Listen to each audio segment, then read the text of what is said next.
Oh, interesting. They are? I didn't know that. Hold on, let me turn the music down a little bit. Hey everyone!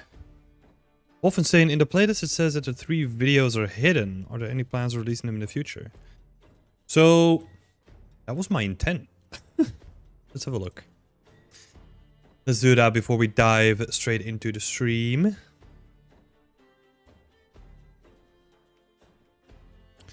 I've not been streaming that long on YouTube, right? So it comes with the territory that's good, that there's gonna be some quirks in it. Let's have a look.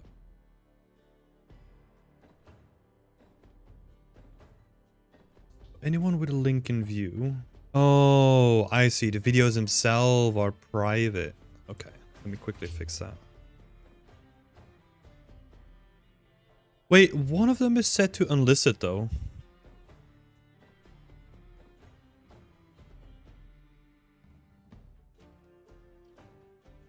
Interesting.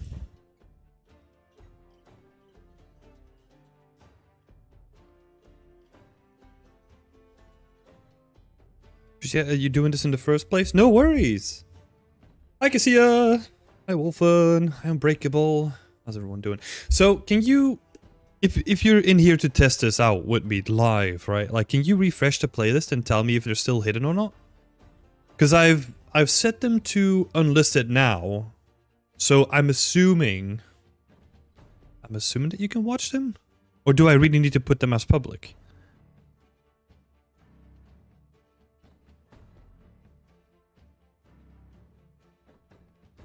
Oh wait, make sure that I'm saving everything. You just saved, okay.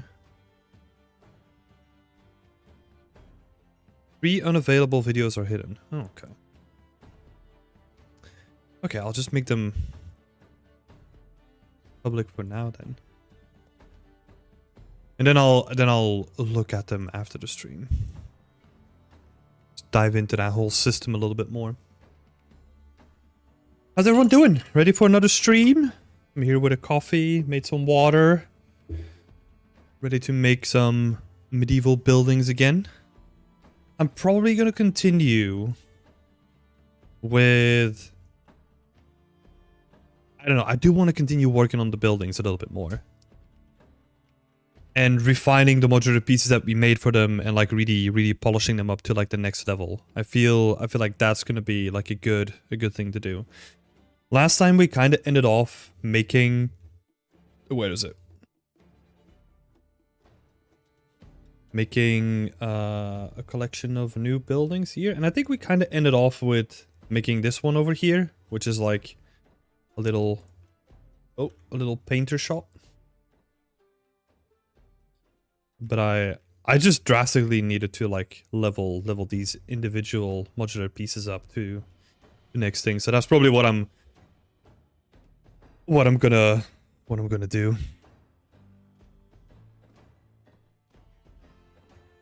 Oh, Wolfen, are they available now?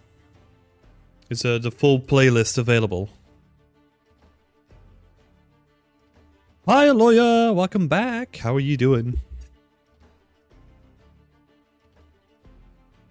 Hi, Vivek. Good evening. How are you doing? Welcome to the chat. All available now? That's awesome. Thank you so much, Wolfen.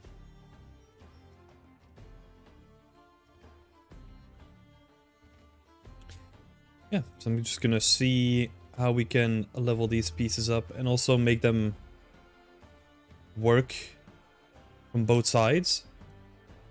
We'll probably have to just pull some of this wooden stuff out of the woodworks.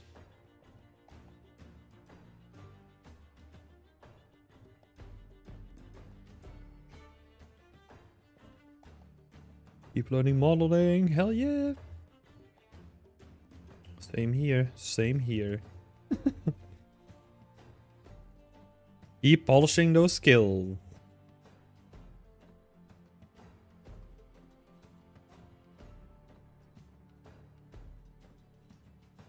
So yeah, oh, don't want to do that. Just gonna sneakily a double-sided thing here.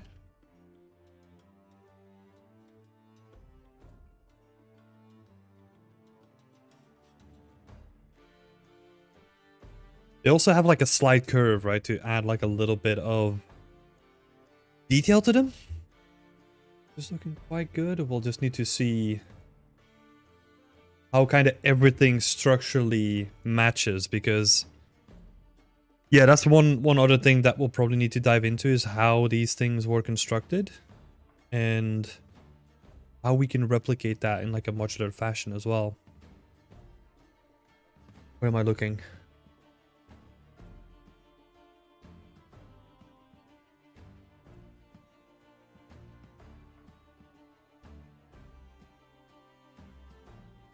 So yeah, that's what we'll be focusing on today. Just keep making the modular sections for the different building pieces. And then getting those in, doing more tests with them as well.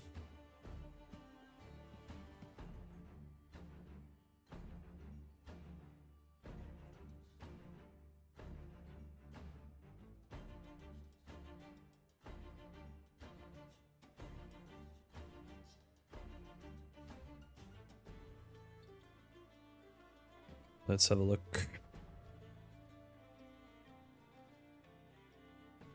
I also just want to make the normal looking house just something more like this, you know, instead of like all these more fantasy looking buildings. So we're gonna see if we can create something like that as well while we're building these modules out for ourselves.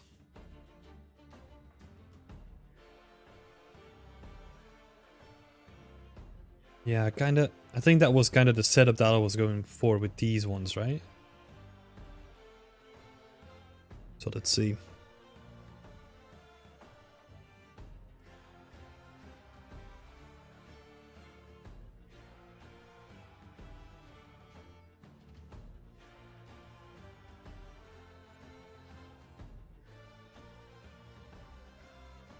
I don't want that door to be like on the side like that. You want to have it a little bit more in the middle. Do I put my ref? But yeah, by the way, just as a side note, if you're new to the stream and you got any questions, feel free to ask in the chat. I'm happy to deviate within reason, you know, and just explain stuff and help other people out too. So feel free to do that.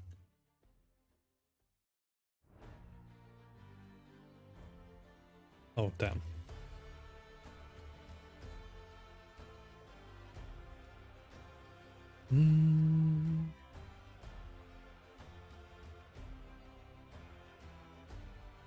Let's see. So I'm gonna grab this building again because I want it to snap onto the grid.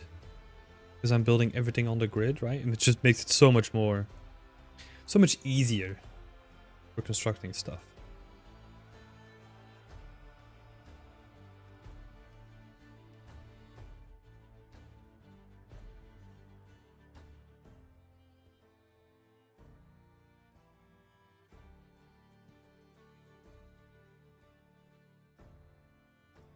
Let's see. That one has a door in it. And then I think what we technically could do is, instead of just a wattle and daub, right? Like the plaster looking stuff, we can also just replace it with another material. And just be, where is it? It's my wattle. Yeah. Ah, then you can kind of peek through it.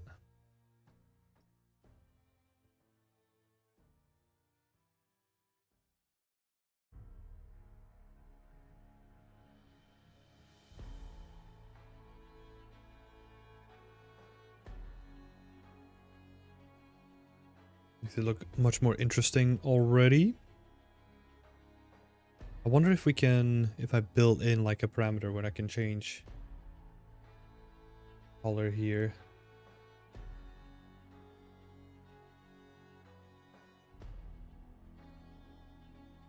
Yeah, this wall texture is looking good, right? Like the other one just doesn't look right yet. I need to do like a pass on it still. But this has some parallax occlusion mapping, so it kind of has some fake depth on top of it. So makes it look really good. I'm happy with this one.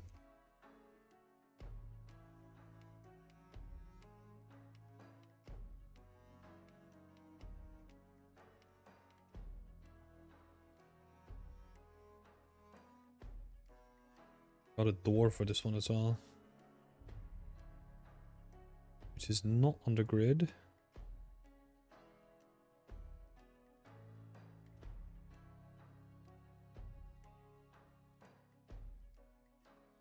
I need to do adjustments to this texture as well. Let's take it one step at a time though.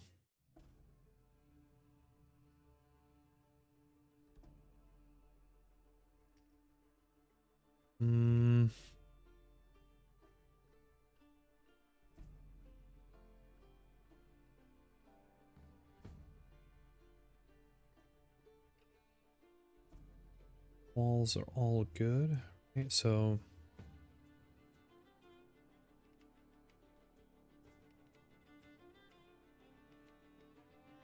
let's get this one in. Oh. That's that's not what I expected to happen. 4x303. Yep. Let's have a look. So this is going.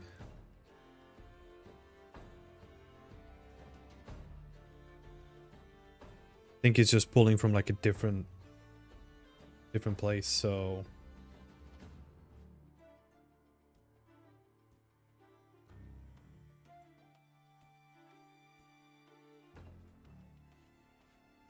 and that's going, oh, that's probably going to like a folder. Walls, there we go. That's the one. How long has it taken so far? Welcome to the chat, Brennan. So this has taken literal years.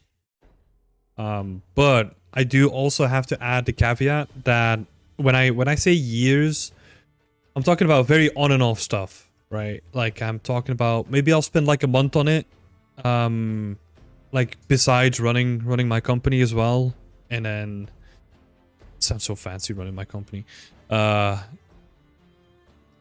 yeah, besides that, I'm doing this then. So I'll usually, honestly, most weeks I'll just spend only the time that I have on stream on it.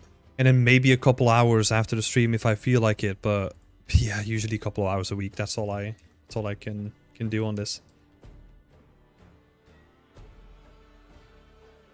But yeah, it started as like just, I want to make one medieval house. And then I wanted to turn that into like a modular kit. And it just grew and grew, you know? I need to get myself a project like this started. Well, here's the thing. I don't recommend it though. Even though I'm doing it myself. Unless you... Well, there's a bunch of caveats why I say this, right? Like, I don't recommend it because if you want to get into the industry, like if you want to become like a game artist yourself, this is not the recommended way. It's much more... It's better to just focus on like a smaller project and not something that's going to take you like so long to finish.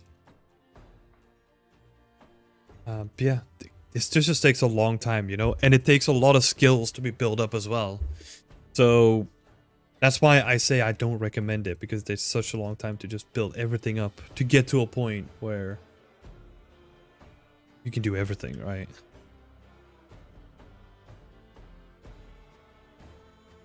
Oh, okay, so already full-time. Yeah, then it's different, right? I've been stuck in this phase of only making stuff for money. Yeah. You look awesome today. Thanks, AK. Appreciate that. But yeah, Brennan. I get that. Like, it needs to be done, right? Like, you need to be able to like put food on the table for sure.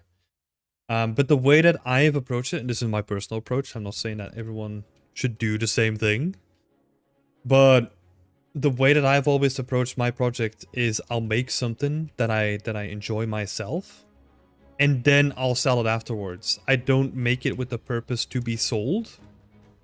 The thing, like the sellability to me, is almost like an after effect of things, right? So I'm kind of making sure that I'm still doing the stuff that I want to be doing. And then if I get some money out of it, that's like an additional bonus on top of it for me.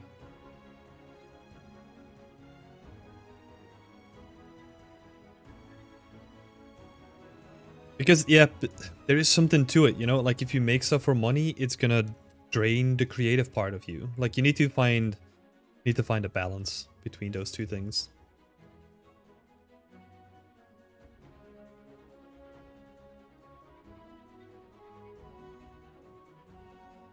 Baby steps. I did want to try something modular for my portfolio. Oh, something modular is totally fine, right? Like, you can build something modular that is, like, very concise and still shows off that you can build, like, a cohesive modular kit in, like, a good way and doesn't take you, like, months and months to complete.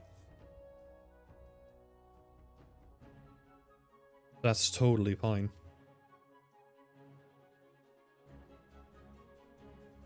So what does the structure look like, right? So technically, if we were to look inside of these pillars, they would probably have, I'll just illustrate it quick, right? So they would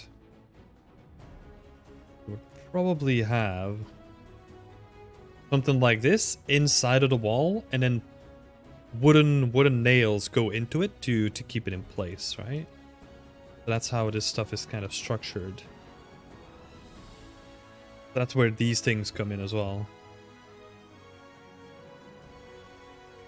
We can add a couple of these ones on top of it.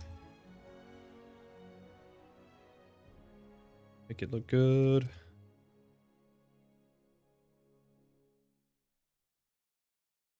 These will probably kind of just follow the grain of the wood.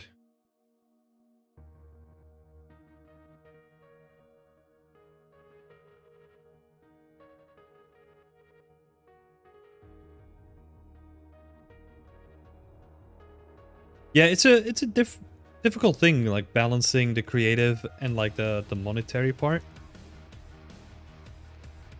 But it can be done. There's so many options now.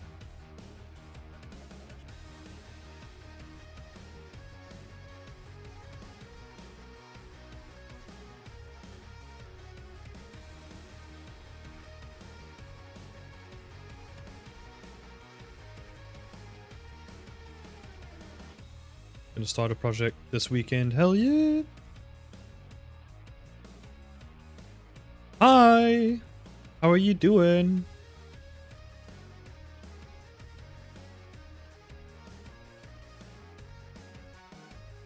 Welcome back. I recognize that profile picture.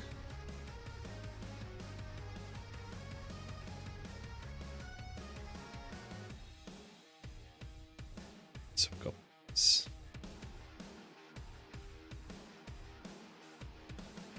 Where's that coming from? That's probably the vertex paint. Screwing up, you know? Oh, you know what that is? Let's see if we can fix that. So it doesn't have any vertices in the middle of it. So that's this piece, right? So that's this piece, and the vertices are inside of the two pillars to the side. And I'm using a vertex baking method, so it's gonna store data inside the vertex, in the vertices, right? But the vertices are currently covered in by those pillars, so that's why it's coloring them fully. You know, it can't read or like store any other data in it. So the solution here, if we just add vertices here, then we can solve that. Let's see if we need to do that on another point. These kind of look fine. Just this one.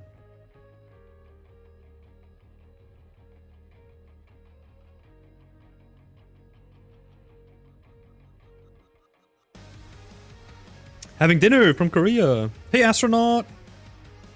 So what software is this? Yeah, I'm using both Blender and Unreal. That's what I'm using.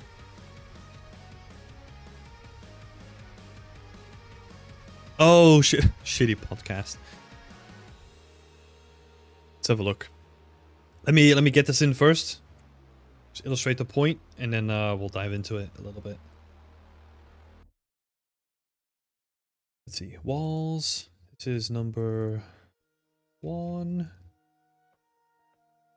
Yeah, so if I think it reset like all the vertex colors. Right? So we then go into the modeling tab. We say bake vertex. Set to curvature, AO. Except that, there we go. Like it's not purely covered in moss. So that's looking way better already. So, shitty podcast, let's have a look. I have a little question. I'm currently going to DIA. Nice, I'm from there as well. So glad to know that you're going to the same school. Second year. I had this subject, Environment Art 1, and I put a lot of time into this and managed to make something cool. I really like this course, and I do want to think about becoming an environment artist, but I have Environment Art 2 next year, and I have to do another subject first. Should I make environment projects in my spare time to keep my skills sharp, or just put all my time and energy into my general courses like character creation and so on? I've always done so far, and I've had really good grades for all my courses. So this is a great question, right? It's basically a question of like specialization over generalization, but like in a university setting. And to me, the way that I've always approached it, I kind of went through the same thing, right? I knew from relatively early on that I didn't want to do anything with characters or animation or anything like that, but you still have to do them to get through the course. So what I did is I intentionally put less time into the stuff that I didn't like and put more time into the stuff that I did like. And for the stuff that was kind of 50-50, right? So where you might have to do some tech art or like you have like a bit more choice of what you want to do with the project itself, I would always try to skew that towards the environment art side as much as I could. So that would be, well, not a recommendation, that's how I did it, right? Because the thing that I'll say, having the benefit of hindsight, is that all the skills that I didn't like when I went to school gave me like incredible, valuable insight when I left school and actually joined the industry. Even though I didn't end up pursuing them as like a professional career, right? So there's definitely some value in there. It's not just like, oh, shut out everything else. It's still really valuable to learn all those other skills. It's just finding your own way, at least in my opinion, finding your own way, how you can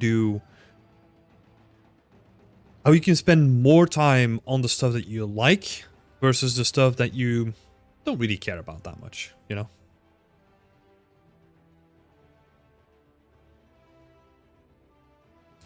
I hope that helps.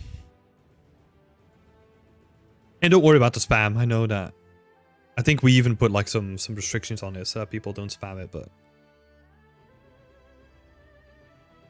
What is the plugin for Blender for Unreal? I haven't seen you use it. Alright,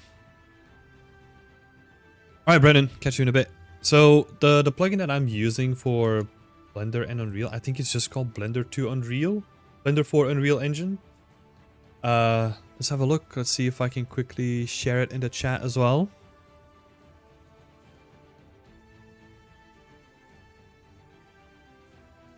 Oh, don't worry about the replies. Like, I'm happy to help. This is the link to the add-on that I'm using, if you want to check it out yourself.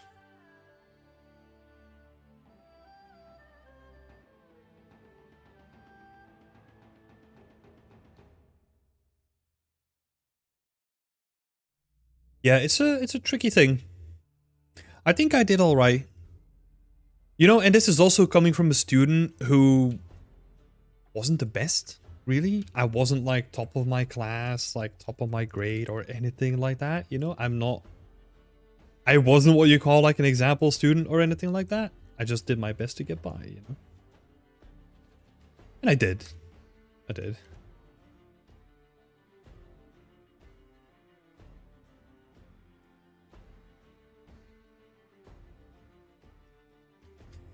Because yeah, the other thing that's also worth mentioning, if you're putting a lot of stock into your grades right now, your grades only matter in school. You know, that's the other thing. It's like after you're done with school, like no one ever gave a damn about my grades. Ever. I think I haven't even used my diploma at any point or had to like show it. It was more like in the HR checkbox, you know? It's like I said that I had like a bachelor. It's like, okay, cool. That's it. That's the closest I've come to ever talking about like school experiences. Yeah, well, yeah, exactly. Like it's more about your knowledge and your portfolio and your art, right? And who you are as a person and how well you're at communicating and helping other people out and teamwork. Than it is like your diploma, right? I'll have to say with a caveat again, because this is a generalization, right? There is value to diplomas, especially if you're from Europe and you want to move to America, for example. Like a diploma can be like a real shortcut, so don't underestimate. Or like if you're on your way of getting a diploma, don't bail out right now, you know? There's definitely value in it. It's just I'm talking about in terms of your skills compared to your grades, I guess, right? Or like your higher ability compared to your grades to a certain degree.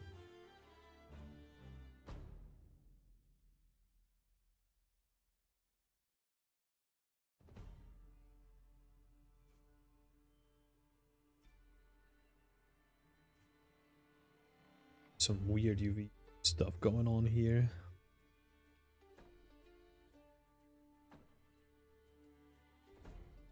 Wood.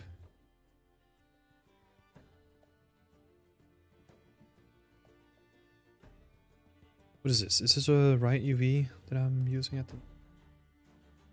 So.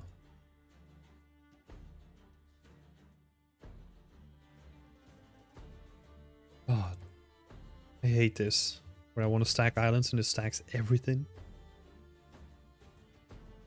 Let's actually grab my normal. A little bit easier to see on the normal map. I'm a bit of a perfectionist when it comes to all my courses, and I like it when teachers recognize me and my work, so I'm a bit of afraid of putting less time in some courses. Yeah, it can be daunting. But I feel like it's gonna happen naturally over time anyway. So what is gonna happen is you as a person are going to gravitate towards the thing that you love to do the most, right? So over time, it's going to happen naturally that you're going to spend more time on stuff that you like compared to stuff that you don't like. I sometimes, I think that's where it came from, right? Like I, as a student, didn't really make a conscious decision of spending less time on the stuff that I didn't like. It was more unconscious in a way where I spent too much time on the stuff that I liked and then kind of had to divide my time for the rest of the things that I forgot about completely because I was having so much fun. I think that's more what happened in my case. It wasn't like a, I don't know, like a super conscious move on my end, right? It was more like I was kind of bad at managing and I spent way too much time on the stuff that I did enjoy. In case everyone's thinking like I'm like super min-maxing my education over here. That was not what was happening. Hello, hi. How do you stack islands? So good question. I'm using a tool for that. I think it's in the UV toolkit. Let me make sure. Yeah, so I'm using the UV toolkit add-on. that has stack islands built into it, and I just map that to quick favorites. That is basically the only reason. Well, I use a couple of tools in here, but most of this is just unused. Like straighten UVs is also a good one. Gridify UVs is also good, but the rest of it kind of unused.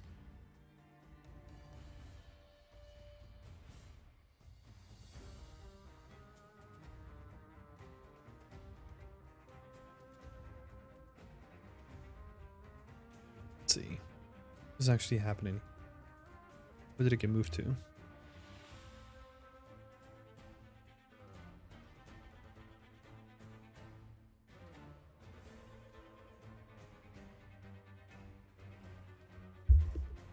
No worries. I think fun is the best motivation for working, so I'll also agree with that. Yeah, it's difficult, right? Because it's usually it's never black and white, because there's also a real danger if you spend all your time on the fun parts. You're never going to get through like the bad parts, right? Or you're never going to go out of your comfort zone, because usually fun to me in terms of like the technicalities is, well, it kind of changed over time what is fun. But as a student, what was fun for me was doing something that I kind of got to grips with and I kind of was more confident about.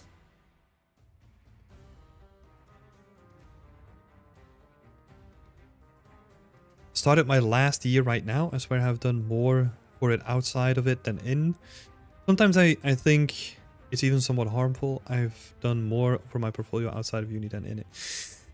Yeah, you know, like I think that's a complaint that I hear often.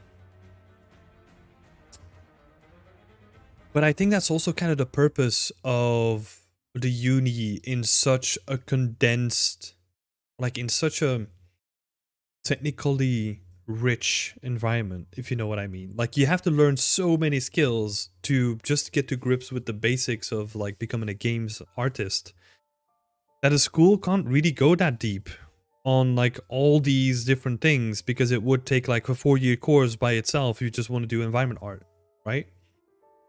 You kind of have to catch up with the thing that you like the most.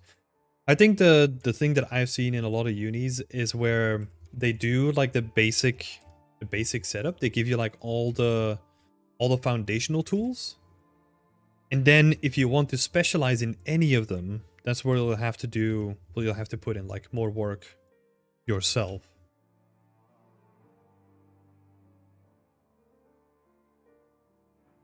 That's also not to give an excuse to unis that are just rubbish, right?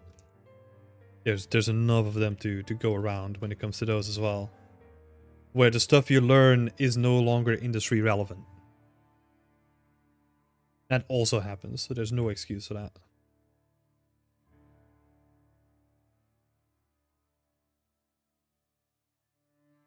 But yeah, it's never black and white, you know? It's always more nuanced.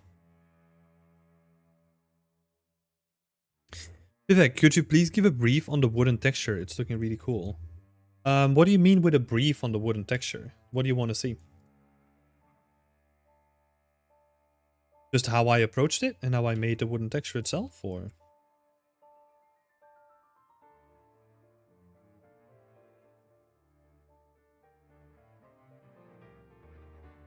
Some weird shading going on this one in specific. There we go. Same thing for these.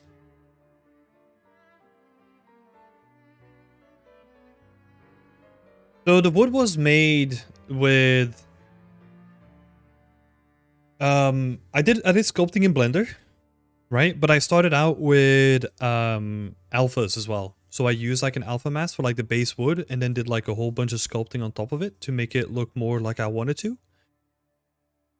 And then I just added more details in Substance Painter when I needed it. I know it's like a very quick overview, but that's how I did it.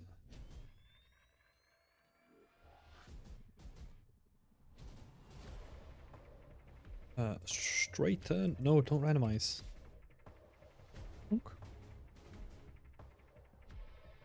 No worries.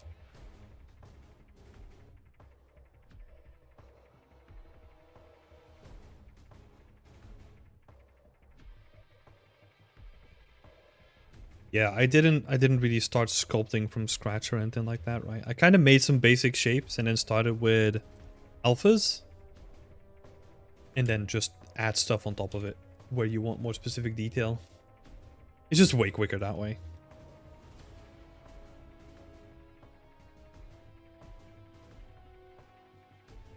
Just has an underside still.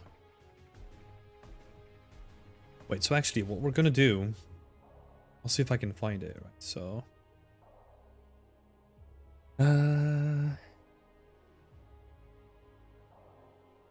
themes from islands. Huh?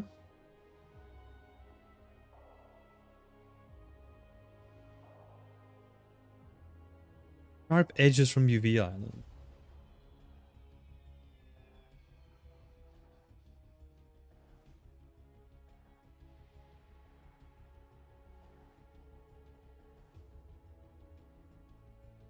Guess so.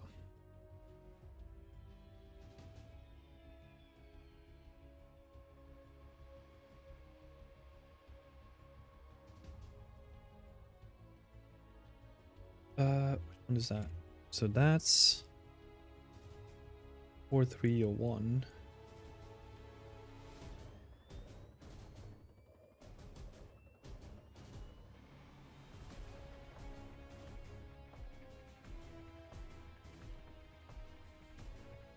It's a little bit better. Looks straight.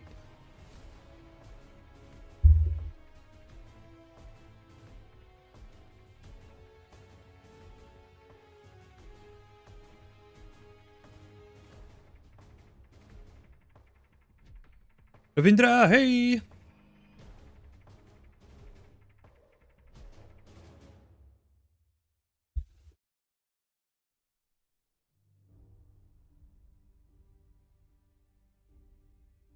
How is it going?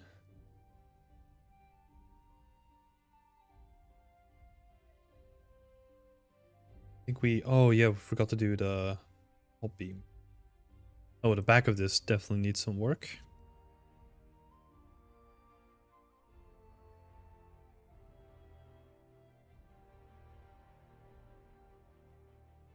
Let's see.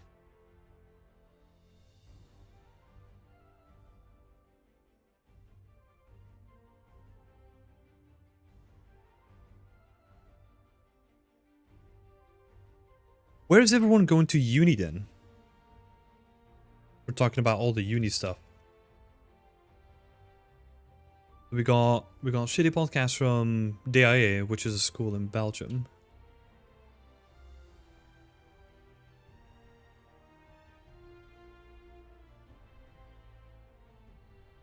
Here's where everyone else is currently studying, if at all.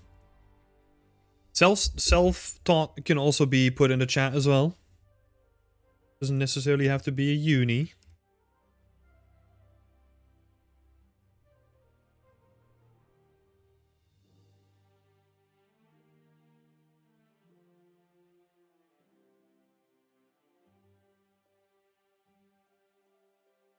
What happens in those corners? Let's have a look. We can find a thing here. Oh, you know what? It will probably do the same thing. But it won't do it inside of the corner. So it will probably...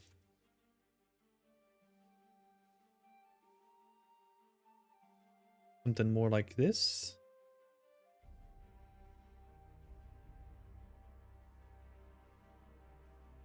Right, and then again, what probably happens is that in... how would I do this?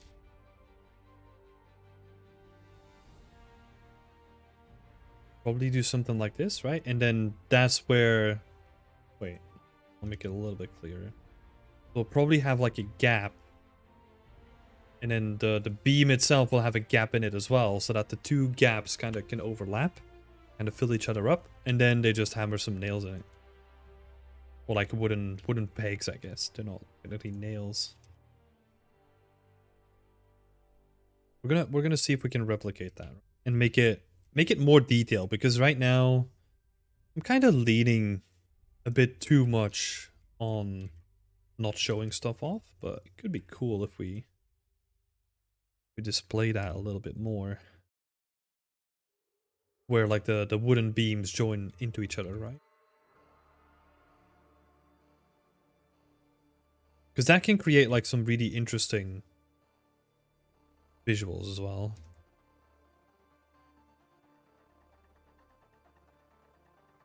We'll have to make sure that it's actually visible though.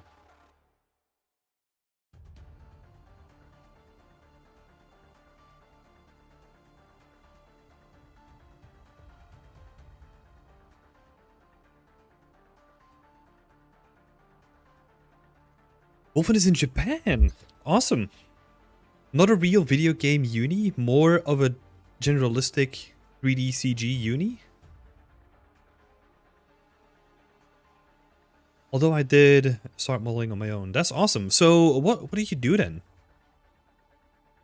I mean in terms, what is the university teaching you? Is it more just art quiz, a little bit of animation? Curious what they're doing. How did you manage all the static meshes in Unreal? Your outliner looks so neat and not that many stuff. It comes down to just naming convention. We kind of talked about that like in the last stream as well, where I'm not the best at it myself either, but I'm trying to be, you know, I'm getting better as I go along with it.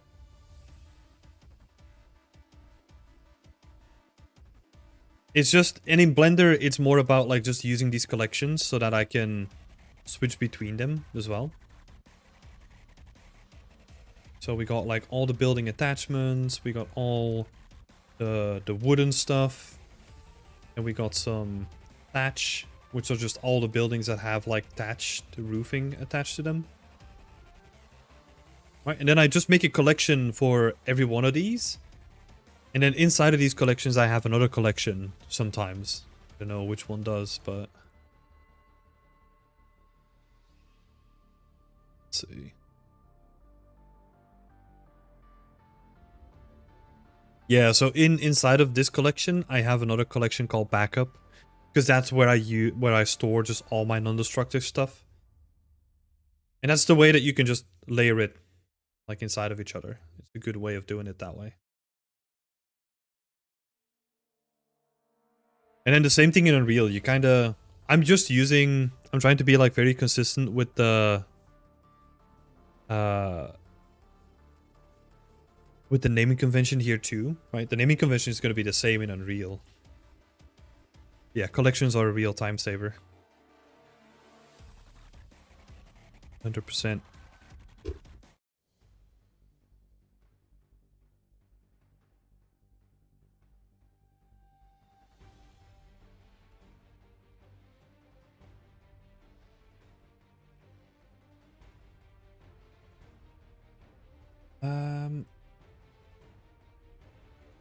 Oh yeah. So yeah, the back face, right? So we're working on this one.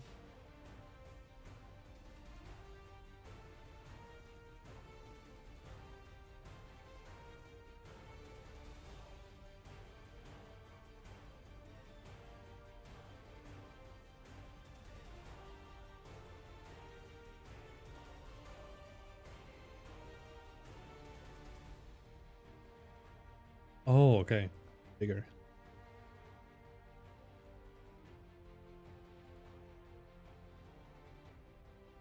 We'll just have to move all these pillars to the back. Oh, that's actually from the main thing. Okay, I see.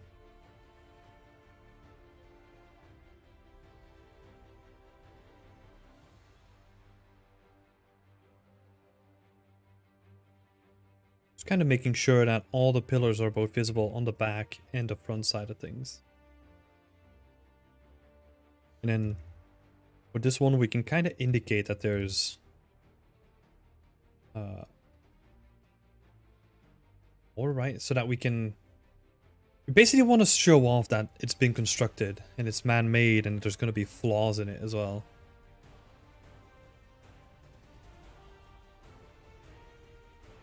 We can kind of apply the same here.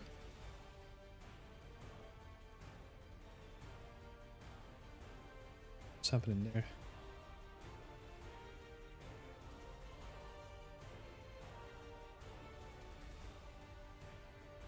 Duplicate vertices.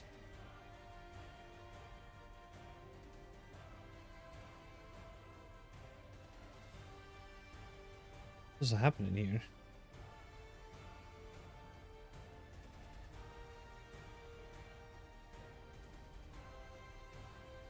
What is that weird surface over here doing?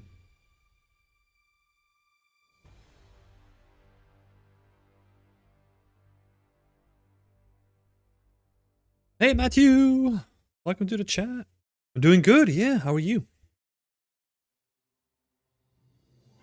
Wolfen saying you kind of hit it on the nail on the head right there.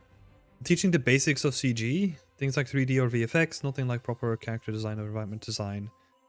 Just recently they did add Unreal. Oh, that's nice.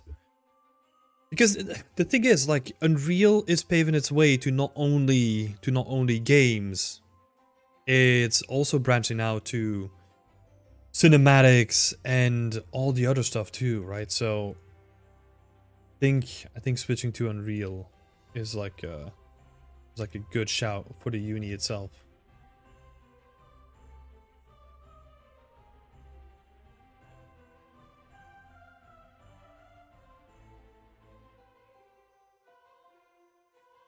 Oh, that was what was wrong. Just moved the wrong edge. Never mind.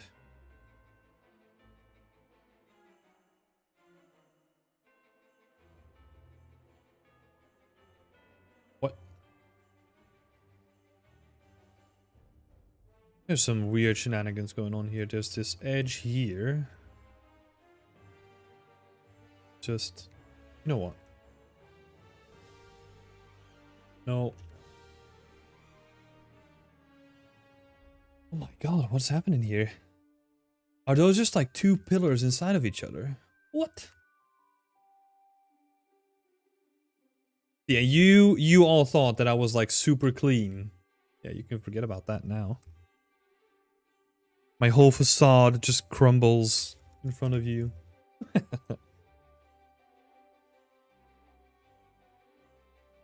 Oh. Want to get the entire pillow, please?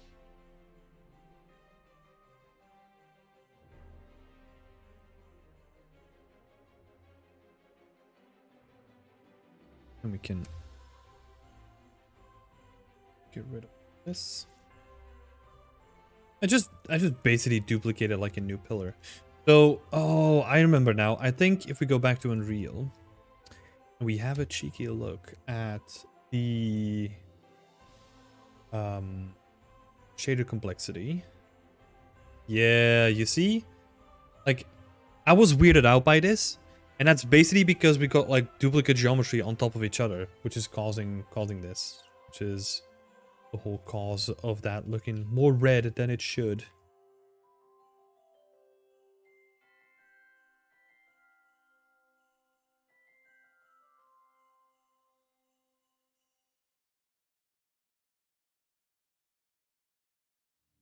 Let me do this. I'm gonna move it to the side a little bit.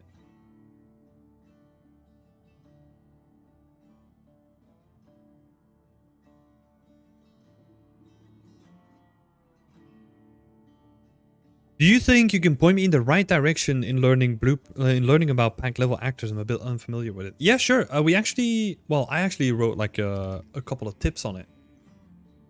So I'll share those. Have a look. Let's go to the website.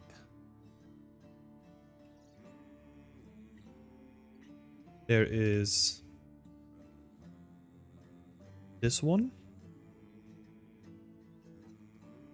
That's one of them. And I'm also gonna do like a little tutorial about it. I think I've been having so much fun with it. Like, it's too good to not do like a little tutorial out of it. And I've wrote another one as well that goes a little bit deeper on like how you can stack them inside of each other as well, so that you can create like groups within groups. I hope that helps, Matthew.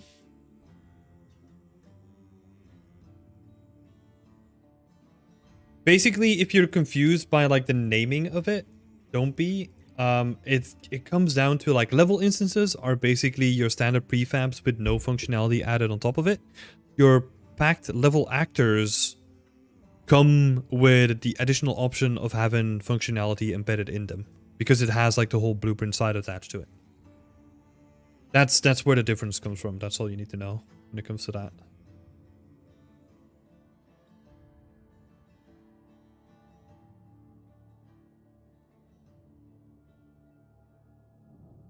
So now we're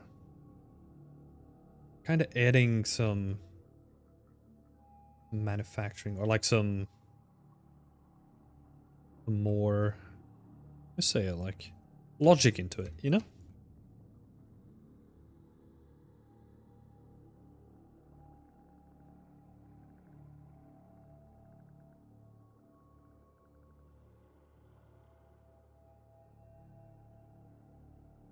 And there's this thing, we can just do correct face attributes so that we don't screw up the UVs that we've made for it.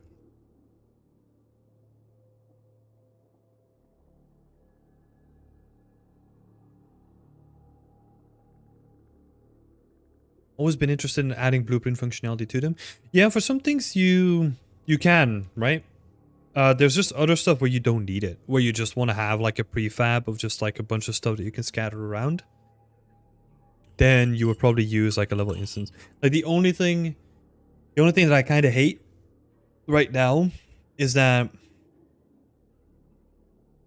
packed level actor, the one with the blueprint stuff attached to it, is actually the only one that comes with a thumbnail attached to it too. And there is a way to make custom thumbnails, but it's just, I don't want to do that for like every level instance that I make, you know? I'm lazy. I don't want to do that.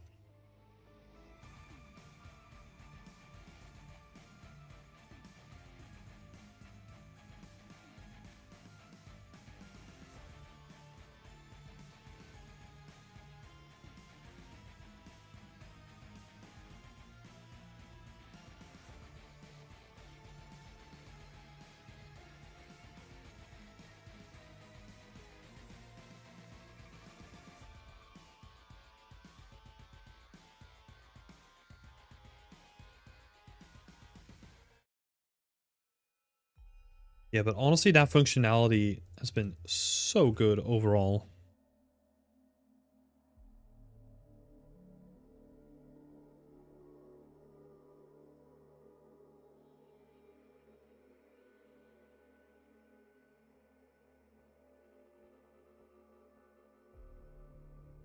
That's basically what I'm doing here, right? So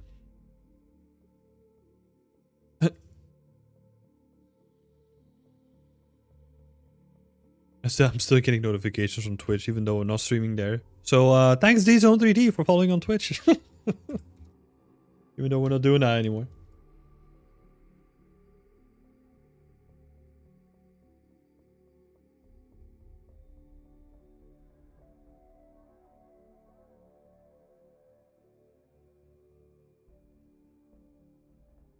Don't need these because they don't have like anything to connect with.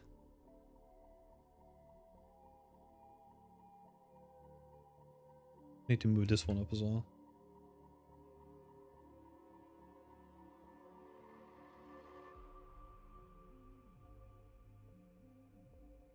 Right, and then we do the same thing here.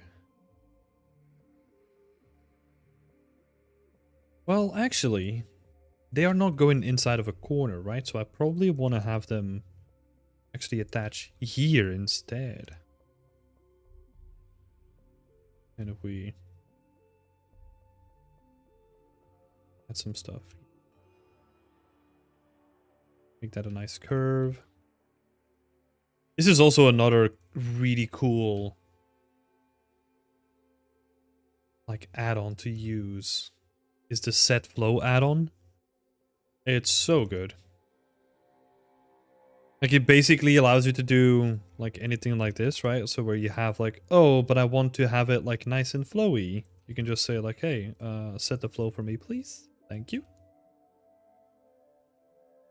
Super nice. So I can just move stuff to where it looks good. And then I just use like the set flow on like a couple of edges. And then it's like, you know,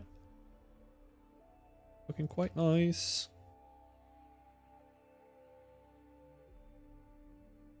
The only thing that you have to take into account is that you can't do it on like edges or like the ends of stuff, right? Because that's where it can't. It's always going to look at the geometry surrounding it.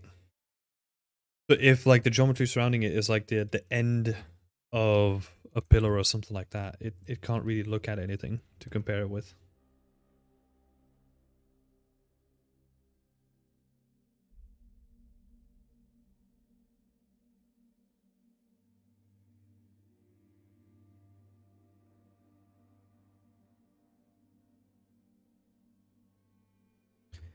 Okay, so now we have the interior is kind of fixed. I might do. Gotta go to work. Thanks for your tips. No worries, Rod. Have an awesome day at work. And thanks for popping in as well. I really appreciate it.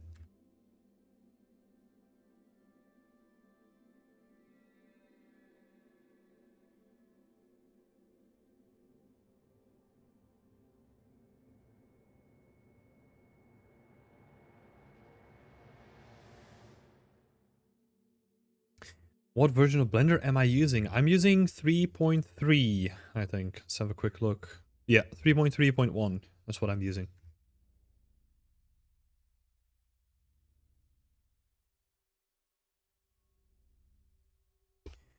Do I use any plugins within Blender that is useful to use with Unreal? Yeah, the batch exporter is probably the one that I use the most. So like this thing, Blender for Unreal.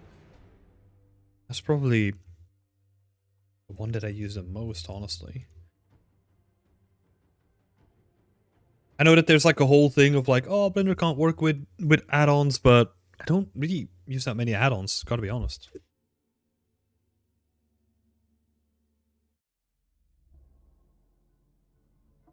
Not really. I tried like a bunch of add-ons, like what was that, machine tools and like a whole bunch of other add-ons, but I just, for my workflow, I'd never really seen the use of it, right? I also really don't do that much hard surface stuff anyway.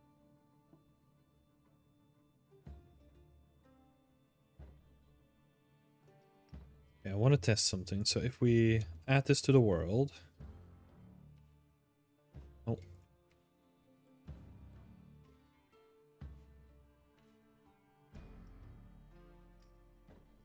I use a lot of add-ons with Blender. Which one do you use? Sorry, I had to think. Like the most that I use is UV Toolkit. UV Toolkit, Blender for Unreal, the Set Flow add-on, which is just literally just the one thing, and that's it, I think.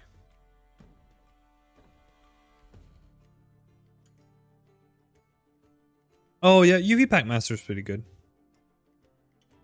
I just can't deal with updating it anymore. I'm so lazy when it comes to that. Because it needs like a bunch of additional stuff, you know, and just like... And again, for the stuff that I'm doing, like if you're doing high quality single assets, UV Pack Master is pretty good. But for the stuff that I'm doing, I can get away with like relatively simple packs.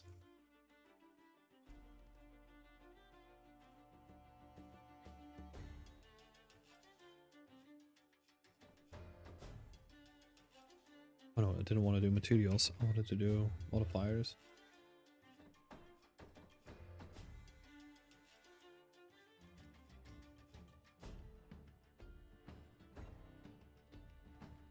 Yeah, so doing this, stacking them up. Curve is a little bit annoying, but not too bad.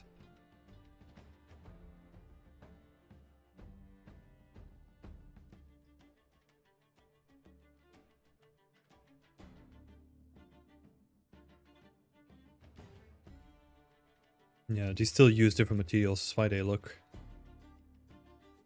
a little bit different.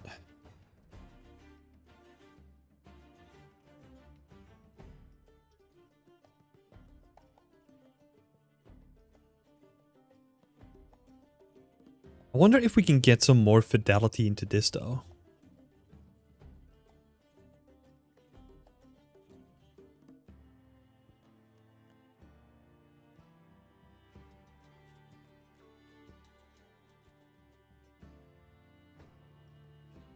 I'm gonna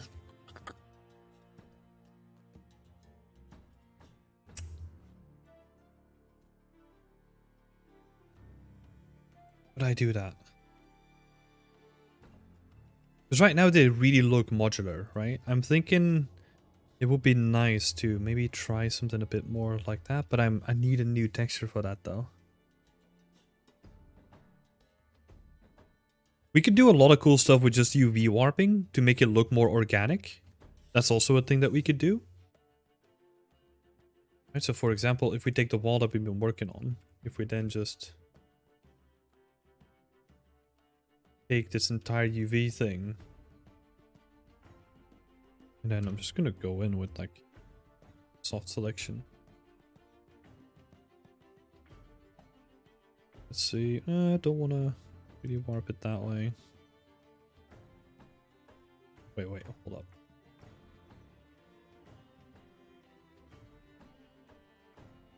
Like with some slight modifications, it's still gonna look the same on the plaster, right? But now, if we re-export it,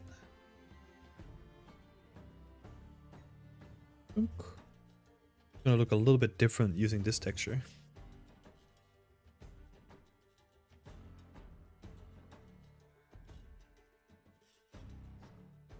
Yeah. See what I mean? Doesn't look too great, but hey. If we can go back a little bit. Just make it a little bit less so, you know?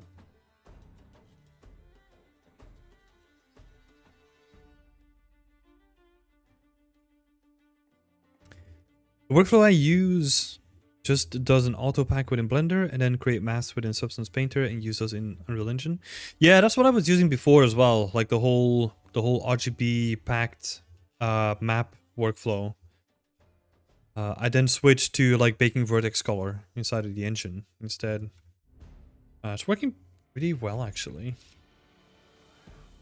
Yeah, something like this, you know, where it's a little bit more organic instead of all straight. Do a lot of wonders.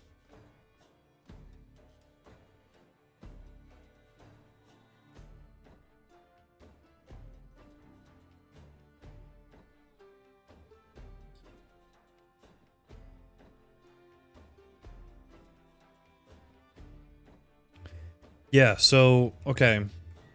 The goal for today was kind of to create like a more realistic look to some of the buildings, right? And still keep them modular.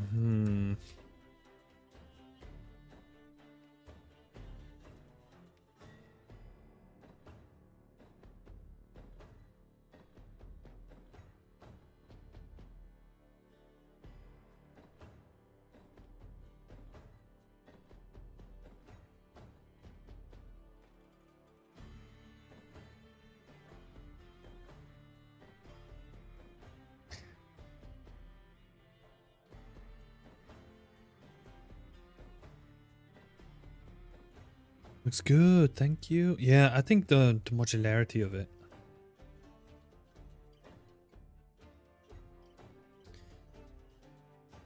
A bit more color variation between the pillars and the walls. I don't think the color... I mean, also, yeah, right now it kind of looks shit because the vertex paint reset, right? So let me fix that first. So modeling tools, take vertex paint. That already gonna help a bit, I think. Yeah. Moss is pretty strong on this, but let's see. Can whoa, clean is like freaking clean.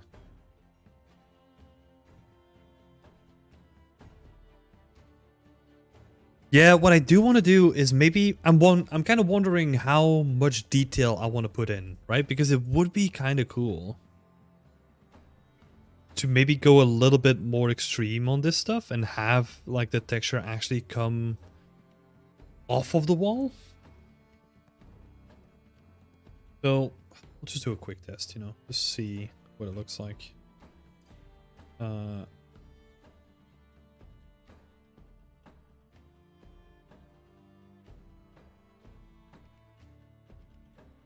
this. So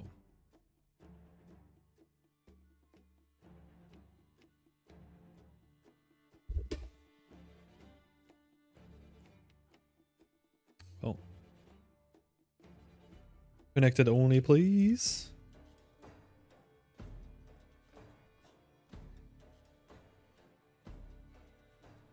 Oh, we need to go for here, maybe?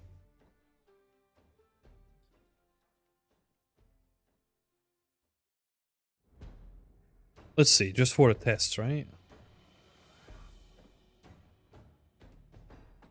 I can't do that here. I kind of need to do it over here.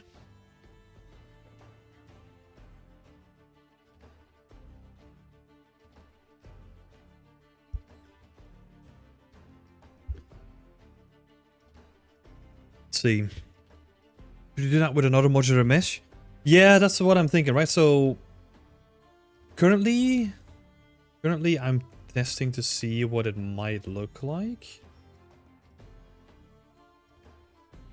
Then we'll see if it's actually worth it. Because the other option could be, like Matthew was saying, Matthew, is to create like some sort of scattering on top of it. That could also be pretty cool. That is definitely going to be like the more intense route though. Like in terms of like, well, that's the thing, right? Like that would be the nanite way. I was just about to say that, but I don't want to use nanite. So that's a restriction that I have.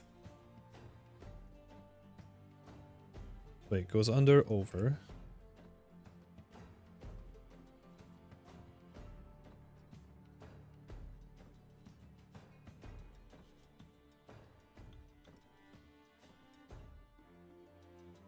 Yeah, it's a good shout though, Matthew. Like, makes perfect sense.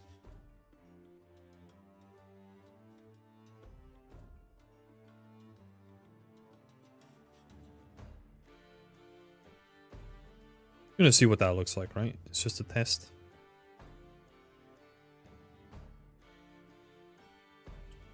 Might be too dense now, because this texture is pretty dense when it comes to it. No.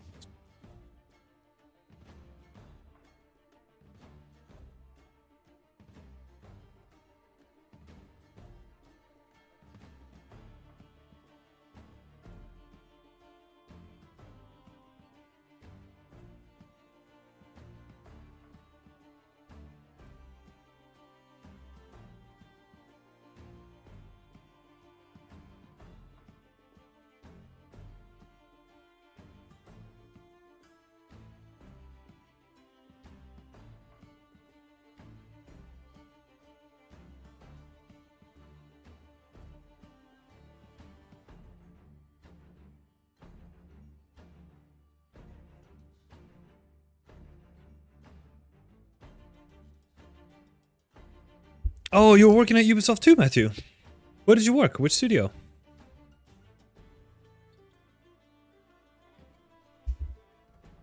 Started a new job on Monday. That's awesome. I feel like we talked about this ages ago.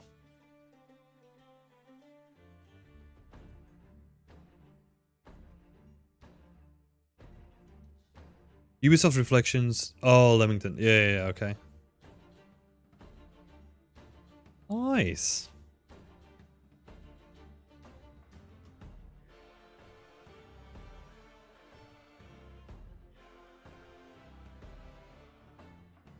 Yeah, I'm pretty sure we spoke about it at some point. I think this might have been like a year ago on Twitch, I think still. So I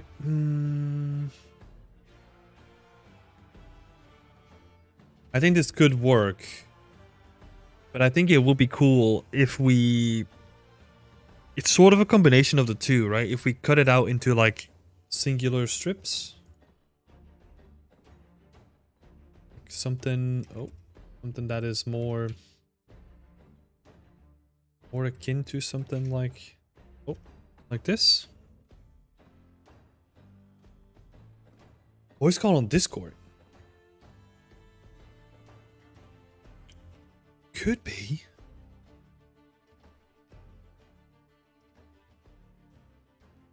Could definitely be. Would.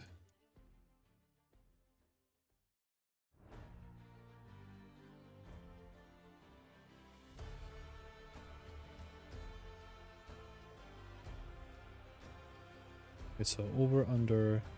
That this needs to go over as well. Okay.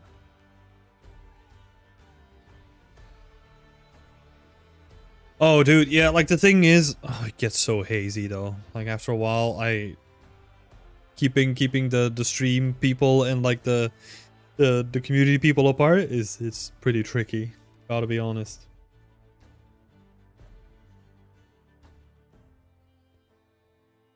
Because I can remember something like that, right? And I thought it was discussed it like a long time ago, because I remember you saying something on stream. Again, I might be losing it. I might be freaking losing it.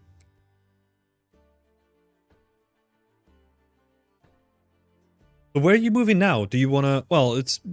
You probably... I don't know if you have announced it yet. If you want to say. If not, that's totally fine. Have to be patient a little bit. Okay, so now they're all going over like the same thing, right? So what if we try to go under this and over these ones? Again, it's just a test, right? Let's see how far we get with this stuff.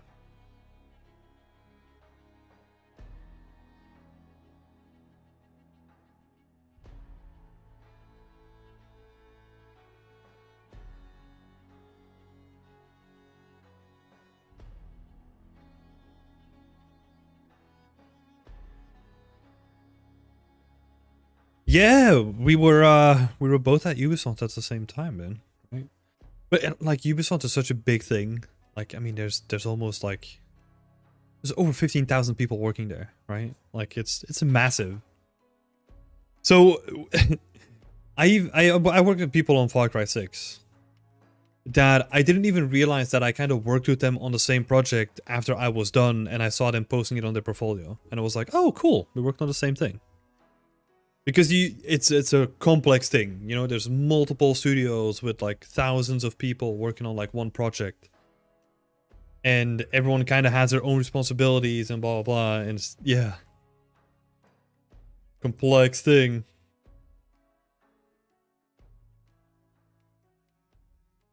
Let's test this.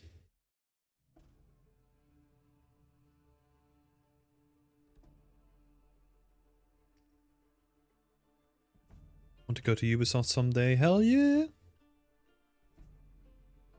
Oh, I do need to redo the UVs on these strips though. Yeah, well, now it's Matthew leaving, and I left last year, so you're working with the next generation of Ubisoft then. Want to go to Ubisoft someday? Hell yeah! Do it. Do it. What would be the closest studio if you're in Korea?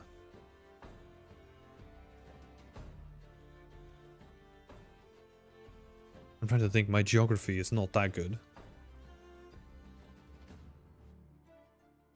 I don't think they have a studio in Korea, right? I might be wrong on this. I don't know. 'Cause I do know Singapore, Philippines. I have a couple of them in India as well. I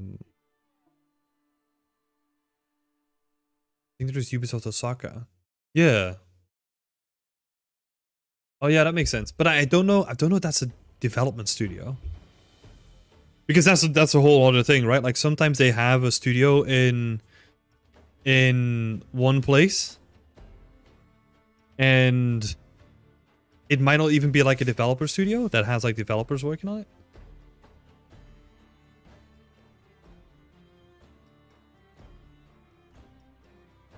Might be like an HR or something like.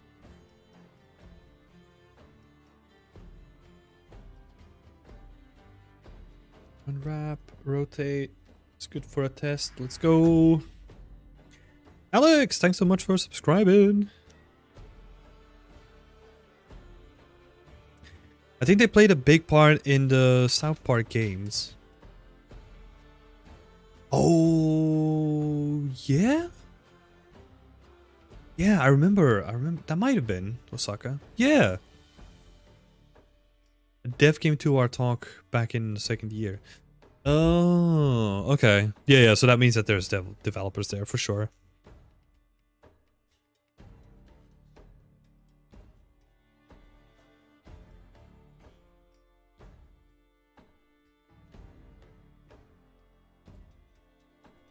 Oh, that looks horrible.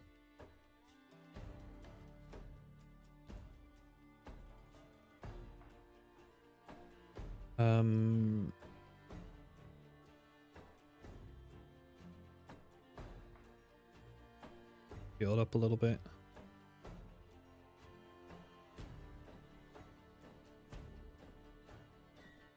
Testing out these different strands, right? See if we can get like an okayish base look going.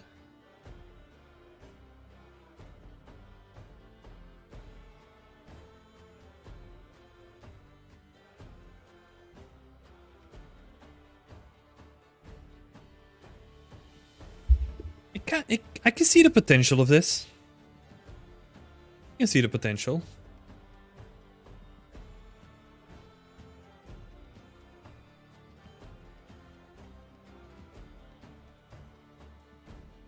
I'll just spend more time on actually making it look good rather than doing these quick tests. So I'm just gonna separate all of this. I'm just gonna re-export it. Yeah, that's cool though. Like, it's a good studio to work for.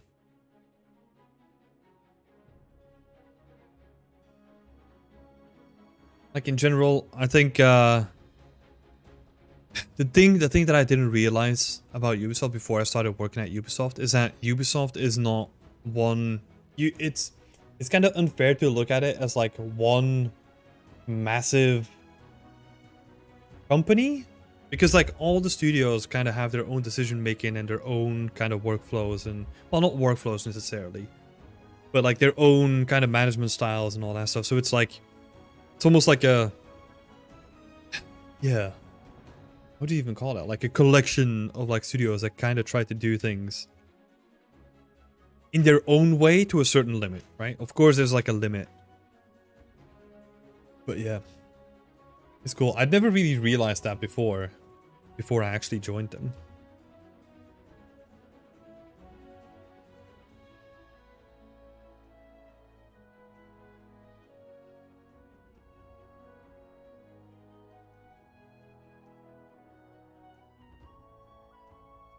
Do you have specific workflows for creating concrete rubble assets like explosions happened? I honestly lean on simulations for that. So I just do like a simulation inside a Blender, and that gives me like some pretty decent results.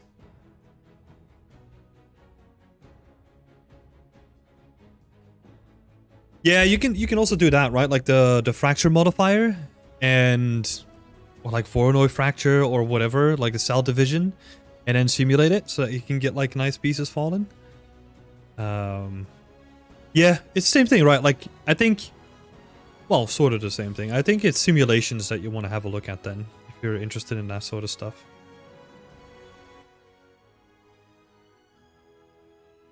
There's also a way that you can do that in Unreal as well. Like you can fracture stuff in Unreal too. But I prefer to still have control over it in Blender so that I can do like adjustments on the fly.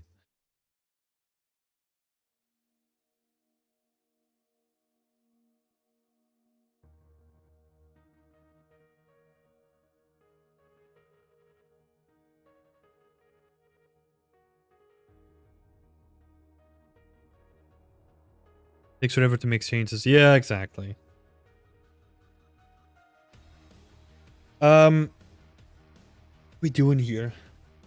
Kind of fumbling around with these modular pieces, huh? Gotta be honest. So we kind of know that this could potentially work. I just need to spend like way more time onto this. So I might keep that for off stream when I want to do it. So let's maybe see what do I need to do. Like if I want to make like a more unique building. Right? Like what are my configurations like at the moment?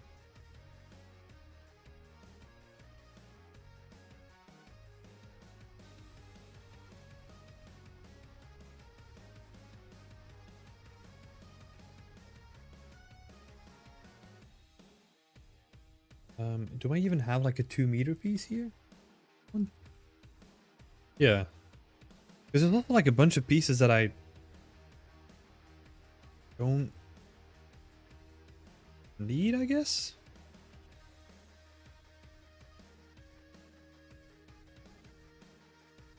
You could also try and make cracks in Substance Designer and treat them as decals. Yeah, you could do, but if you're making... Like, usually what happens is if you're doing destruction, you have a tileable for the pieces that are destroyed, right? Then have like decals to introduce some cracks on top of them, like you're saying, as decals, and then you would kind of blend them in between, right? You could kind of use them in conjunction so that you can kind of see both of them on the same asset. And that gives you like a lot of opportunities to create like whatever you want.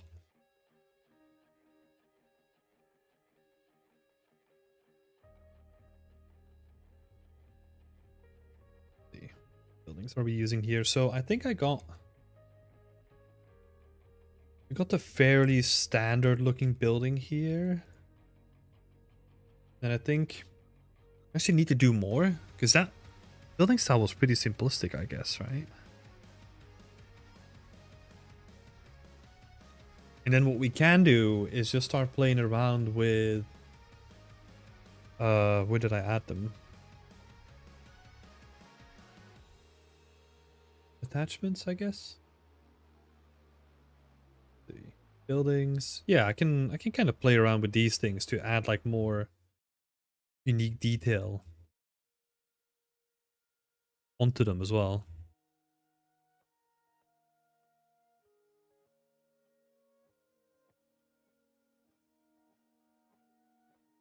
All little shelter things going on.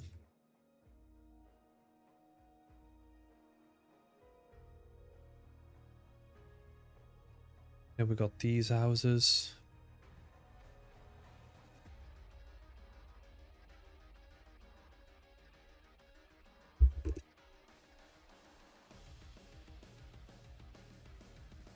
Oh, that's cool. You're watching some VFX.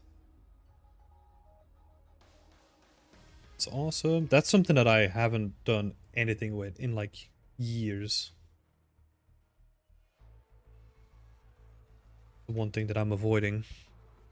Too many things.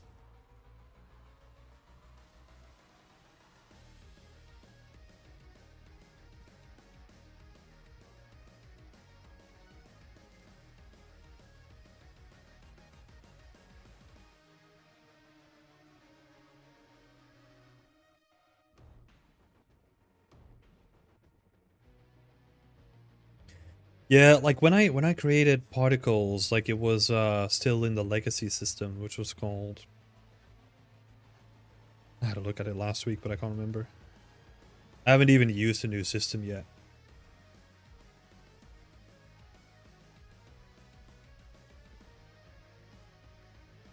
Skate, that's on.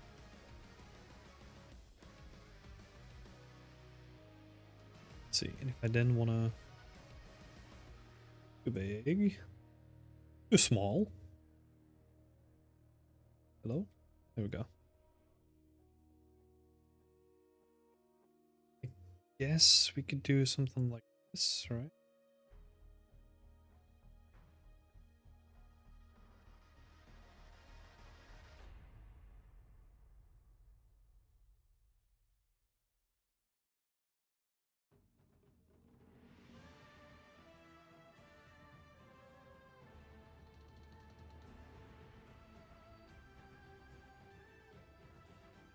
I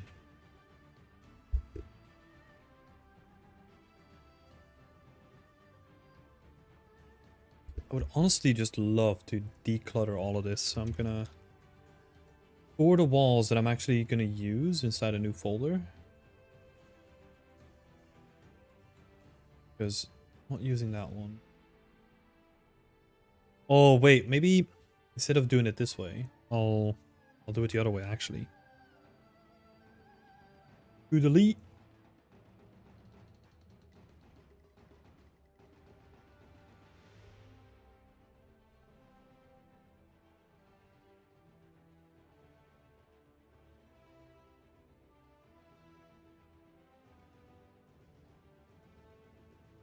Oh, but the tricky thing here is, of course, the roofs, right?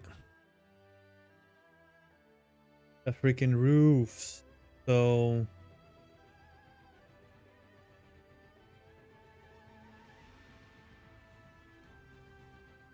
because yeah, if we do something like this, then how are we gonna do the rooftops? So that's, I mean, honestly, that's why they did it in that certain way in like the medieval times, right? Because it was so much easier to construct just like a square house rather than anything else.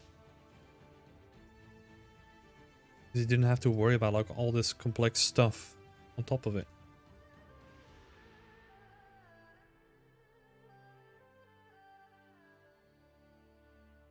Hmm.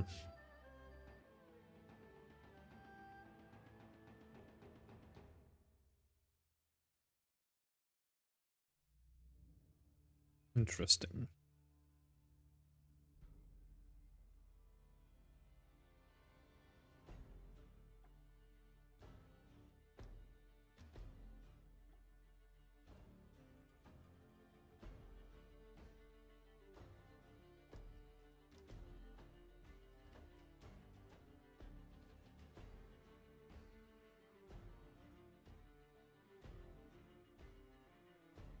Oh yeah, that stuff still doesn't work.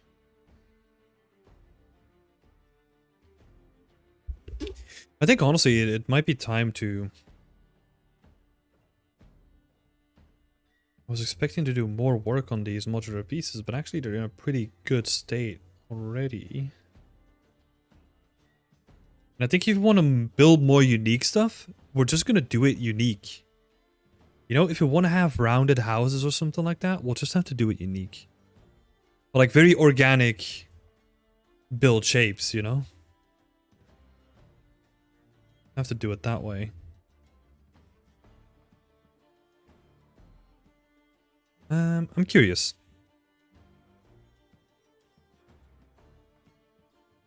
What do towns look like in the Witcher? So Novigrad.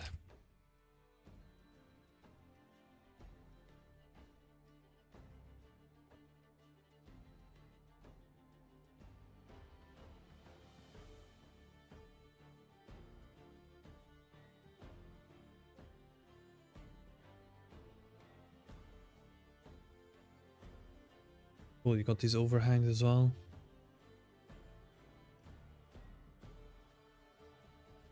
Yeah, this stuff is cool. Like massive gates and like wooden walkways across it. Cool. These things. That's also cool, like the little overhangs as well. We kind of have that going, but not... I don't think mine are as realistic.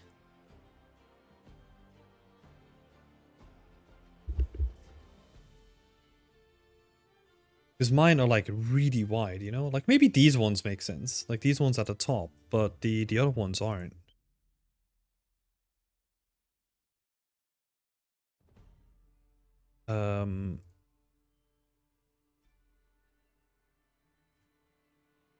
Just gonna the pure F, have a look.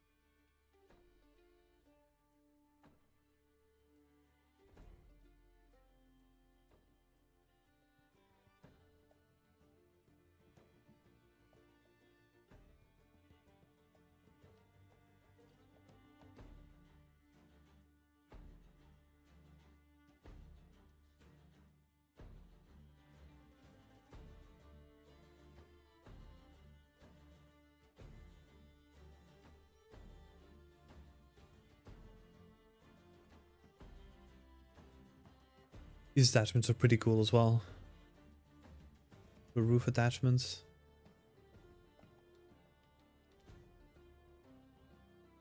No, only to see what we can do. I'm just gonna see if we can kind of recreate the facade that was on display, right? See if we just can create that.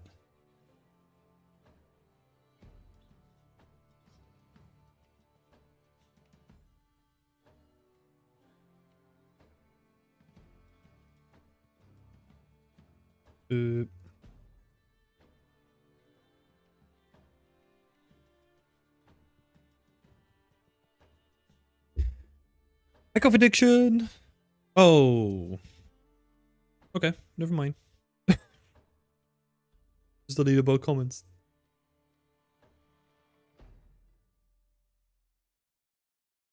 Fair enough.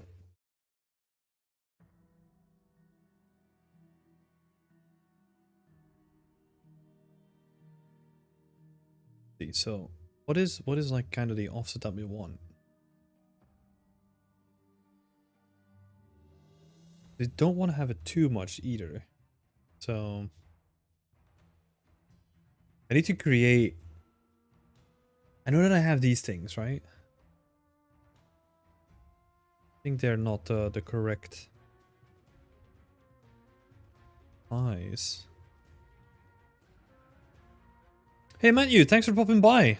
Appreciate you sticking around, and then yeah, we'll see each other next time. For sure. I'll be here every Wednesday evening and Friday around this time. I think next week, let's have a look. Next week I might not be here because I'm going to like a little trip back to Belgium, but after that I'll be back. I'll make it easy for everyone. I'll just add it to the stream schedule. Nice and easy.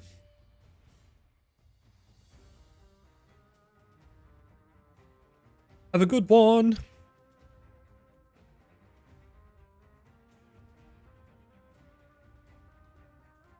Hey Rod, welcome back.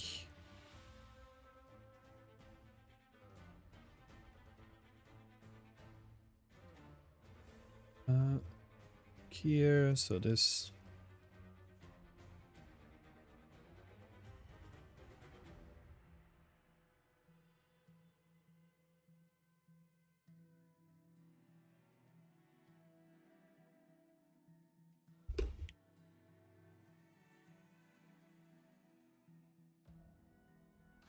And then we can...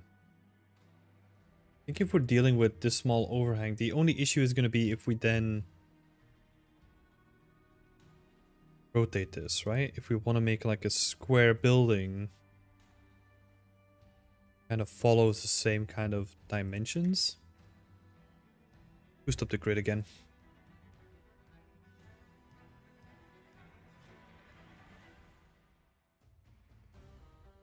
Feel free to ask that question again, Coffee Diction, if you want to. I don't mind answering questions during the stream.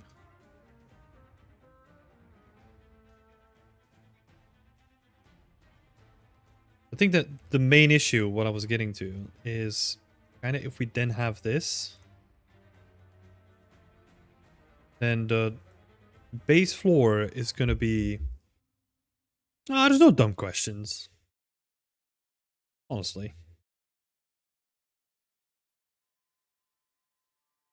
So that means that we... So the base floor is going to be... Well, it's going to be the same size as this one, right? So that means if we want to do like this layered approach...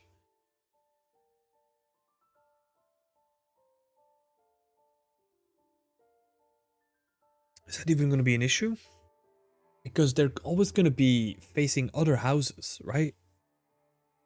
Well, no, you kind of want to make sure that it works in a standalone way so that it just works in any occasion. So that means that we need like a 1 meter piece.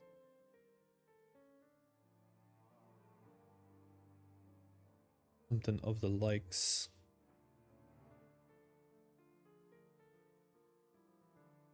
Oh, not that big though.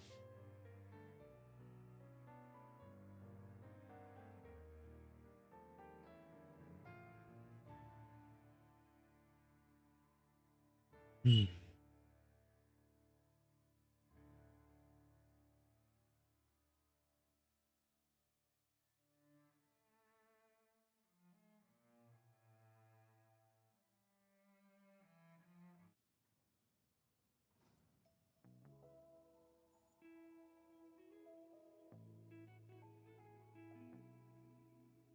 What is that? That's half a meter.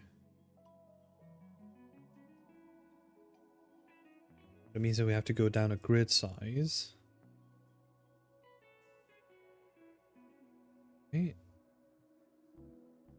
Be like 1 meter. So that means that this overhang...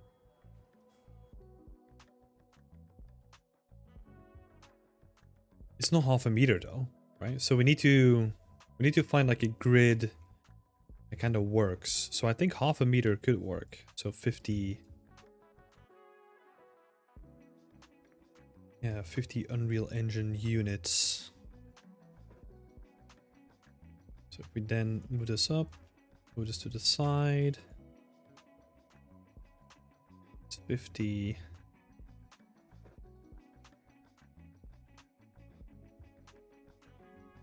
Oh.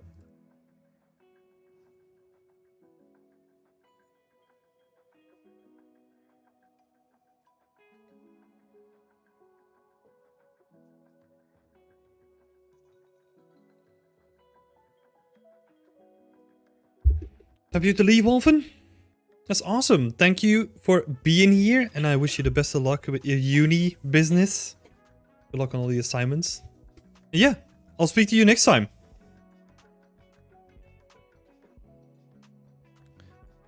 So let's see. So the pivot point is right. It's just that this piece that we have here is not made for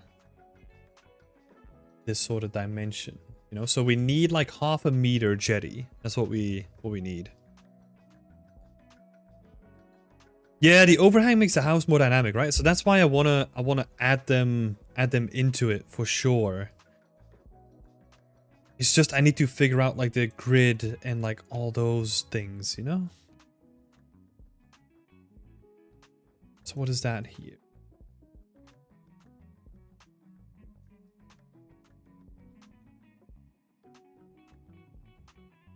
It's just like a modularity thing.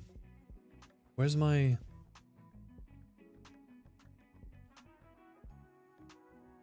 Where's my origin gone? What? Why is my origin all the way over there? Yeah. So this is 1 by 4, right? That's the one we're currently using, I think. 1 by 4. Yeah. Does that mean... I don't think I have... Oh.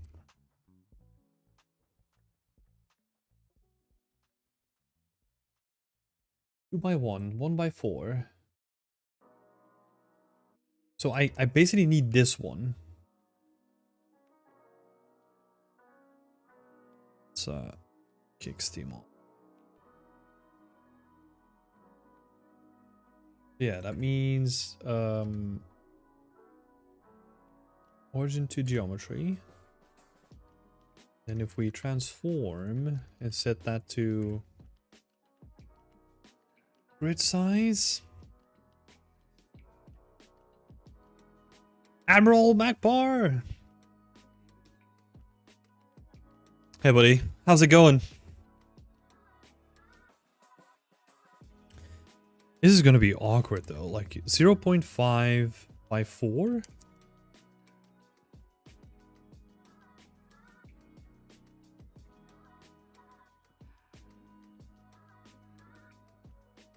I heard you got a new job. How is that new job treating you? Well, treating you both.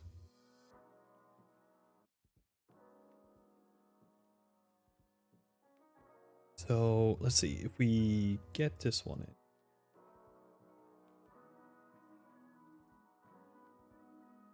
Let's see. Look. Ready. Board.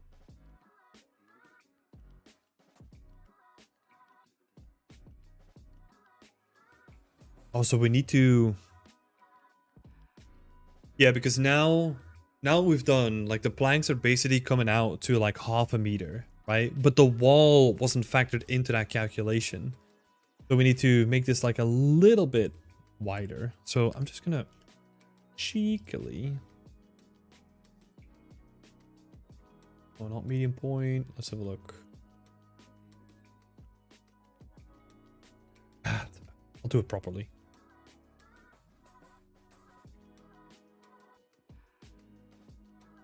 I'm gonna duplicate like a row of planks over here.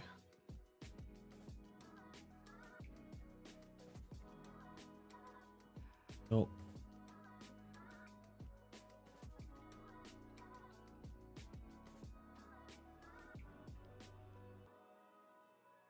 Oh, what?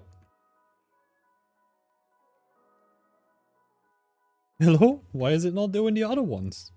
What?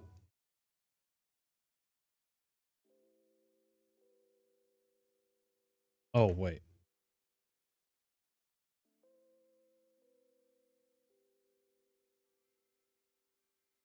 What? Oh my god.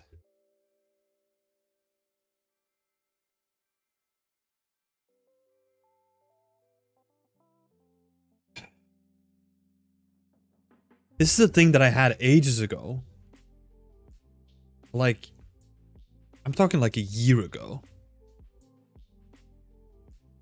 So, there is something prohibiting me of moving this, right? I'm going into like move mode and I can't move it. And, what is it again?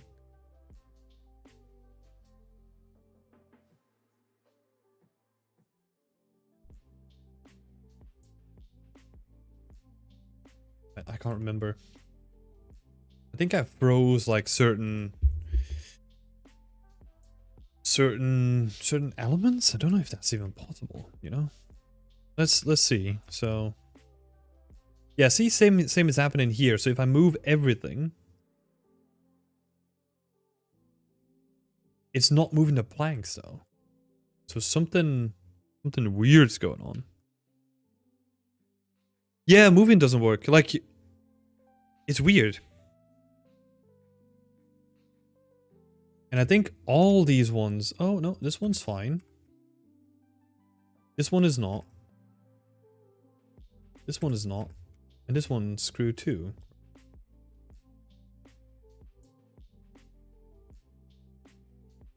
So weird. I don't know why this is happening. Well, something for me to look into after stream. See. Doing some proper codev stuff instead of outsourced. That's awesome.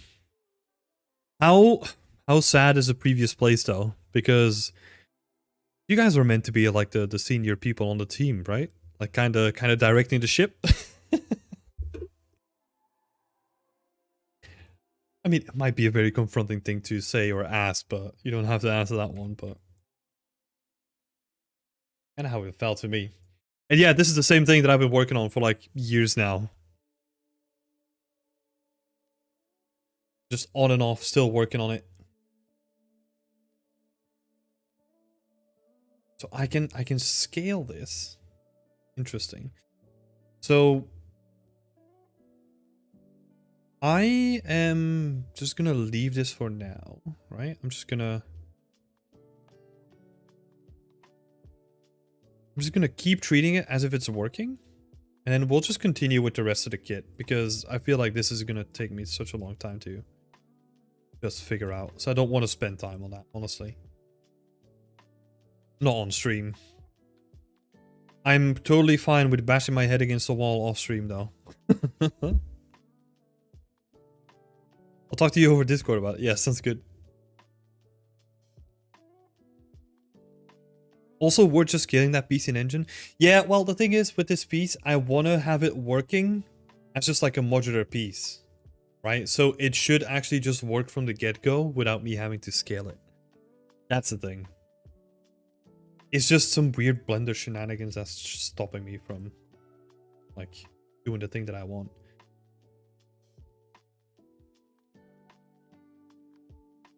So that means we have this one here.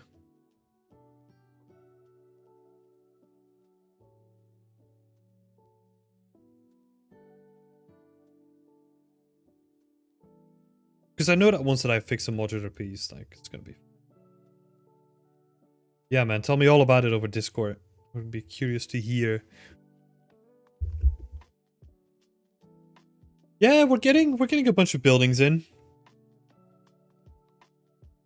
I'm having fun creating like a bunch of new stuff. And making some good progress on the scene, you know.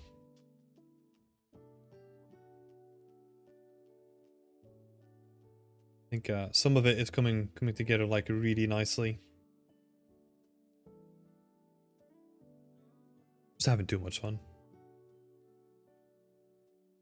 Too much damn fun. Erica's a principal now? Yeah, I saw that. Congratulations to her. Well, to you and you. You two both, right?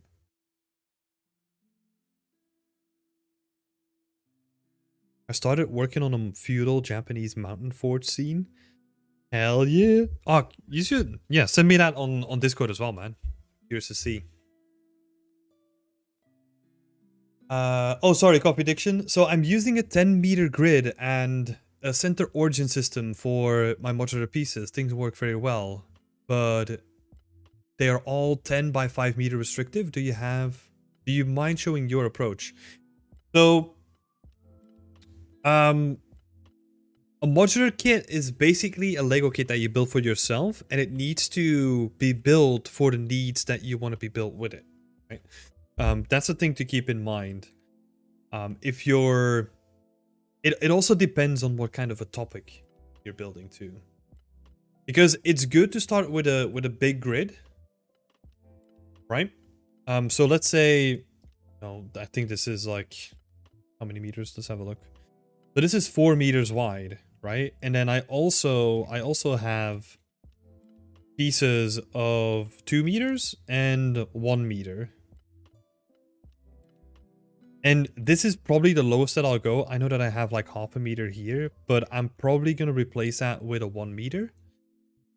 So that this is basically giving me like a lot of control already, right? So if I want to make a 5 meter one, cool, I can do that. If I want to make like a 6 meter one, that's the one that I have here. If I want to do like 10 meters, then I'll just have to like add another 4 meter in here. And that's 10. If I want to do smaller ones, I can do like a 1 meter or like a 2 meter by itself. And also have like a 3 meter. That's the thing, right? Like, and this is not that many pieces. I just watched like a tech demo of the Unreal Engine Matrix scene that they did. And I think they have like a bunch of unique pieces to recreate all the buildings, right? And I think they ended up with like over 2,000 different pieces to make all the buildings that they have in that scene. So this is a small kit.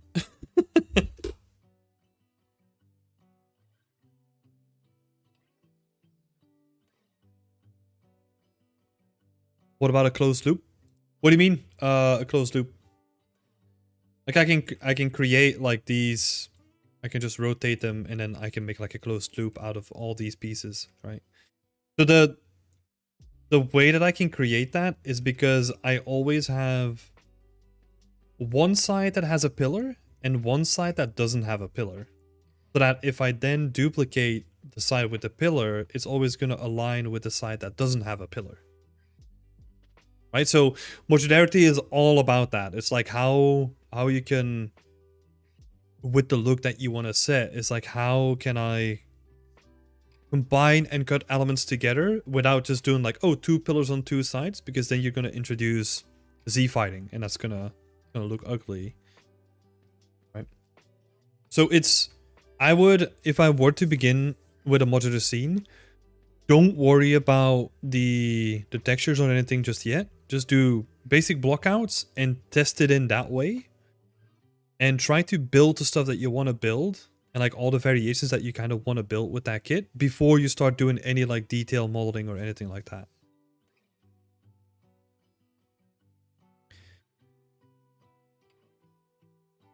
When you build a wall which is closed up,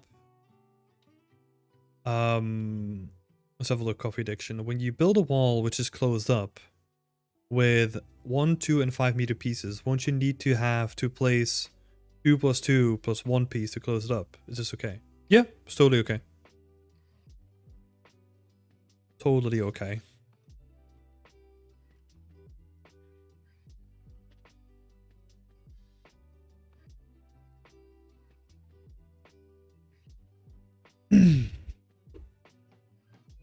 That's the thing, right? It also depends on the scale of what you're building too. Because the measurements that I'm bringing up now is because I know that I'm not going to be building buildings that are like 20 by 40 meters ever. Where if you're doing like a warehouse pack, right? Like let's say you're doing like an industrial revolution kind of scene that is all about like big warehouses and big hangar scenes and all that stuff. It's you're gonna work with different dimensions, right? Because then you're talking about like, okay, you're almost like doubling the size of like these individual wall pieces, where you probably end up with something more like 10 meters, 3 meters, and 5 meters or something like that, right? That gives you like a lot of flexibility because you don't necessarily need like the 1 meter trim, because that's going to be too small to do anything meaningful on like a large warehouse building anyway. Unless you want to go like really into detail and need it afterwards, but usually the bigger the size of the thing, the bigger the size of the modules are going to be as well.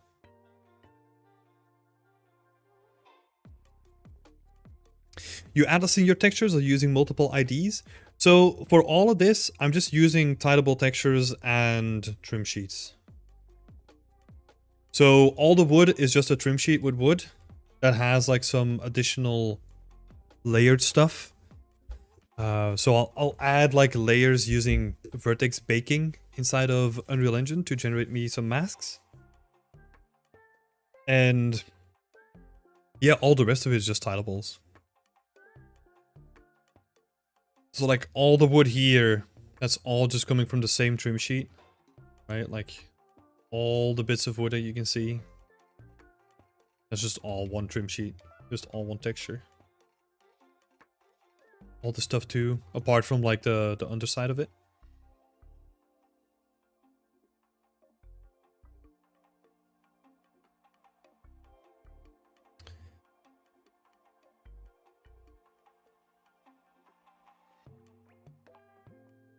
So I have 10 meter ones, making 5 meter 2 wouldn't kill anything. No, exactly. It more depends on what you need, right? Like and that's the thing that you have to keep in mind. I'll see if I can share. Let's see. Have a look here. I think this was super interesting to have a look at, actually. How they're doing like modules and facades and how they put like all the stuff together. Don't know if they have like an overview of how to build buildings. I guess in here, there was a part where I was just like, wow, just the scale of everything is just ridiculous.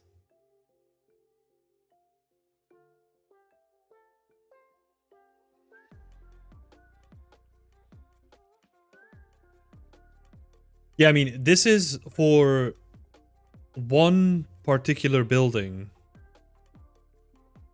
in the level, right? So this is just the one building. And these levels, they indicate the actual stories of the building itself. So this can only be used on the ground floor, and this can only be used on like the second layer, and this can only be used on like the third layer, and blah blah blah. You see where this is going? And that then gets used to create like, there's like an example. They kind of do like a really good job of like breaking it down. For example, I'll add the video in the chat as well. This was super interesting to just check out.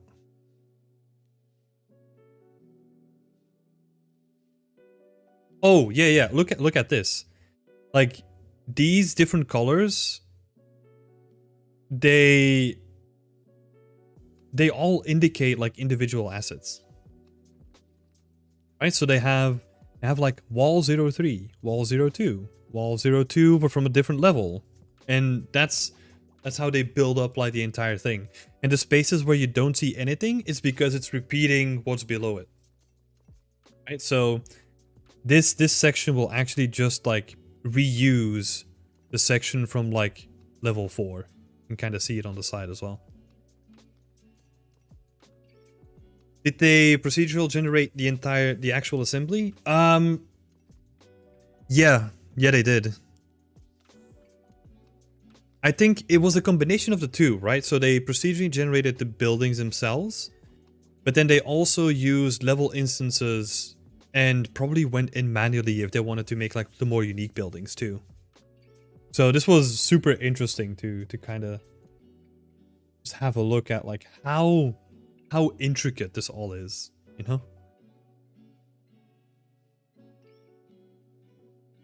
Like, I mean, yeah, just for this one building, right? Like, look at all the stuff that's being used. Great. Crazy.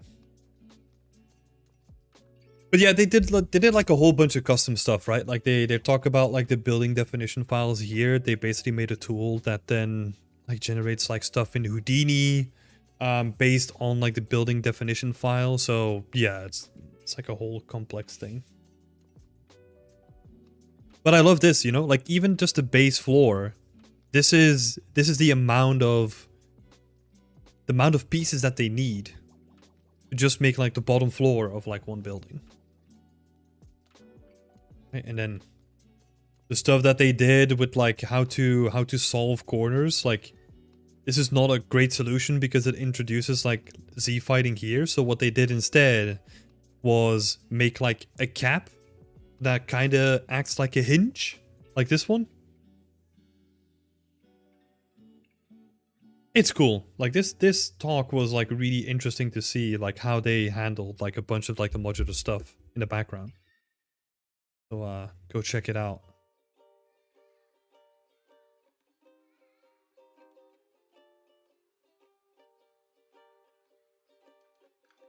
Mazeltov, could you give some tips when using modular pieces, like combining meshes of pooling objects? Don't know what you mean. Like if you're talking about like level instances, that's what I'm using currently to make these bigger buildings, right? So these are individual like prefabs or level instances where I can go into them and then I can get access to like all the individual things that make up the entire building.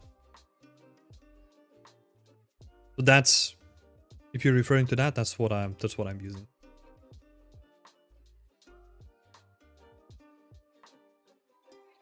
Yeah, it's amazing to see like all this tech, you know, just to make like a fantasy city. It's kind of crazy.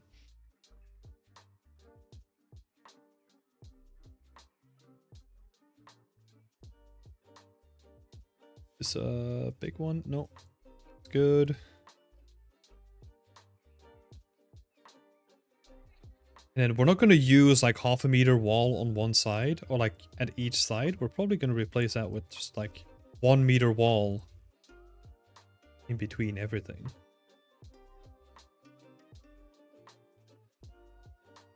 This is going to help with the look a little bit as well.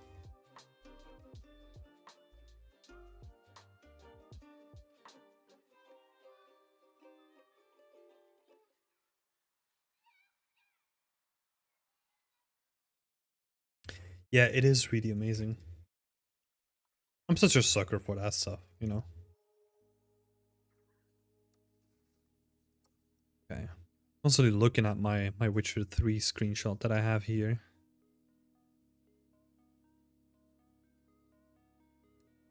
I think it would actually be nice to have more windows as well. You don't really have that many pieces with like a window.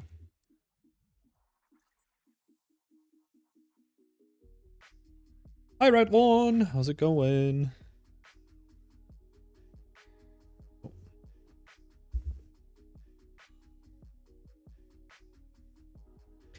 It's mad how Epic add features to do things you could do before, but slightly better, but also keep the old feature.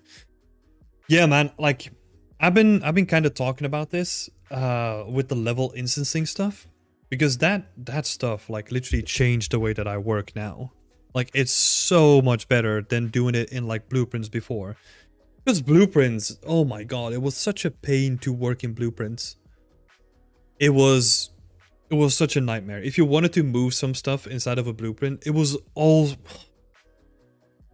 so cumbersome, you know? It was so annoying to work with it, like to a point where I kind of didn't want to work on my modular buildings anymore because it was such a pain to work with it.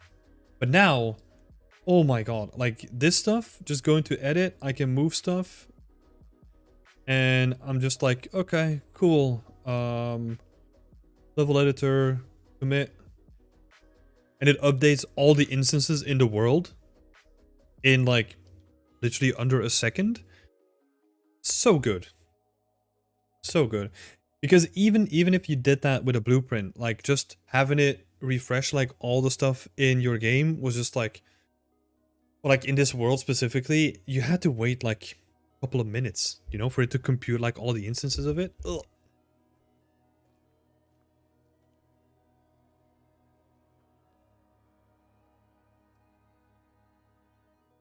Jumped back into landscape plus landscape materials recently. So many features in Unreal Engine 5 with layers in the name. Oh, really? Like, what are you talking about? I'm curious now. Maybe I'm missing out to some real treats. There's actually some cool stuff that I did on this project as well, where I started integrating like foliage spawning inside the materials. Super easy to do. Where I can just literally say like, hey, go into landscape and say, paint me some grass over here. You know, got some grass. Boop. It would like automatically spawn like all the grass on top of it as well. Super cool. Super cool.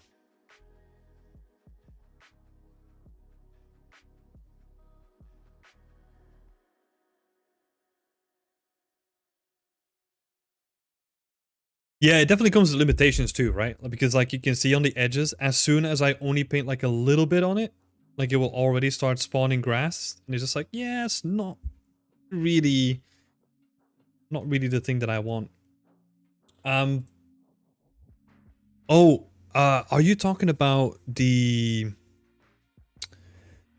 Because there's two ways of doing that, right? Like the procedural foliage tools, you have the basic ones that comes with like a basic set of rules. I think those are the foliage volumes.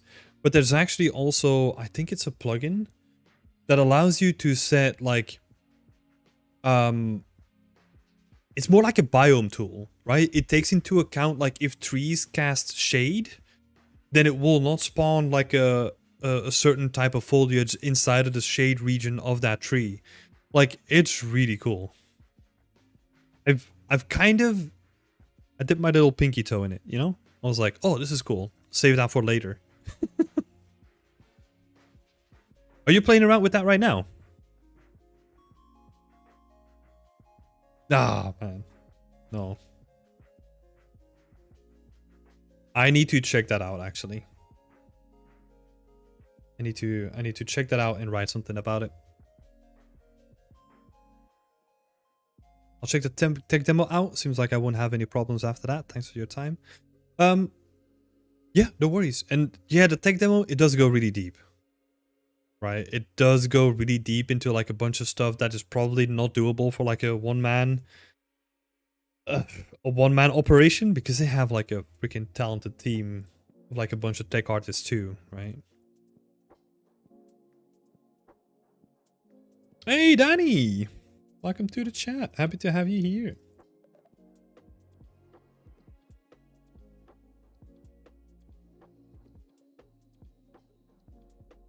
How are you doing, Danny? So yeah, we got this thing. So let's see. So that means that if we want to add like an additional layer, the overhang is also... Overhang also has to come up. Oh, shit.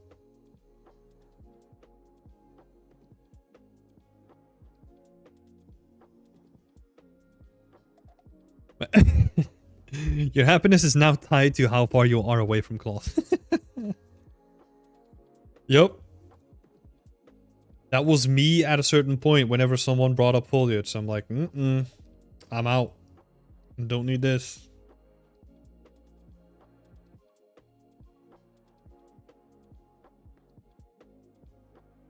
Then what do we need here? So do we have the wall for that then?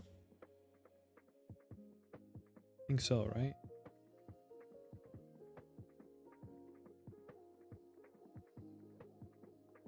At this one? No, that's a 1 meter. So I need like a 2 meter. What? Yeah, that one. Don't need that one. Been working on my scene for a while with work transitions. Yeah. I get that.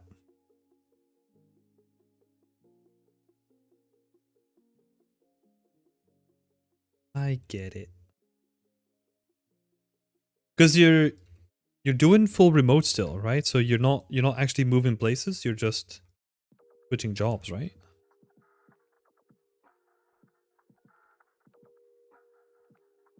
I kind of heard some stuff through the grapevine.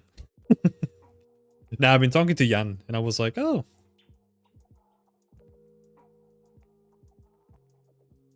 So cool to see.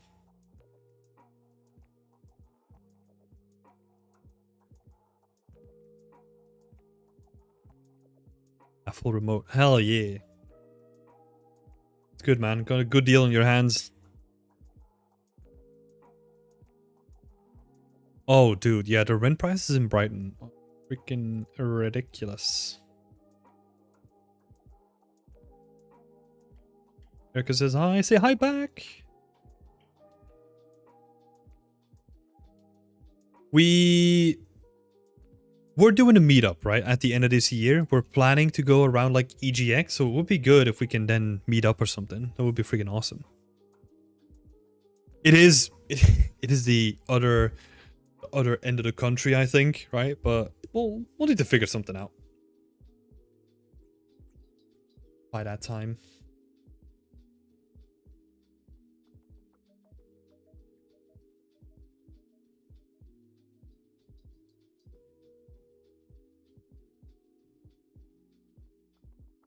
What are you snapping to? What's happening?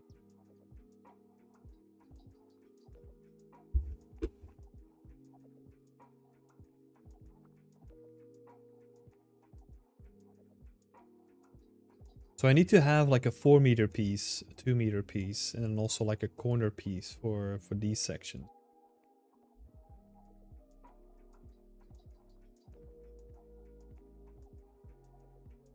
Yeah.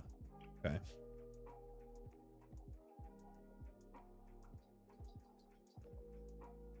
It is getting a bit weird though. I think the overhang might be too large for the top.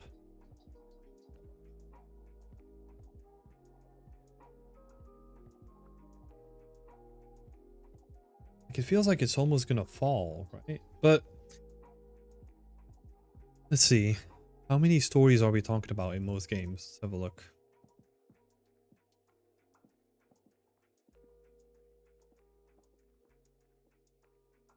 I think 3-story buildings in medieval times were not that frequent, right?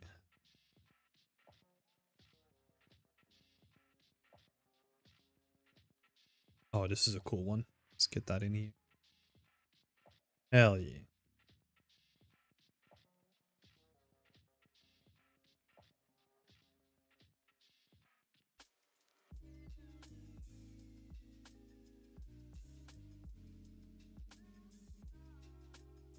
Yeah, this is a cool thing, right? They have like small overhangs, which is kind of... I think that kind of works. Like if we can find a way where we can reduce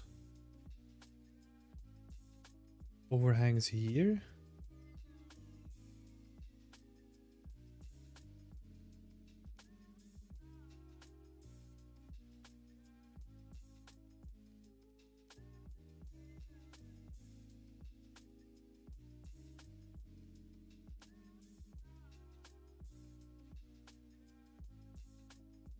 Yeah, I think that looks a bit better, right? Because I don't want it to feel like this freaking thing is going to collapse on you at a second.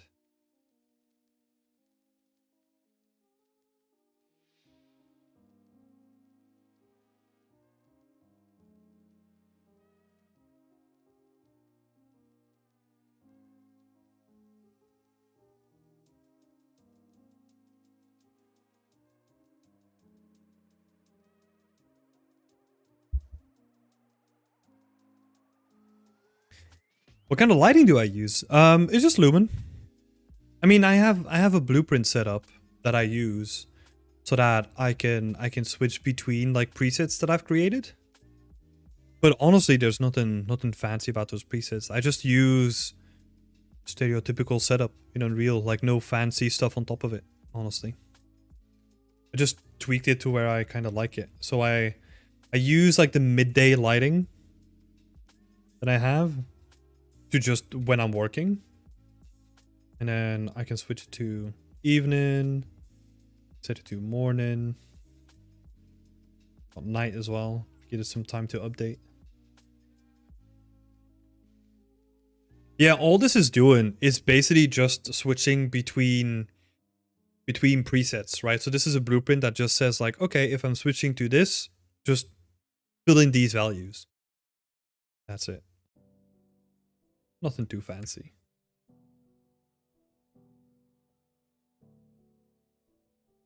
The community people look so good with nice mood and also with your feedbacks. I think I have to do the Patreon of yours after practicing some stuff. Yeah, that would be awesome. You're more than welcome. More than welcome.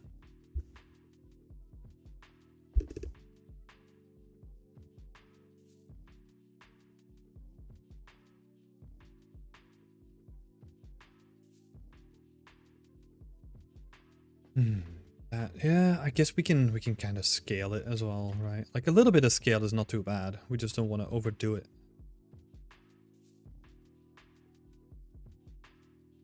Then what would be?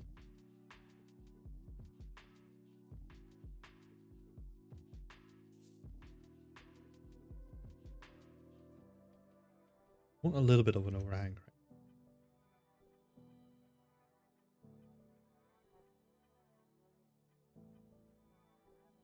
I'm just gonna shove these inside of each other for now, just to illustrate the point a little bit.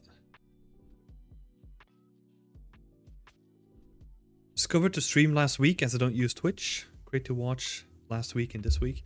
Thank you so much. Yeah, we recently made a jump to YouTube, so all future content is gonna be on here.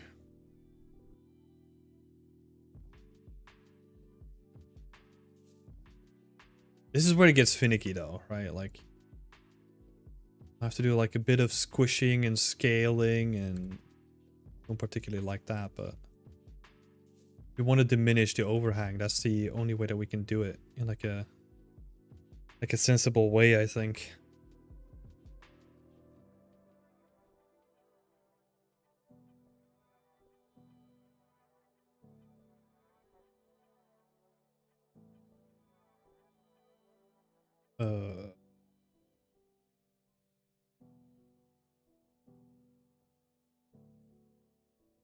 Rotate this.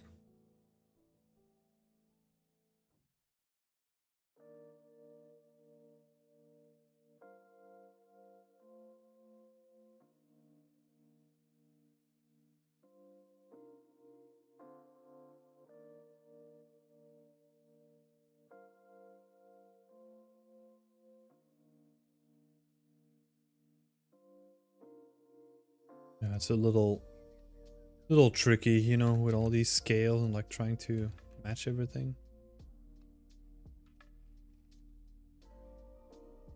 Not ideal. Not ideal.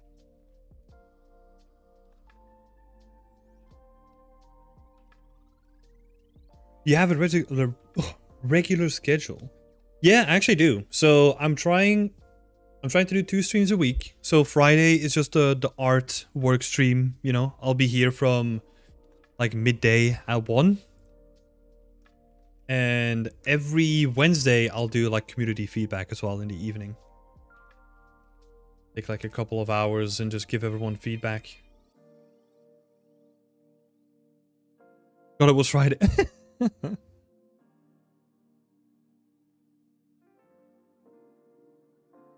Good, right? That's probably the best way, the best surprise that you can have, right? When you forget it's Friday. It's like, yes, weekend.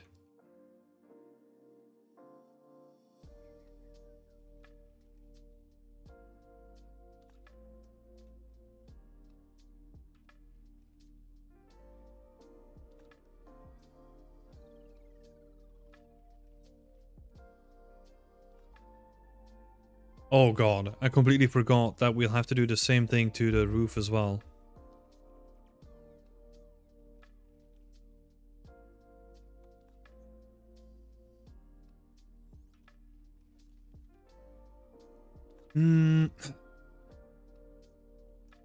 Well, okay. Let's test that. So it's not big enough. Do we have a bigger one?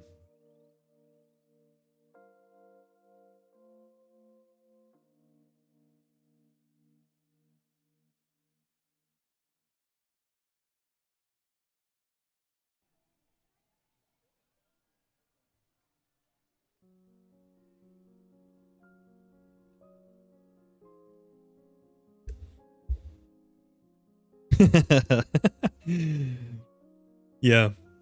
Yeah. I played around a bit with the water tool. And I was like, cool. How do I control this? And then it's just like, yeah, look at this random thing that we wrote here that doesn't really explain it too well. I was like, oh, okay. Kind of surprised by how bad all the documentation was on that one, but yeah, because I do have them here, right? Like, do have some water zones, but it's just like, okay, I don't know how I can get rid of all this because I don't need it, but it needs to be there if I want to do like a river. It's like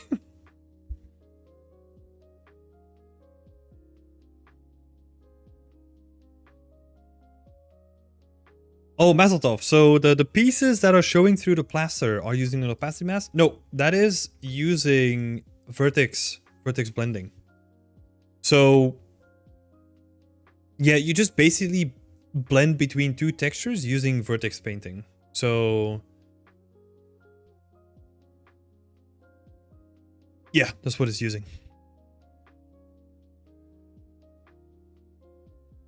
So I can now go in and say like, hey, mesh paint, I'll paint. And then I can kind of reveal more of it whenever I want to. So I'm basically switching between the plaster and the plaster that has damage and like the wattle shining through it. That's what I'm blending between.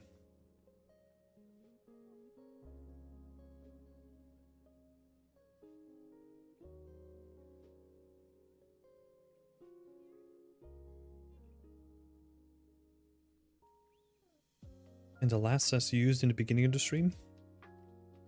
Oh yeah, that one. That is opacity mask. That one. So here we get to the awkward roof stage again. Let me see if I actually have some stuff to cap this off.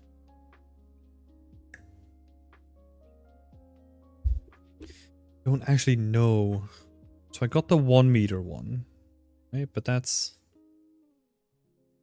I mean, again, I can kind of scale it, but ugh, so dirty.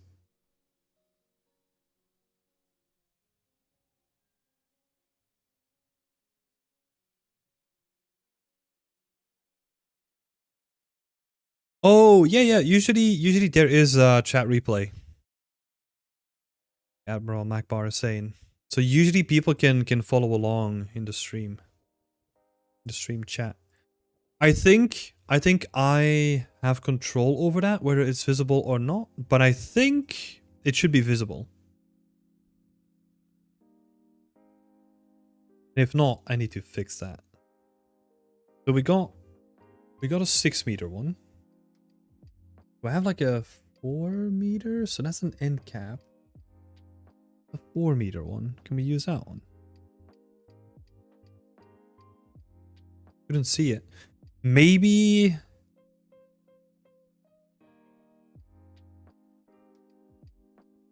Yeah, maybe that's my issue though. Like maybe that's something that I turned off on one of the videos on accident. So, Danny, can you send me the link on Discord so that I can see which video it was? That would be super useful.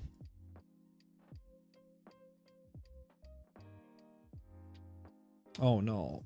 Scale this down and then the tiling doesn't match anymore. Oh. Hate it. Just gonna ignore it. Close my eyes.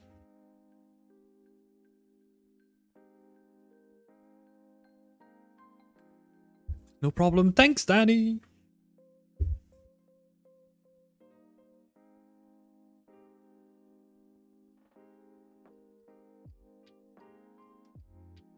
Let's see, did I miss anything in the chat?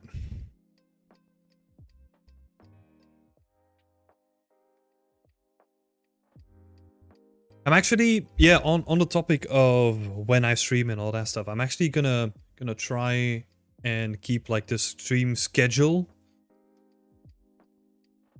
I'm actually gonna try to keep that somewhat consistent as much as I can. That's why you're not using the scale tool. Yeah, also the reason why I hate scaling on modular pieces is because if you scale something in a modular kit, it usually has an effect on all the other pieces that are used to attach to that piece, right? So if I don't know, you can kind of see that here, right? Like if I'm scaling this like a tiny bit, then okay, I'll need to scale this one as well, but it gets kind of tricky, and then maybe I'll need to do some adjustments on this side as well. It just has knock-on effects. So that's why I usually don't like to scale with modular pieces unless it's really necessary, right? Petro habits. Well, yeah, we couldn't use any scale. Yeah.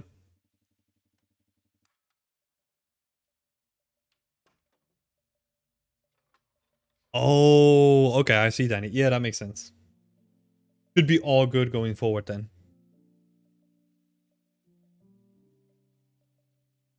Does this one still work? Oh, yes. Look at that. Yeah, it breaks it all. Like it has a lot of, yeah, it just basically affects everything else, like I was saying, right?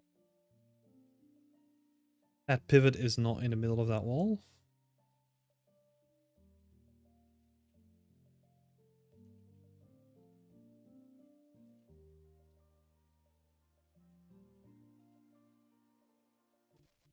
Oh, the roof is actually not really in the middle either. Yeah, better. Then we'll have to be like really awkward and try to find a piece that fits the hole here.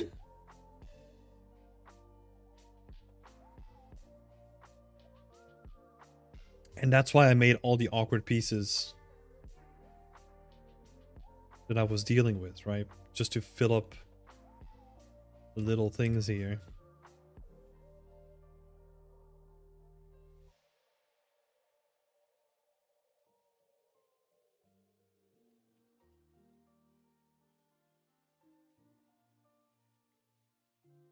Wow, that looks terrible.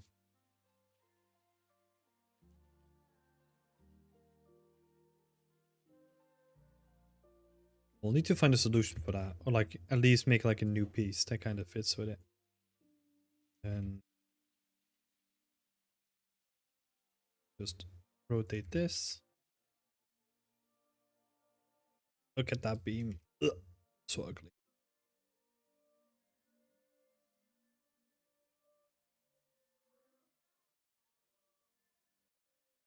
Yeah, I don't mind that overhang a little bit. That's a chunky house.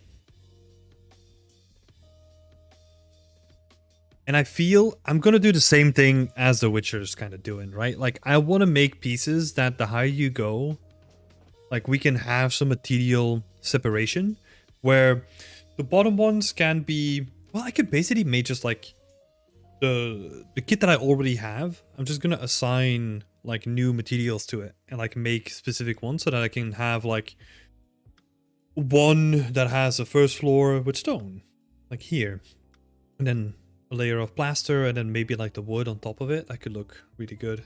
Because now, what is not looking good about this building is that it's just all plaster. No, it doesn't look good. So we'll need to fix that. But hey, that's how we're creating environments, you know? It's just step by step, incremental improvements. I'm gonna make some notes here because I do want to keep that in mind.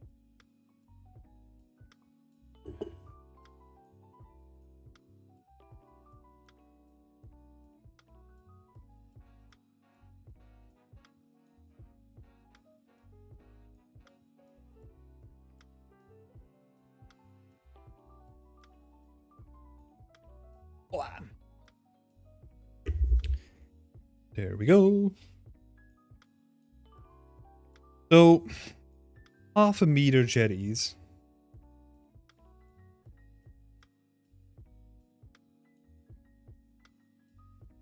What else do we need? 2x2 roof piece.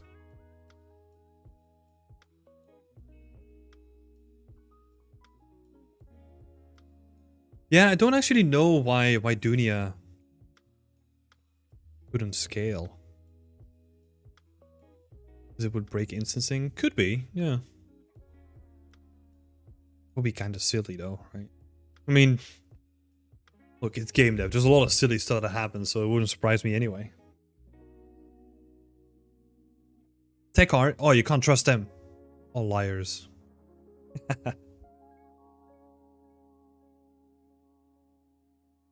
Yeah. It is an old boy. Oh yeah. We wanna add different materials on wall pieces. So what I could do, right? Like the option that I have right now is I could just slap materials on it whenever I wanted to. I think I got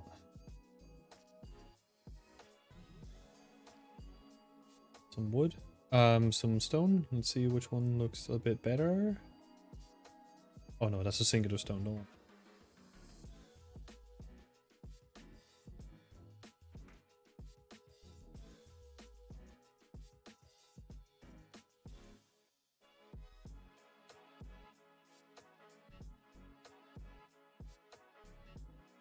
Right, so this way is definitely an option, right? We could do it this way for sure. However, it doesn't look good when we have like all the wood separations in the middle of them. So it would actually make more sense to just make like a wall piece that has the same sort of dimensions, but then actually works in here, right? I think I even have like some stone stuff, some stone walls.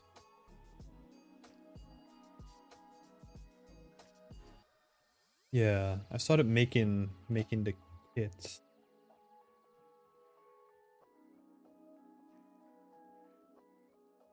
But I could technically like place all this with stone and then have some pillars as well that I could just use to dress it up.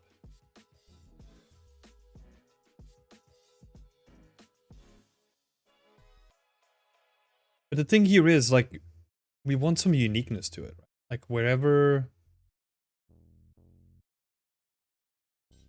like we do need a hole back for the door. So that's, we'll need to create like unique pieces anyway for this, I feel. Because it gives us like way more control. We can do some cool stuff where we have like a rim of stones around the door, right? Can do all kinds of cool stuff then. And we're not restricted by just slapping a different material on like stuff that we already have. Yeah, this is going to be nice for material breakup. And maybe have a look.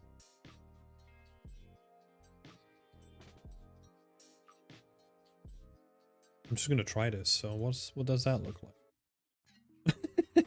It just has that entire trim on it. Okay. Yeah, that's not intended. Okay.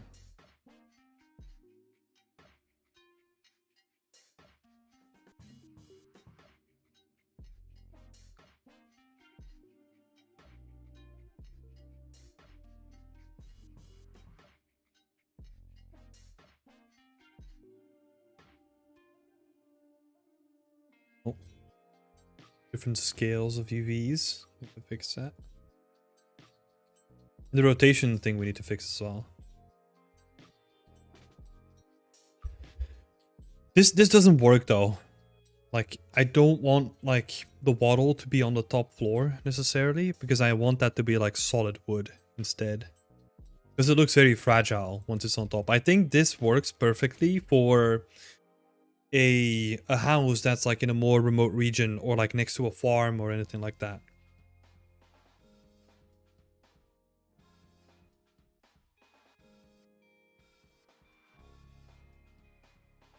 Yeah, that means that we'll have to expand on this, right?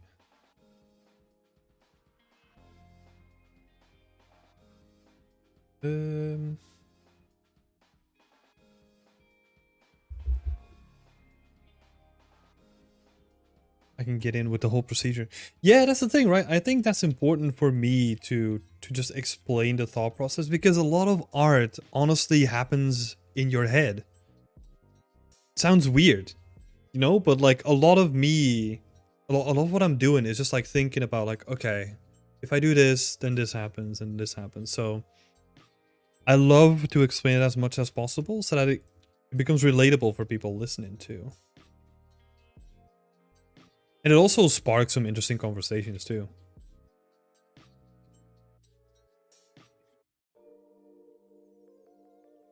Yeah, relatable. Exactly. Just all in our heads, I might as well explain it, you know? And we're just gonna name this.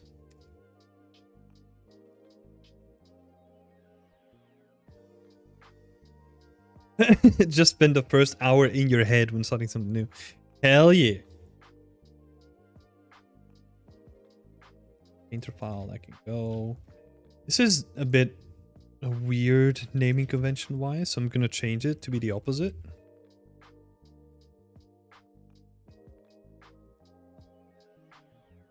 I'm gonna do the same here.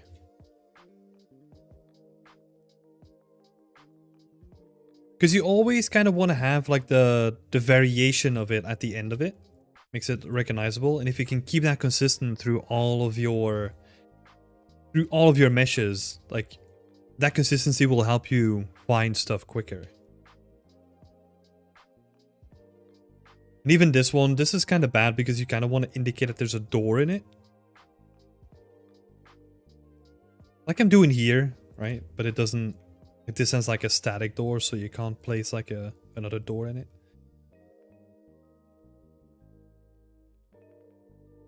Walls. Let's go.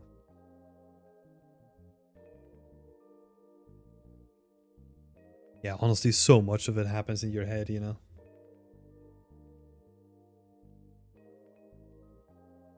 And like, honestly, like when you're streaming, a lot of it is just like, oh my god, this is so messy. I really should clean this up. At least in my head.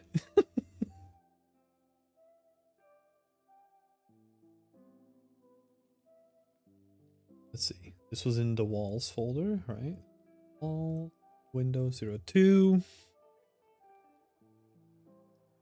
Base color. Oh, it added textures as well. This is not what I wanted it to do.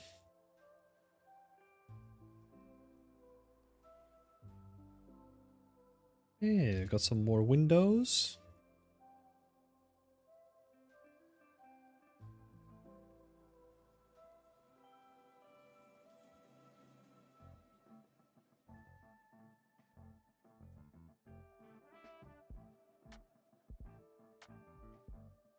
And then to break up the silhouette, I do have like all these add-on pieces too. That we can just kind of cheekily put in the same place as like a window, right? It's like, cool. Put that on there.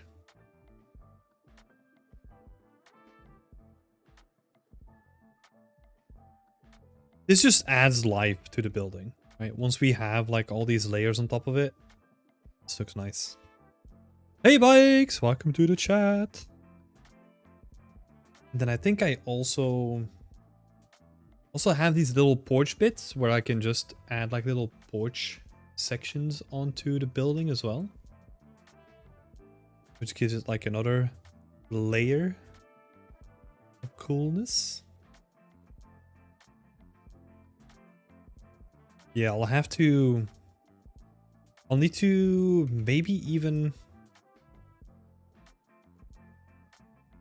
maybe I'll need to even add like the floor inside of the porch as well, so that this becomes like one asset instead of me placing it down like individually. Because there's no real reason for that.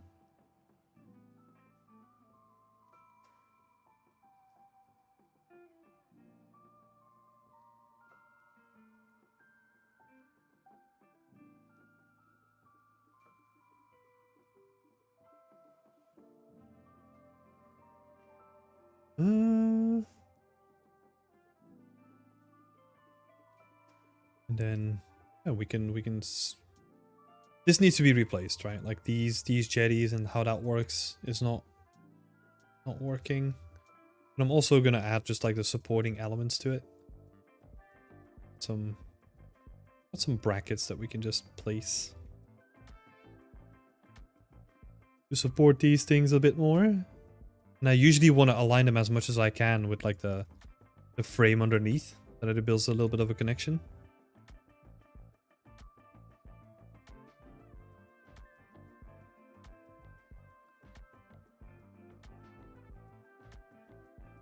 One by four. Probably gonna work a little bit better for us. I do have some rails.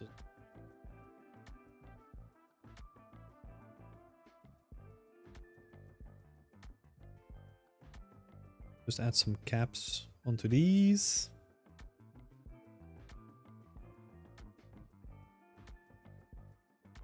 Stuff is awkward though.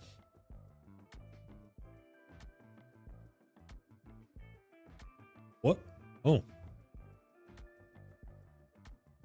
What was I thinking with this pivot?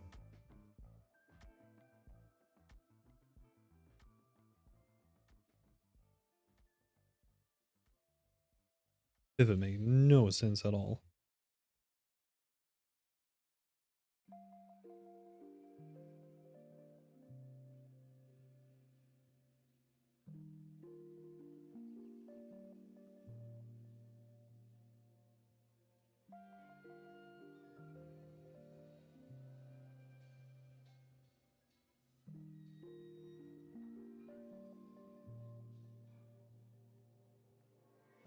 Getting there, you know?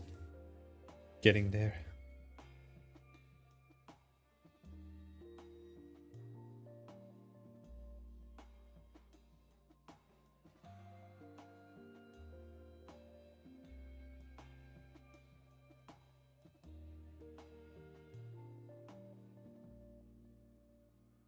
I think I do need to make some of these modules like a bit chunkier, you know? I'm looking at this reference as well, and I like how big the attachment itself is, and it's not necessarily like a window, right? It's almost like an extension of the room itself. It's actually a cool way of handling or like adjusting the silhouette of the building itself. Because actually the add-ons that I've made, they're all little modules that I can attach onto it. But it would actually be cool to have something that looks more like this, where you can actually like drastically change the silhouette of things. Be cool. Right now, this does change the silhouette, right? Like this porch thingy, like that's pretty cool the way that it changes the silhouette. Like the rest of it is kind of tame, or like kind of subdued in the way that it adjusts the silhouette.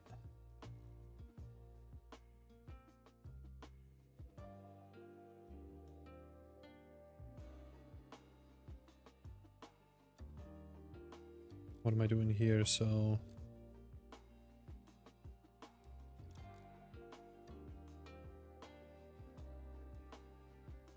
hey Ali, thanks so much for popping in, man. Appreciate it. Have fun on the job, and yeah, just reach out to me, man. Like let me know how it is. Need to catch up sometime.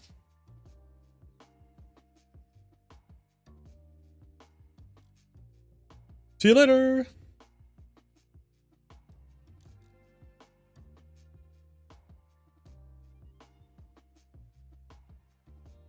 Start with the module, make a basic shape, and then make a dynamic silhouette. Already learned a lot. Yeah. And usually that's the way that kind of already, like, always works, you know? Like, when I explain people how to make props or an environment, I always look at it in the way of, like, sculpting, right? Like, not necessarily 3D sculpting, but just, like, clay sculpting. I think it's very relatable, even though you don't know how to do it yourself. But you start out with a big block of clay, right? And then you start out with the base shape because you want to get like some sort of form in there. And then once you got the form in, then you can start out by making it like you can add the details, and you can start working on like smaller and smaller sections, right? That's kind of how a lot of things work, honestly.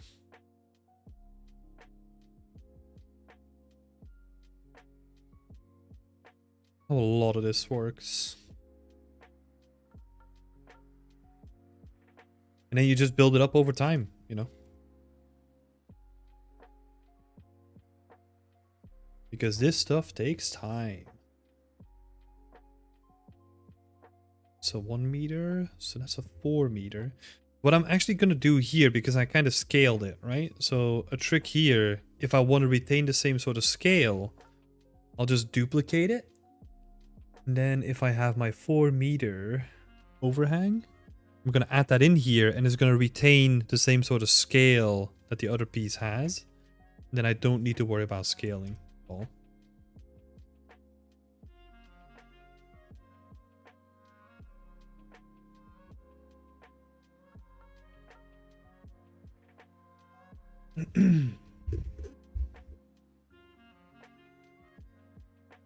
How do you decide on proper pivot placement? I use a cube as a volume, and it's centered to have all my pieces use exactly the same pivot. That's usually not the way that you do it, because the way that you want to set up your pivots is what is the easiest to build with the piece, right? I have a couple of bad examples in this scene actually. So remember these roofs? If I want to duplicate them, and let's say I make a roof out of them, okay? So I have like 3 of these pieces. This is the roof. And I notice that I actually need like the end piece to be on the other side. What I need to do, I need to rotate, move it on one axis, and then move it on the opposite axis. That's not good. That's not good pivot placement.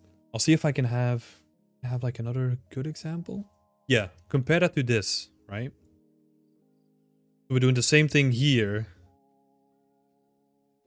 But now if I want to rotate it, like I just put it down the middle in at the bottom, right? And the only thing that I need to do is rotate it. And it's fixed. It's way easier to use than having to like move it into place and all that kind of stuff. Like, oh. Or you could just scale 1. Not necessarily, Guillaume, because scale 1 might screw up the tiling. So the way that I'll show you, right? Let's see. So we rotated this one. If I then do scale -1, right? We're already starting with like a weird scale. But you can see that the tiling doesn't really work anymore. And the reason for that is I made these roofs in like a specific way so that no matter how you rotate them, the right side of the roof is always going to have an overhang, and the left side of the roof is always going to have a gap. So that if you like add them to each other, the gap is going to slot into the empty space of the other module. And if you rotate it, it's going to do the same thing, because I'm basically doing the same thing on the other side as well. And if you scale that, then you're kind of screwing with how the pieces work together, right? So you can't always do that. Even though in a lot of cases you can, right? For example, these walls, yeah, you can just, well, bending. Speed level design. Hello. How is it going? Welcome to the chat. So I am building a medieval town. That's what I'm building. I've kind of been working on this for a while. I have some areas that are like in a good state. Right, so this area is in a pretty good state, but currently I'm focusing on the actual buildings a little bit more and trying to make medieval buildings that look a bit more realistic than the ones that I had before. That's what I'm doing.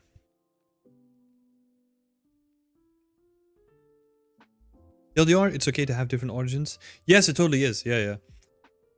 The pivot always needs to be in a place where it makes sense for the people that are going to be using the pieces to basically have the quickest way of using them, right? For example, an example on these walls is the walls usually work in this way, so that I can always match the pivot to like the endpoint of something else, right?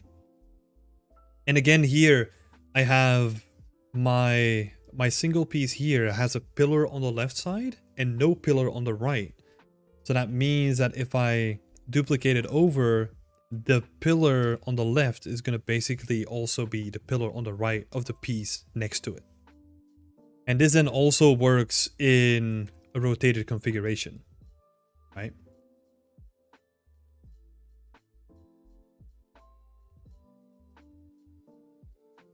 So grid stays consistent, pivot does stay consistent. It kind of makes sense. I always thought different pivot points would break the assembling process. So the grid is also an important factor in this, right? Like, if I'm thinking if I have a good example.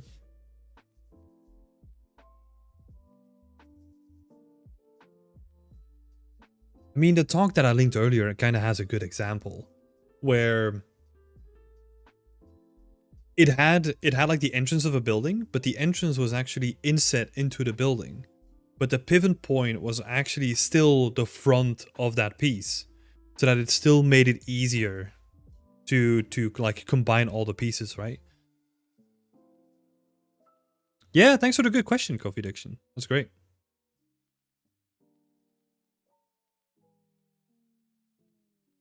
I'm thinking, I don't think I have an example of that pivot placement. Yeah. So it does completely depend, right? Like whatever is the easiest to use. Like, this makes it super easy to build with all this stuff. I can just like move it about. Cool. This is perfect. It's working on a bigger grid as well, so I don't have to worry about like small gaps or anything like that.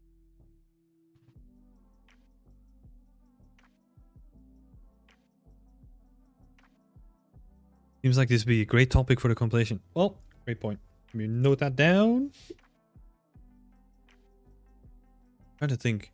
Don't think I've written anything about pivots yet.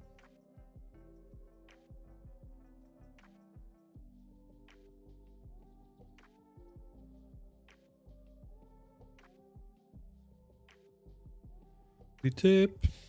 Thanks, Danny. Great shout out. Yeah, but it completely depends on what the asset is, right? Like we've just been exclusively talking about modular pieces, whereas for unique pieces that are completely standalone, it's relatively simple. Like that's where I would take your approach and just take like bounding box, center, and like snap it to the floor, and that's it. You know, it's kind of like this pivot, right? Oh, kind of like this pivot point. Like it's just snap in the middle of like the bounding box volume. It doesn't really align to the grid, but for such a big thing, it doesn't necessarily need to.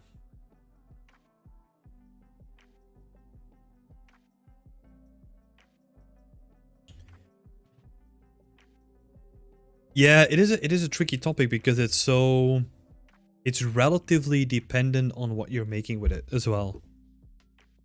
Right, so there's like a lot of caveats and a lot of things that you need to be aware of when talking about it. But I'll definitely write something about it. Could be cool.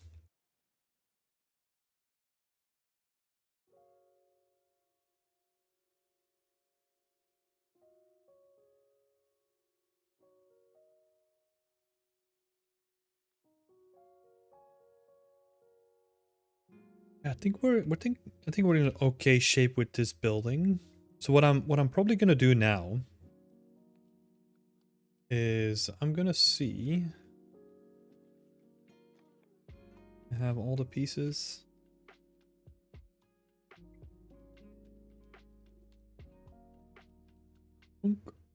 I am gonna create a packed level actor because I like the previews, you know.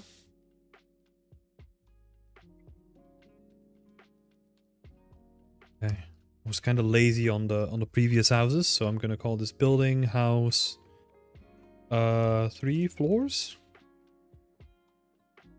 Right, because I want to give some indication of or like context to what this building is. It's all fine.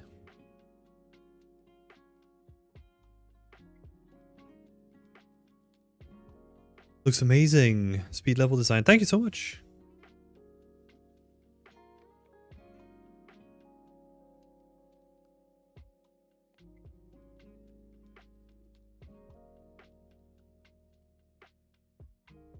What? Why is that pivot there? Oh my god. Did I forgot to check the pivot placement? This is actually a thing that I forgot to write about. That you can change the pivot like super easily now. I can just be like, okay, cool. We're just gonna take this pivot, slap it in the middle. Oh, what? It removed a part of my house. What have you done to my house?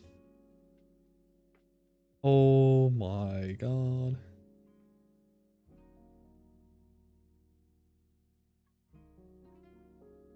Yeah, center minus C. Oh. No, the house is fine. Okay. Gonna ignore it. I am just gonna ignore it. Just, nothing happened here, people. Nothing happened. What the hell? Why is it doing that? Why is it hiding stuff?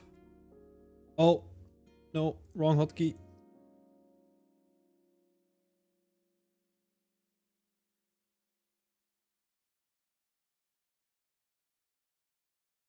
Exposing your fake interiors. Damn it.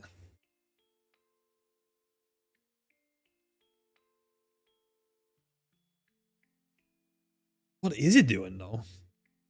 So confused at the moment. Because it's fine in here, right? Okay, I'm gonna try. So if I add a new one, I delete the old one, you know? Huh? Bug. You have to build the whole building, Tim. Yeah, thanks, Danny. Thanks for that tip.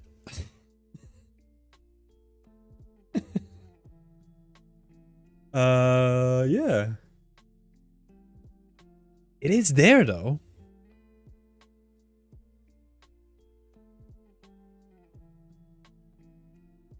Okay, I'm curious now. So does it actually have the walls in it? They're just invisible for some reason?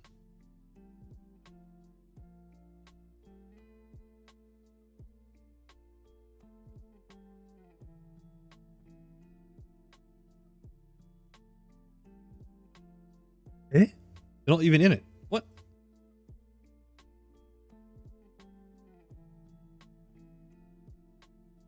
I find modular approach is even harder if building seamless interior to exterior. Feels impossible.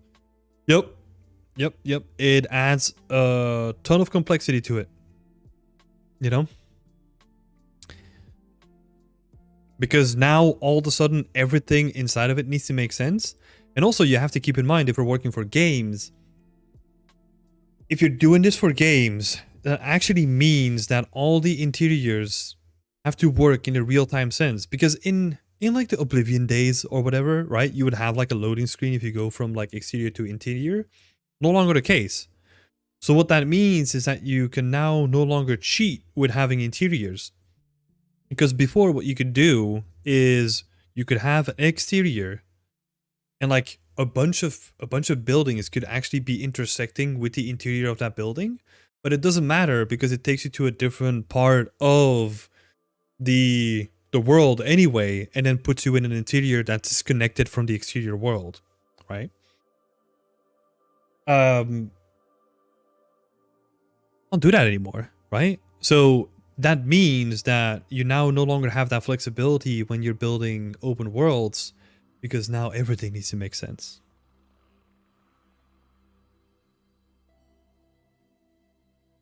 Scales, wall thickness, no unnecessary overlap and quad overdraw. Yeah. It's a nightmare, you know? Yeah, this is some stuff to learn while working in the studio, I guess. Well, it's some stuff you learn by, yeah, partly working in the studio, right? But also just looking at games and like trying to deconstruct them. Because when I was thinking about that, I'm like thinking about like all the interiors that were not built for Cyberpunk. And my God, I can only imagine like the technical, like the amount of planning and technical skill that you need to have first to be able to render it all, but then also to plan in a way that it all makes sense if you have a city that's literally just built on top of each other, you know? That's like, it's not only a tech nightmare, but also just an art nightmare and level design. And oh my God.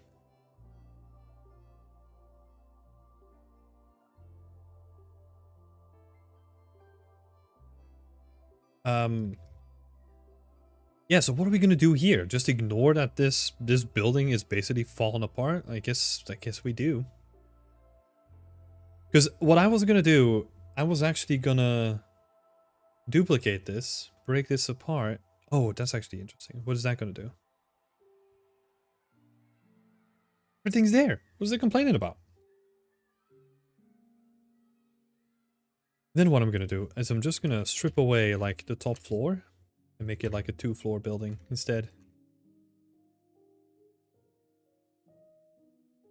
Oh, we don't want to remove those walls.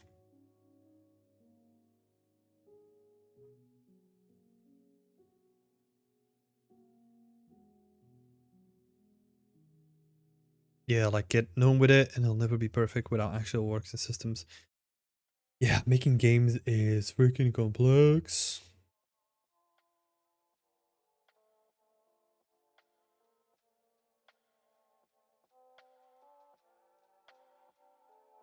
We're just gonna move this all down, you know? Just move it down 1 floor.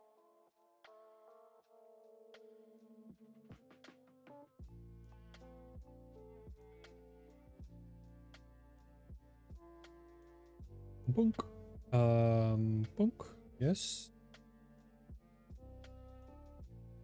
It's too big.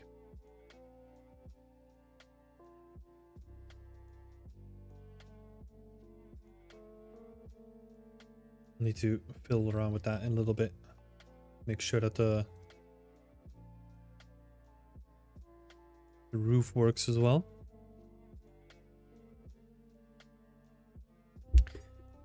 Lifetime goal? What do you mean? Like making a world that has like both interiors and exteriors and works flawlessly? I mean, that would be a good goal. Especially if you want to make it yourself.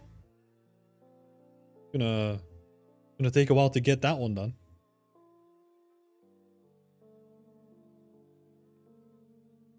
I'm happy to manage a village, yeah. Well, you and me both. Because this village kicks my ass sometimes, you know? But it's fun. So fun.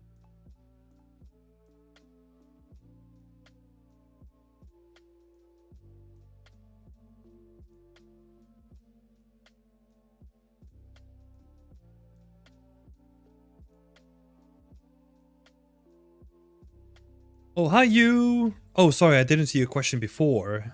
Have you used any displacement in this scene? No. No displacement.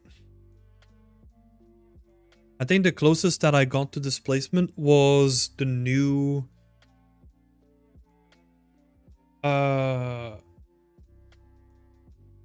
let me take a step back. So if you're talking about displacement, where I'm actually displacing the geometry, no. Like tessellation or something like that, right?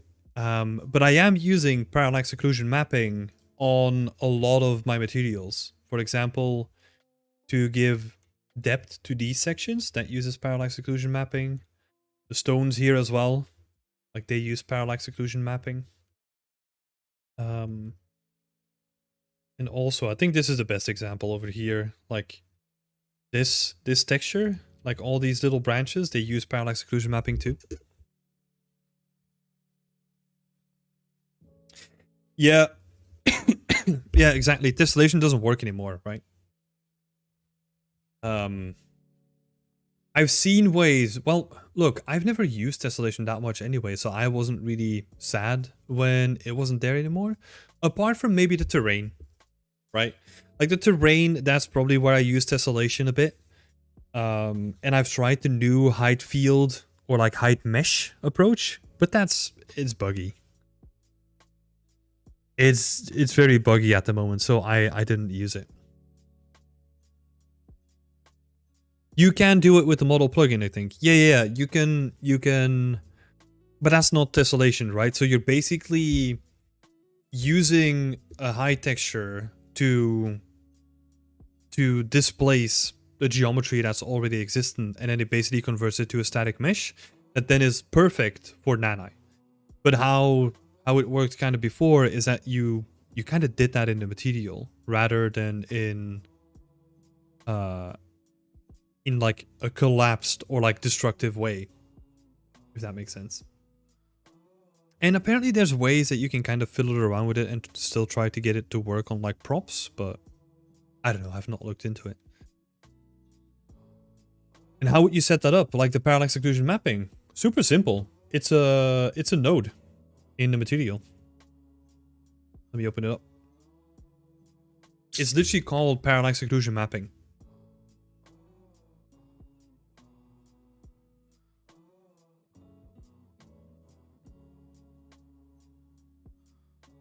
So in here, I made like a little material function for it. So that's the node that you want. And you then give it a height map that drives the texture itself. And then add like all this stuff. It's very self-explanatory. Like it basically gives you control over like how detailed you want it to be, what the height is. And then you feed that into your UVs, and that's it.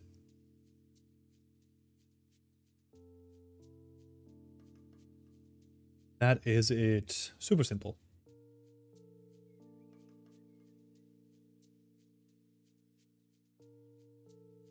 Super simple.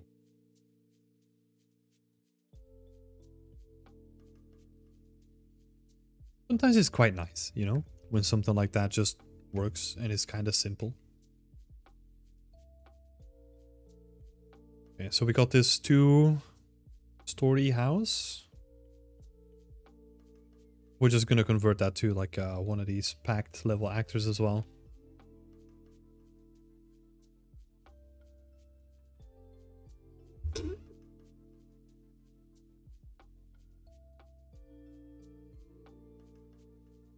Yeah, it really does. It adds depth to the materials, right?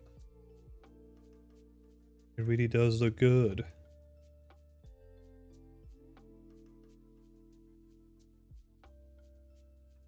It's very basic. Like I'll need to look into there's like a shadow output as well. I've been curious about that, but I haven't really looked into it. Mazeltov, the roof is geo. All geo.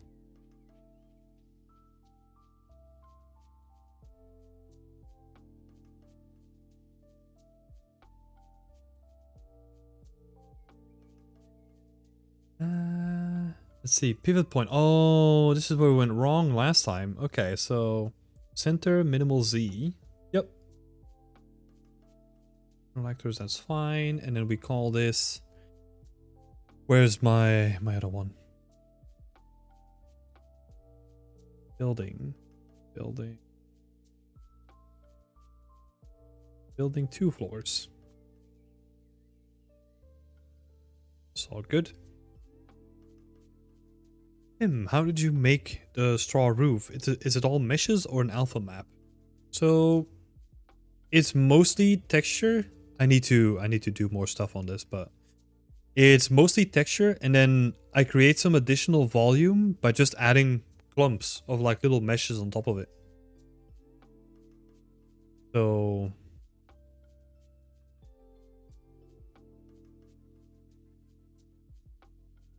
let's see. That was the one that we were just looking at, right? So that's what it looks like in geometry.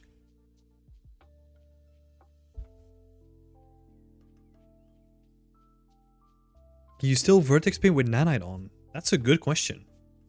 I don't think so.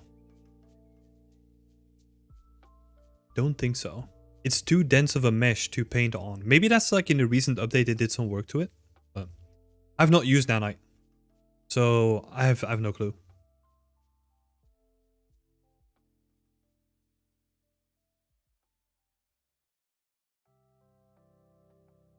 Water, get out of here.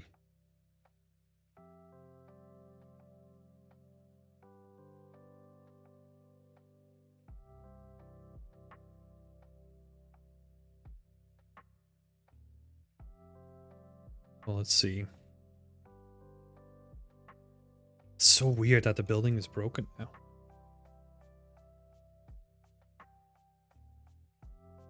You know what I'm gonna do? I'm just gonna do like a quick restart of Unreal Engine to see if it fixes it.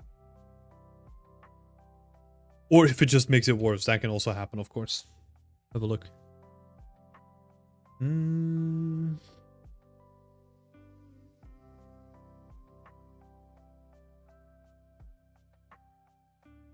My autosaves have been broken for the longest time. That's why I'm unchecking all of them.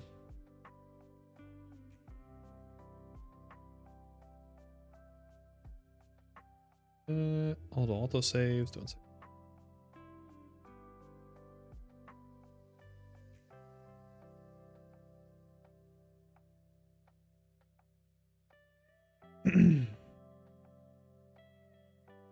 Oh my god, Mezzletov, that's a lot of questions.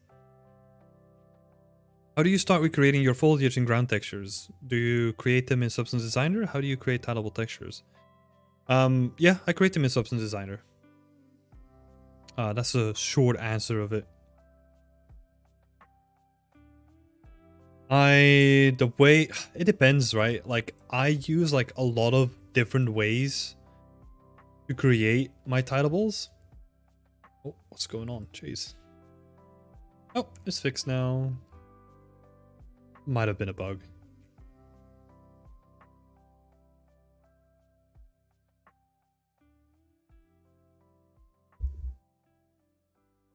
Well, yeah, that's the thing, right? Like, there's so many ways that you can create tileables. I've created hay in like couple of different ways as well. I used fiber mesh in ZBrush for the first time I made hay. Then this one is made in Substance Designer purely. But I've also made other textures, like this one is purely Substance Designer.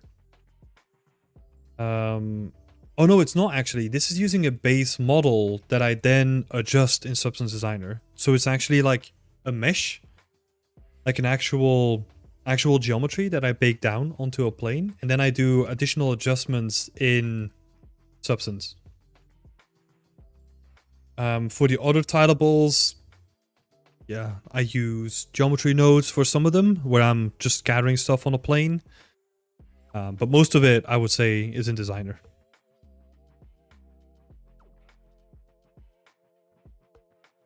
It depends on what I need, right? Like, I use Designer in like a very modular way. So I kind of make like little sections of like bits from Substance Designer, and then I combine them whenever I need to have like new things. Like a good example is I have stones, right? As like a separate Substance Designer thing that I can then just add to like whatever texture I need stones in. And I can use that atlas to scatter just a bunch of stuff in.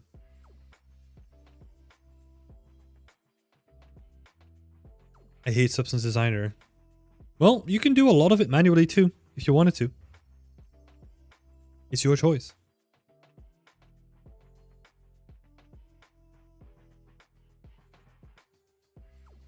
Designer is overwhelming effort. Yeah, 100%, Hugh.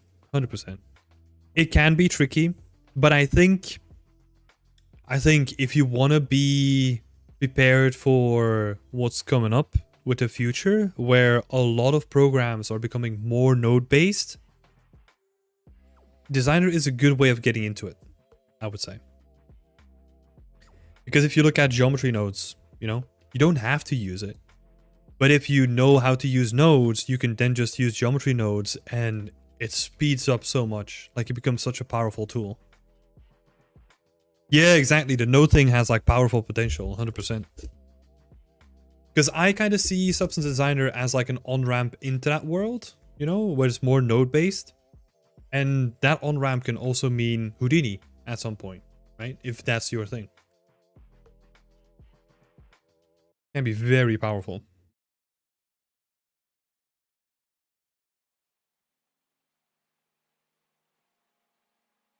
So 100% agree.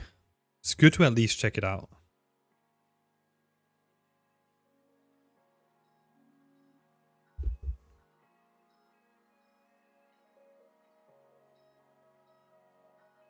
Wouldn't it be more optimal to make a roof a material rather than all geo? Yep. Optimized? 100%.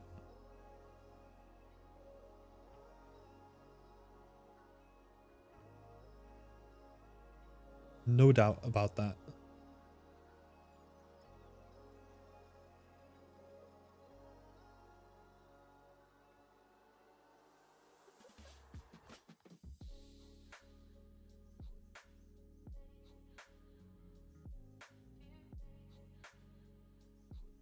Mm, mm, mm.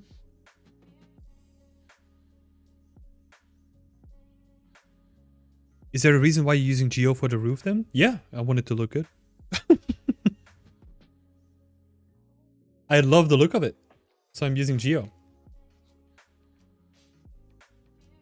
And also what I'm gonna do at a certain point is when I'm building the level of detail, like the LODs for it, I can strip out a lot of that Geo and then revert back to the tileable as well.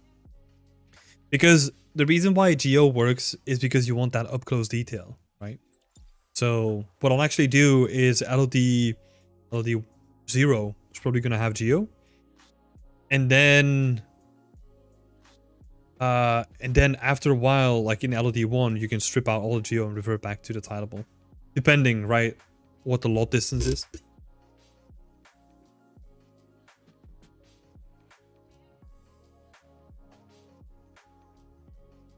Yeah, it's coming out quite nice, right?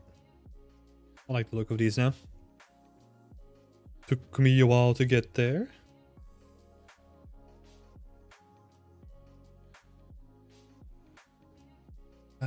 So pillar. And then can I scale these up? Make them chunky pillars. Yeah, but that's a good question though. It's a good question. There's so many ways of doing it, right? Like I love the suggestion that people had in the chat earlier where you could have Geo on the silhouette of the mesh and then have the interior of the mesh be like a parallax occlusion mapped texture. That could also work. That could also work. There's so many ways of doing things. Game dev. So many ways.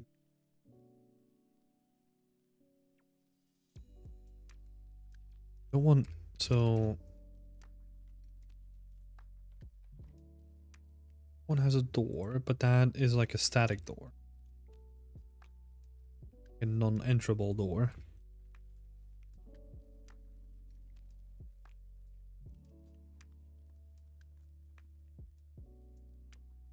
And I think, let's see if we can spice this building up and make it a little bit different from the other one. How did you make that branch weave material see-through? With an opacity map. So everything that's not a branch is just basically gonna be see-through. Let's see. This is what that looks like, right? So just a simple opacity map that you can see through.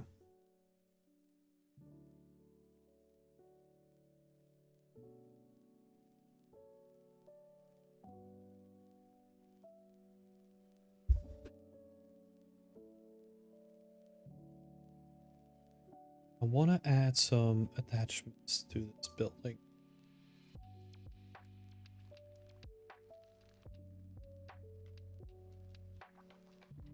Am I looking for some brackets? Got some doors.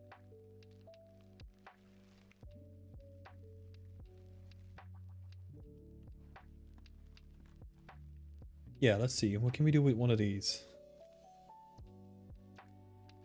Workshop. Tents.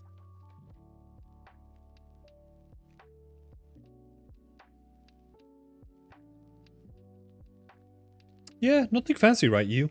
Like sometimes the simple stuff works really well.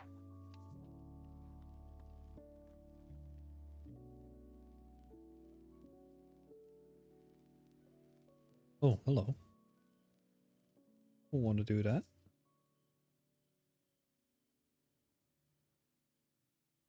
Oh, so actually this is also a thing that I learned when working in the industry as well, is that you wanna have a buffer when it comes to stuff like this, so that you give, when it comes to assets like this, you want to give a buffer because it gives you more flexibility in how you want to place an asset. maybe it's not that useful on this asset, right? Because the door is on floor level. But it could be really useful if you're using concrete, for example. That's pretty generic, and you want to sink that into the floor. You want to have that higher. You need that buffer of allowing people to decide, like, okay, I'm gonna put it this high or not. Right. So usually, what that looks like is that you just add like more stuff underneath the floor, so that people could kind of drag it up if they wanted to. Let me give you an example. So if we do like a very quick example here, if I just do something like this, right? This building still works like this right now, but it also gives us more flexibility if we then commit the changes and say like, hey, look, I want this building to be like a little bit taller or like a little bit higher from the floor. If we remove the door here,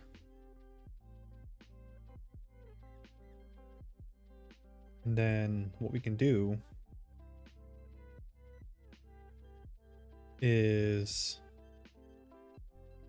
we can just add a staircase to it, you know? Gives us cool opportunities for like interesting reuse within buildings. Now the same building can kind of work as this as well. And obviously we need to make sure that these pillars are doing the same thing as well. They go all the way into the floor. It's like an interesting way of like allowing flexibility for people that are going to use the assets themselves, which was a lot of my job. I was working in the industry, like it was creating these nice little compositions. It gives us more flexibility.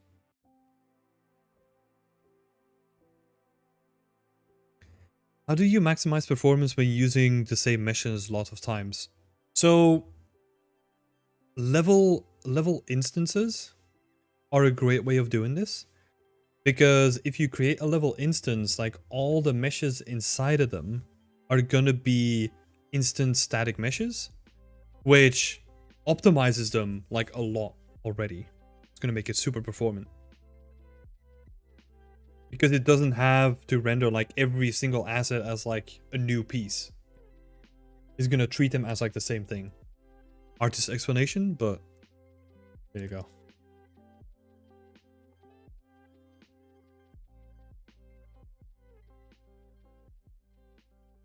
Full explanation, a detail? Yeah. Neat little detail, right? Just building more flexibility in the stuff that you already have.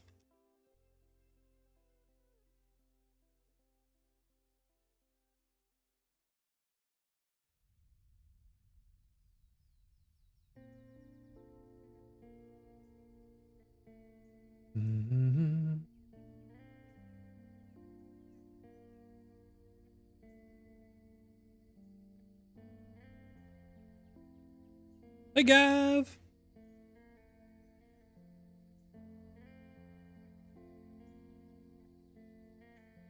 How's it going?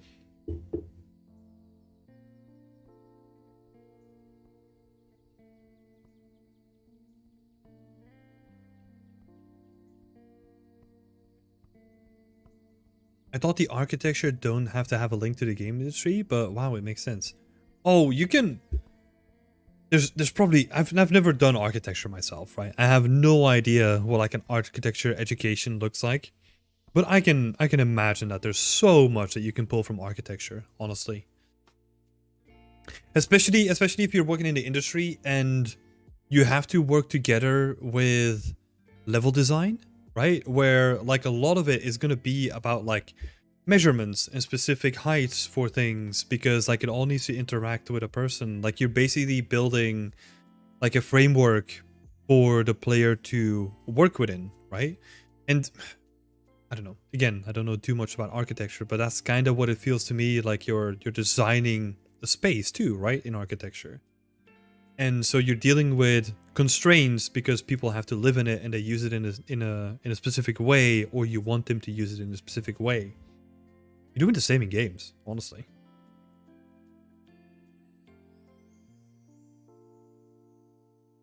So if you create one wooden plank and you create a wooden cart, you make a level instance of all the planks to make a new mesh that is more performant. All the planks. No, in that case, you would make a level instance of the wooden cart, right?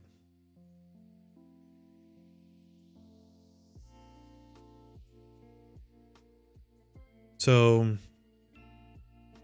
yeah, I guess you could do it like that. But usually,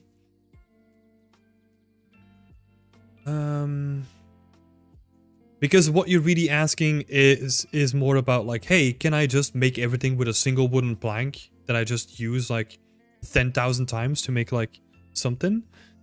There is still like a drop off where it's probably cheaper to have like a single mesh, right, for a wooden cart or something like that. I don't know where that is. I think to me it's more about the usability again, right? Like if you make a wooden cart out of single wooden planks inside of Unreal Engine, you can do that. But I feel like you're wasting a lot of time where you can just do that really quickly in like one cohesive thing in Blender or whatever modeling program. Yeah. I just create the wooden cart in Blender, exactly. That's what I'm doing with these ones, right? Like the wooden card itself is just like a single mesh from Blender. Hold on, I'm gonna be right back. I'm gonna take a little. I'm gonna go to the toilet real quick.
All right, we're back.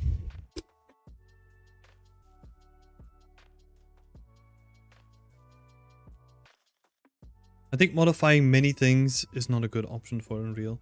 Yeah, it's more about usability, right? Like if you create like, because you can create this all out of singular pieces if you wanted to, but it's, imagine the amount of time that you're going to be spent on this. Like, it's not great. Gav, uh how do you do your AO baking in your mat? Your materials? I don't know what you mean by that, Gav. I just bake AO like standard.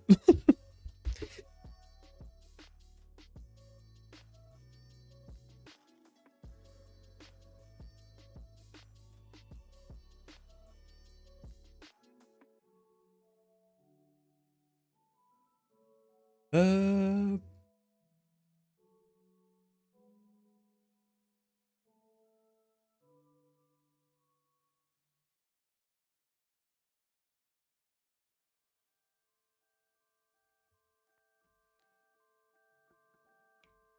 Oh, do I use that as a mask? No.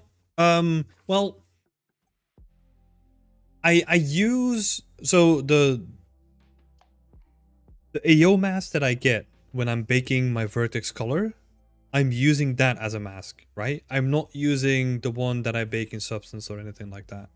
So yeah, I do use that as a mask.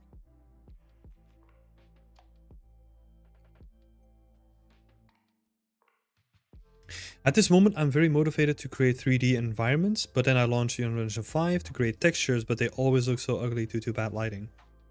If you think it's due to bad lighting, try using a lighting setup from someone else, or maybe it's one that's provided from a scene already, right?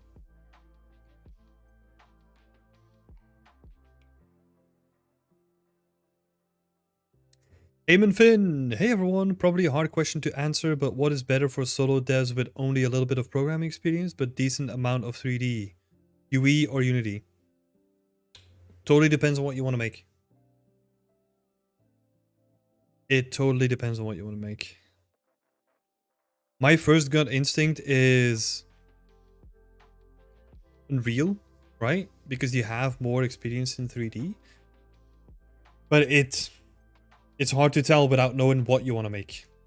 Because there's no context, right?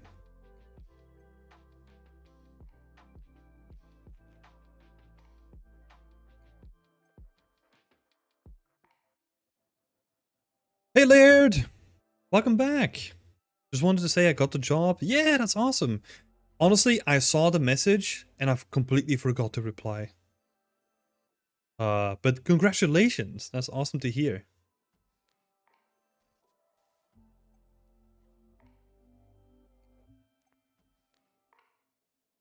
I gotta say, I'm so bad with that, you know, especially on ArtStation. I don't use it that often. I'm not on ArtStation all the time. It's not a social media network to me.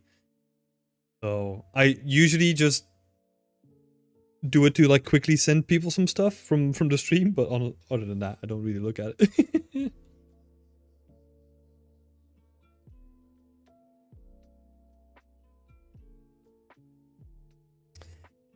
Hmm.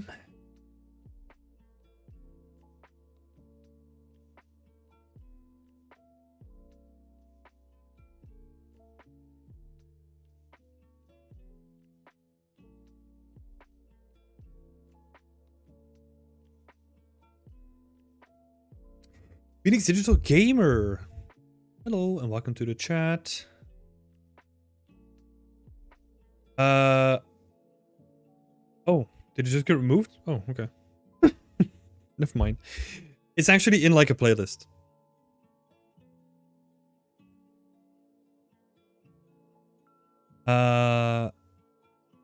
Let's see. Those are some nice looking houses. What's your focus for today's stream? You know what? That's a really good question. I think it's very broad. I wanna improve the look of my medieval buildings, right? Like the modular pieces, because the ones that I created previously, they look interesting, but they're not like your medieval buildings that you would recognize, right? Like they don't look too medievalish. Like maybe this one, we can get away with that one, but the other ones, they kind of feel more fantasy than grounded in reality. So that's what I'm trying to do with like more simplified things like these. I'm just gonna create like a couple of variations and then tweak them over time. Because there's a bunch of stuff that I still want to do. I wanna create like nice variation, and I wanna have like these wooden plank structures on top of it as well. I think they look freaking amazing. So I feel like we need to kind of do the same approach. Oh, Laird, that's a good question. So there's a bunch of stuff that still needs to happen, right? In broad overview, I need to polish and tweak all the textures. I want to finally get the modular kit in a good place, so where it feels like they're decent, you know, and has like an interesting silhouette. Yeah, it's a whole bunch of stuff. I have like a mental list that is long.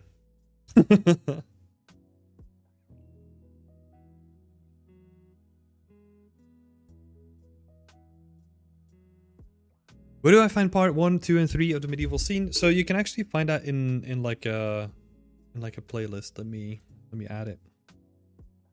But it's not the complete thing because I've switched over from Twitch.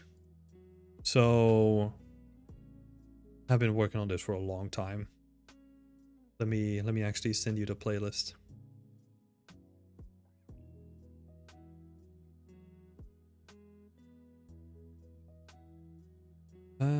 Where is it?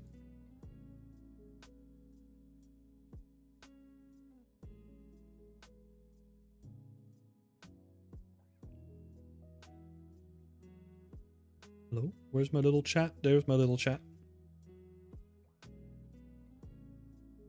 If you go to the channel and under live. Oh, is it there as well, Eamon Finn? I didn't even know about that. That's awesome. Thank you.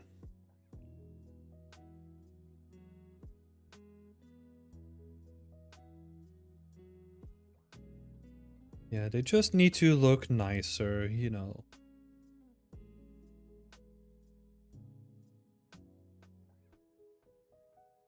I think the wood is gonna look really nice if we have like what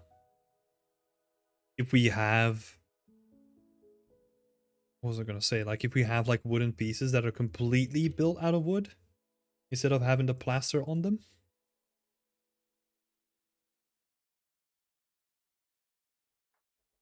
I'm trying to think.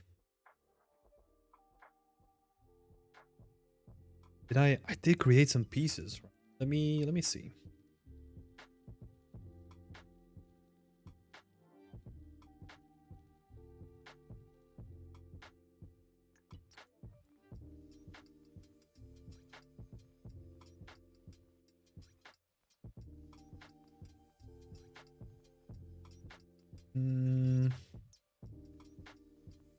Those are the rounded ones.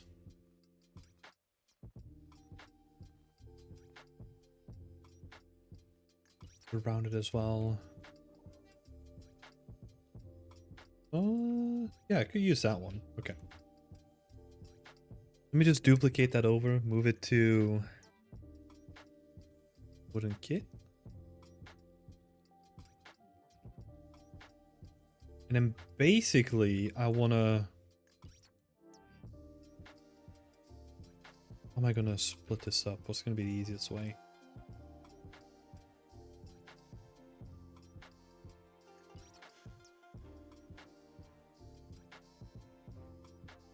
Chat as well. I think they look great already. Thank you so much. I'm always gonna be hypercritical. I really want to push this to like the next level. At least for me. And as an artist, we're always our own worst critic, right?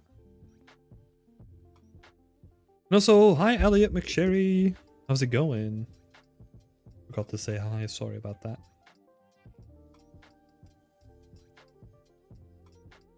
And then let's delete all the rest of it. See this as well.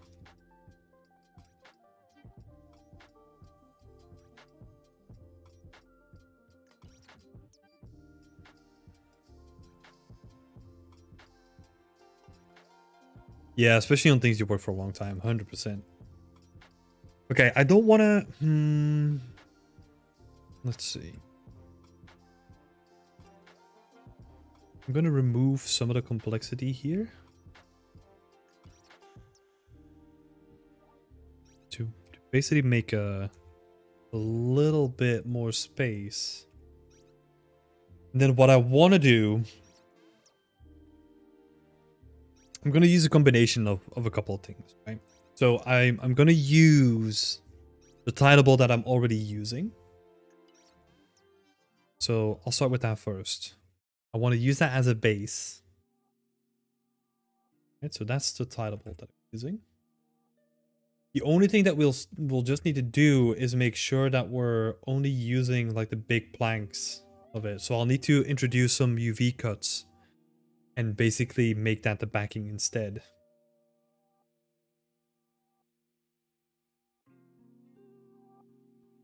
So if we then mark that as a seam.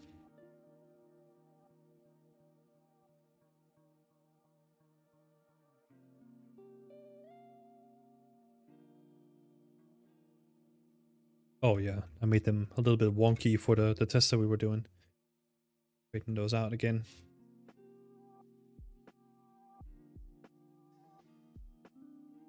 And then I'm just gonna overlay that. Probably should do that at texel density as well, right? Textures 4K.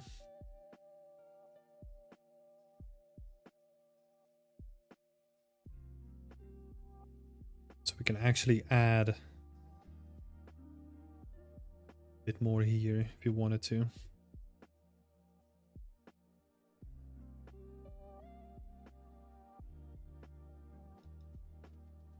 I am just gonna be super crude. Throw this all out. Now. And I'm gonna use correct face attributes to kind of align it with the section that I want.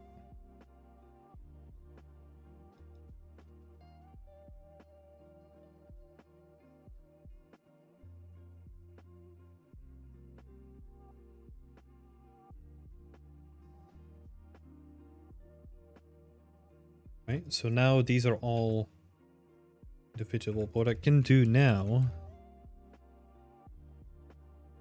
just duplicate this. We kind of have a backing for our wall already. At least like a solid base.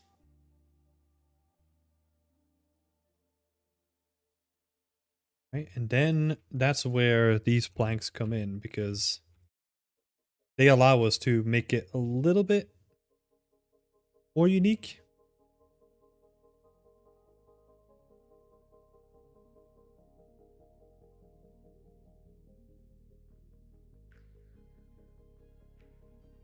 We don't need all of this, you know, like all this stuff. Go. Make sure that we delete everything.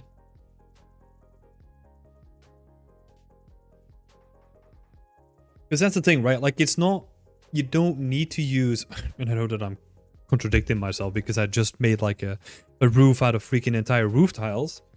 We don't need all of it to indicate that this is like a very detailed thing.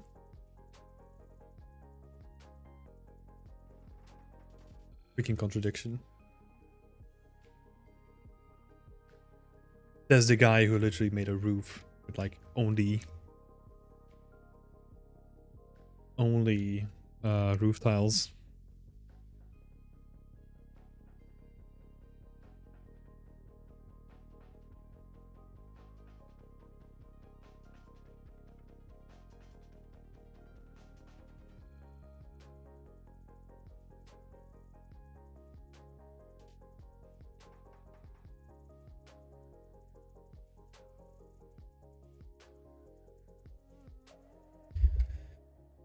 Mm-hmm. Want to make sure that they're nicely tucked in there.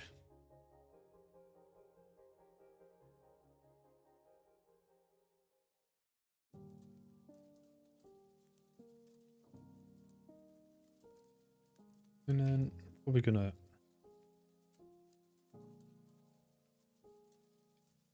do some of this stuff.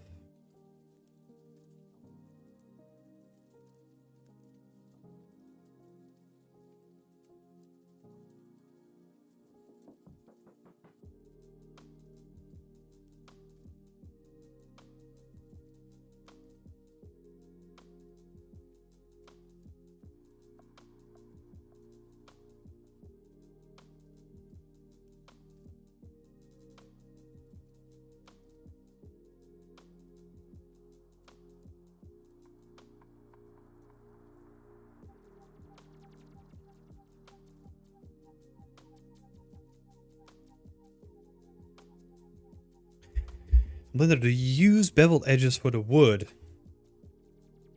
Let's see. No, not on this one, apparently. Didn't know to. There was a moment where I did use them, but the benefit of, well, this is coming from like the ultimate trim technique, which is something that they used in Sunset Overdrive, is that you can actually build the bevel inside of the texture so that you can kind of fake it through that way. So that's what I'm kind of using here, right? You can see that the normal is kind of creating this visual appearance that it's kind of going to the side. And that's just all coming from the texture. Because this thing is straight as a wooden plank.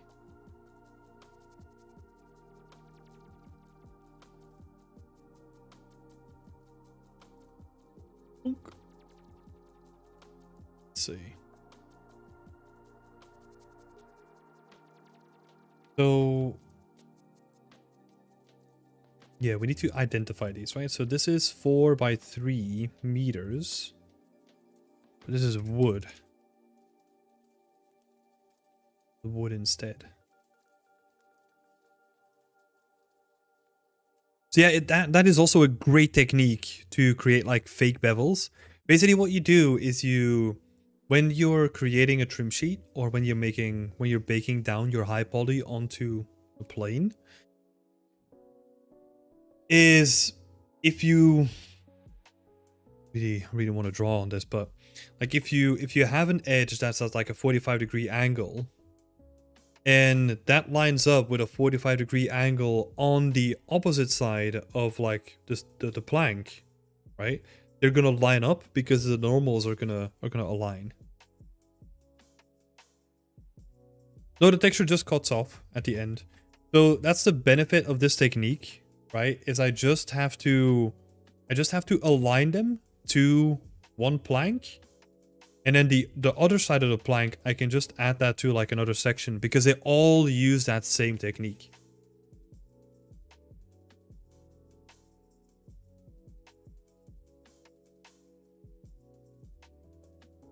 It doesn't like usually you have to be very careful that you don't really destroy like a 45-degree angle, right? And sometimes I've done that. Sometimes it doesn't work that well, but hey, be perfect, you know?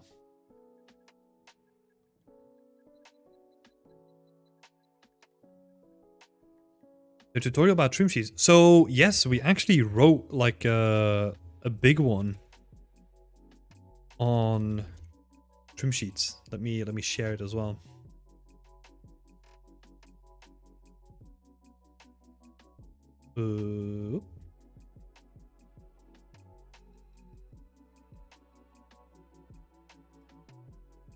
Here you go. That's a tutorial that was created by Scott Daniel Burns from our community. Did a great job on like breaking it down, like how you plan a trim sheet, how you set it up. If you look on YouTube later on, like we also have like I think two tutorials about it as well. There's one that I would recommend that's great for beginners. Let me also bring that up as well. Let's have a look.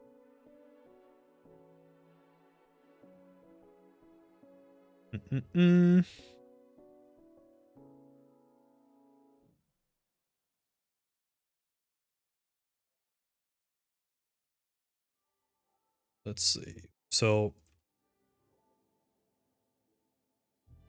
come on. There we go. This one is also about trim sheets. This is definitely one to watch as well. We have another one as well, but that's a bit more. That's a bit more. It's a bit more specific. It's a bit more in depth, so I wouldn't recommend that one yet, unless you're already.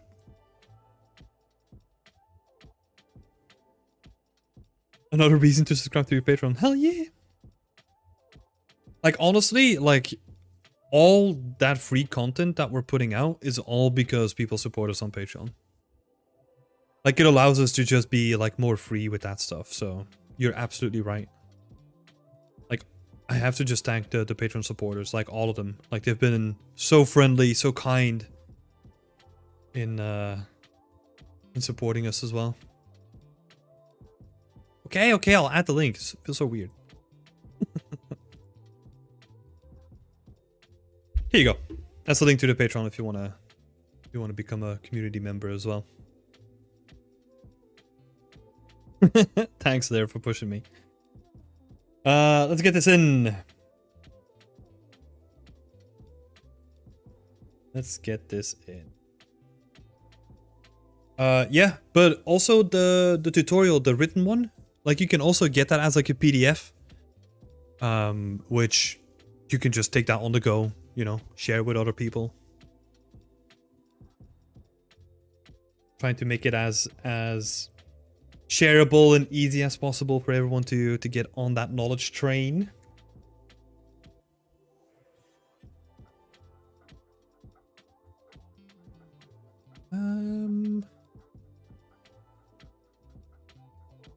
So what are we doing here? Oh yeah, I need to import the new ones. Why can't I just hate this?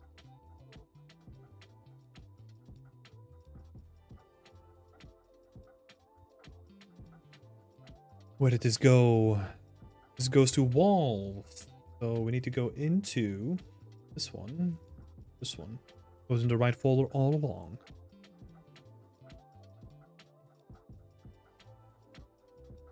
You're stuck with me now. Oh, thanks so much. I think you have it wrong, Laird. You're stuck with me now.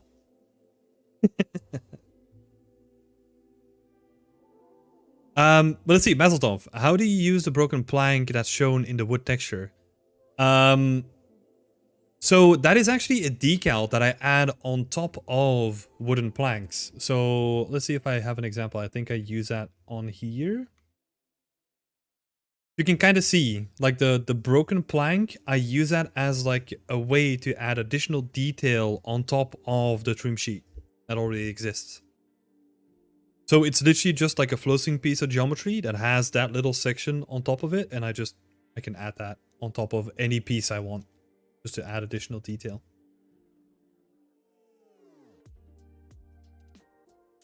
Let's see. So yeah, this is the same building, right? So delete that one. Let's try out the new piece. This one.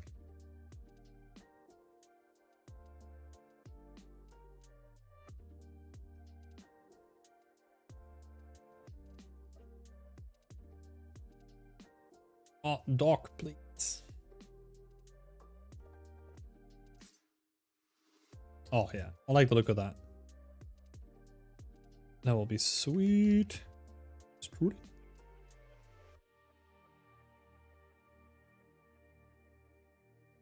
I like the way that it breaks up, like the different levels, right? Obviously, we need to create one for these, but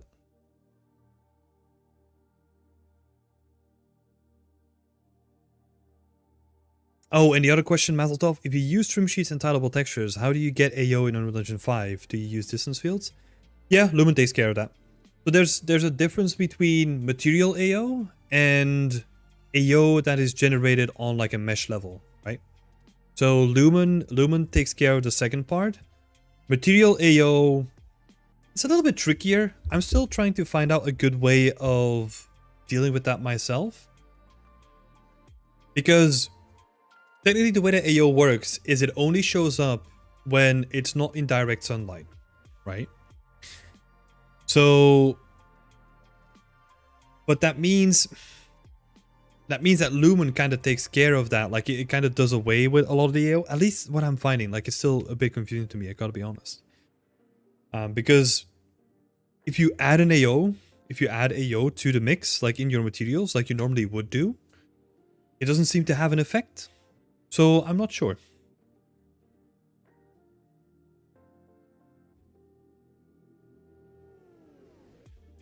Oh, they ran out of money to do the whole floor? Oh, actually, yeah. It's a happy accident, you know? Kind of wasn't going for that, but I can see that.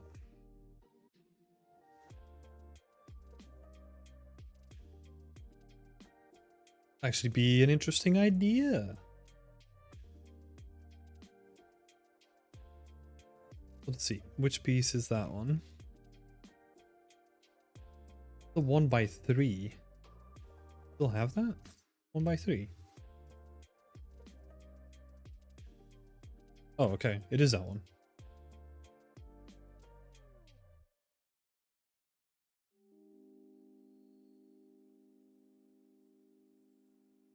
Oh, see, this still has like the bevel and the weighted normals on it, but we don't need that. I think maybe weighted normals.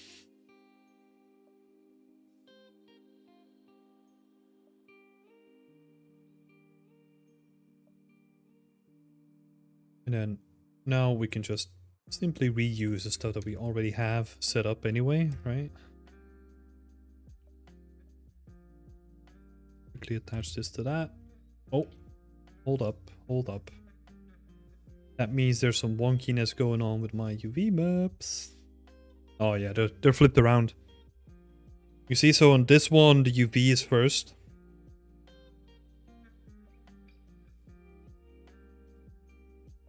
Let's do that.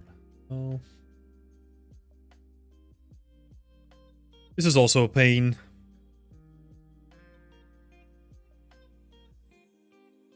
Blender doesn't really make that easy. It's probably an add-on for that.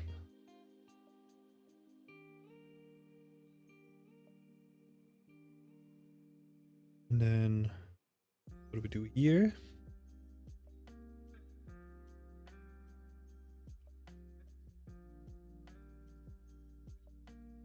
So I'm gonna strip the medieval from it because, I mean, you're working in a medieval project. It doesn't matter.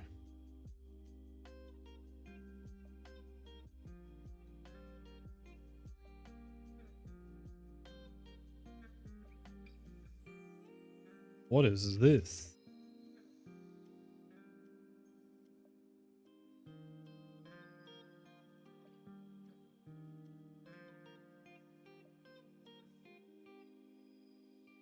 Oh, wait. No, that stuff should have back faces. What?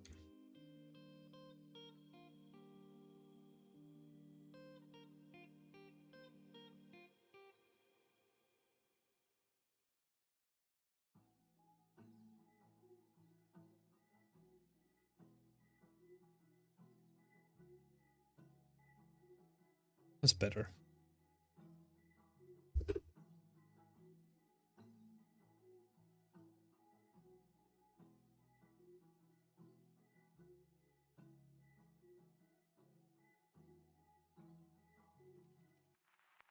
I think it would be good to, at some point, I'm just looking at my ref here, at some point maybe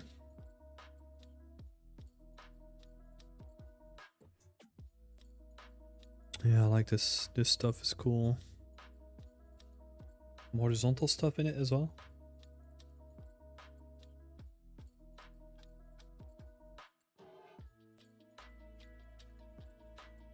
No matter for now.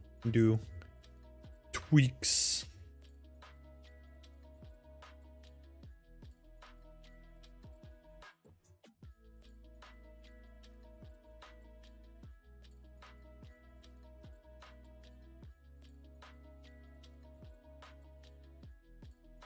Out of 5.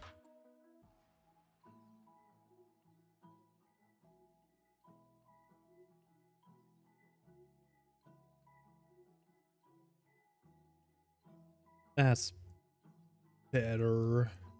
And now we could kind of mix and match, right? Giving us more options, so we could kind of say like you were saying before, they ran out of money. Like half of it is still wood. Need to make one with a door as well. We could just like slap a cheeky door in there. It's fake, right?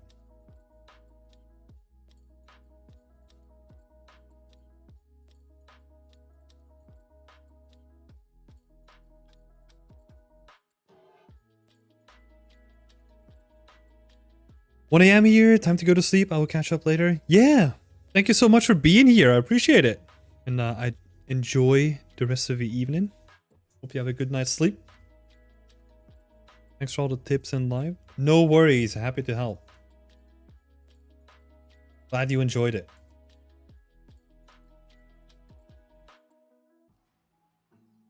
Like this because material, like the way that I'm using material can also be like an indication of the status of the people living here, right? Where it could be like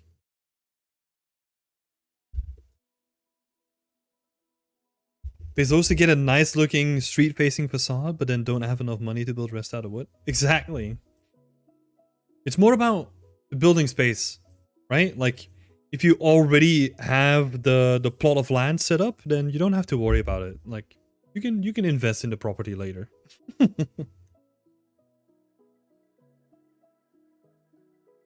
Yeah, that's the thing, right? Like it can also be used as like an indication of like who lives here, how wealthy they are.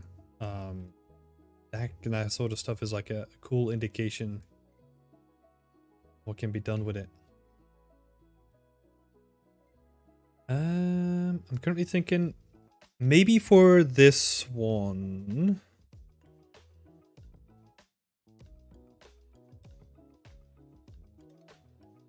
Yeah, drying their clothes in the back of the balcony. Hell yeah.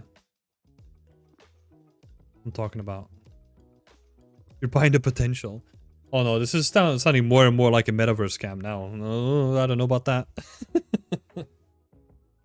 What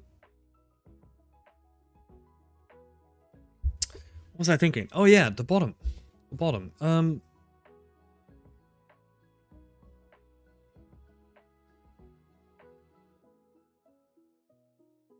So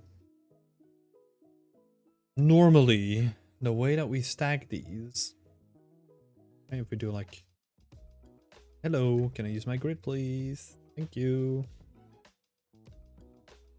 So this bottom, well, the top pillar of that plank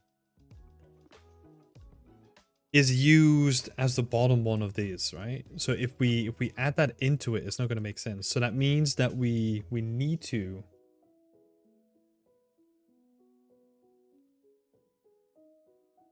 add a pillar, like a separate piece.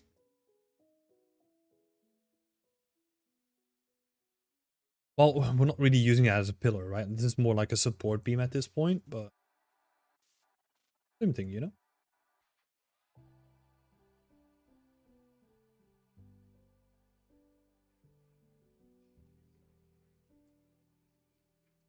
Oh, it's Leon. Hey, Leon. How you going? How you going? How are you doing? All the same thing. Been a while, buddy. How have you been? What are you up to? Give me the latest news.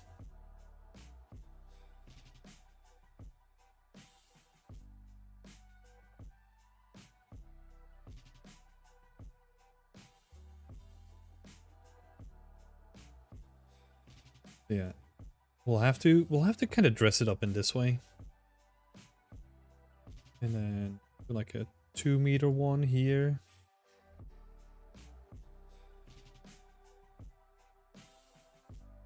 Wait, how is that not matching?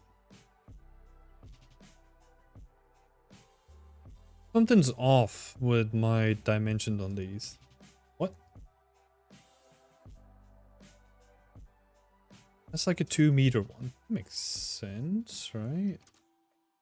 Wait, actually we can use a grid to kind of measure it. So if this is a 4-meter pillar. If I move this one up, 1, 2, 3, 4. It's 4. What? Why is it not?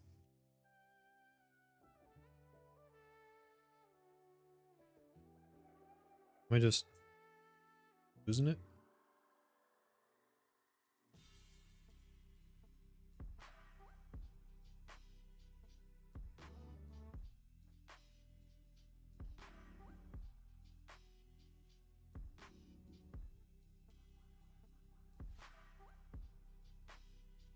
No.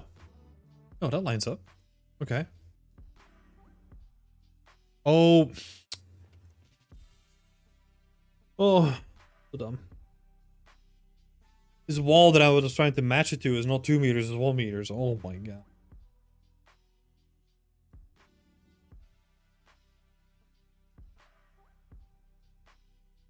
Yeah, this makes more sense now. Thank you, brain.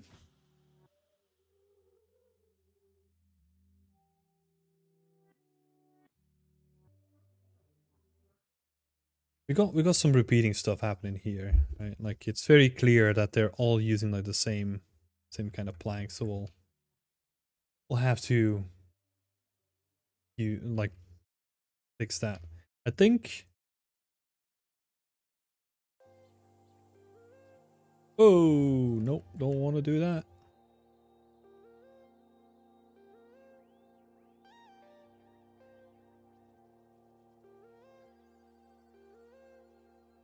Oh, whatever. I'll do it manually then. I was trying to be fancy with like a randomized thing, but oh.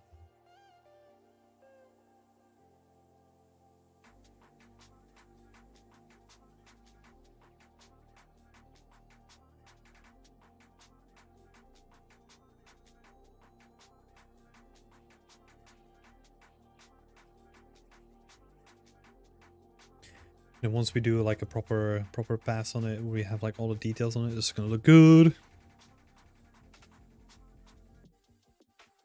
Having a sick day today, but I'm doing good. Generally speaking, trying to ramp up on freelance work at the moment. Actually got some stuff for an indie game writing on the horizon. For indie game writing? Interesting. I didn't know you were picking up some writing gigs.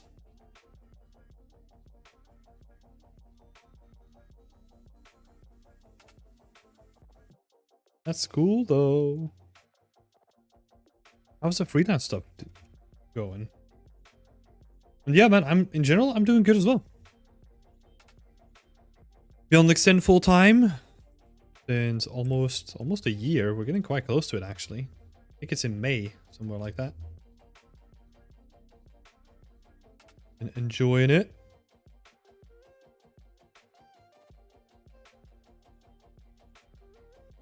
Hey, can you stop nibbling my feet?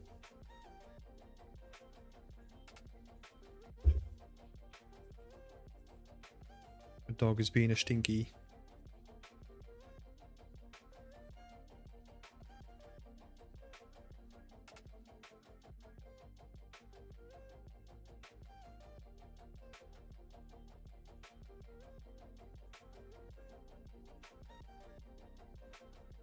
Yeah, we're getting some variation.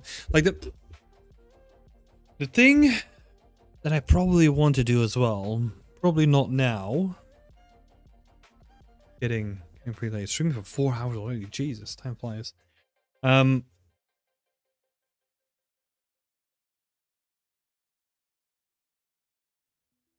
I want to do is actually create some variation between the bottom floor and like the ones above it, right? Because now that also looks a little bit weird. Where all the floors are the same dimension, but that's not how stuff works in real life either. Like usually the bottom floor is always taller than the ones above it. So I'm probably going to implement that as well.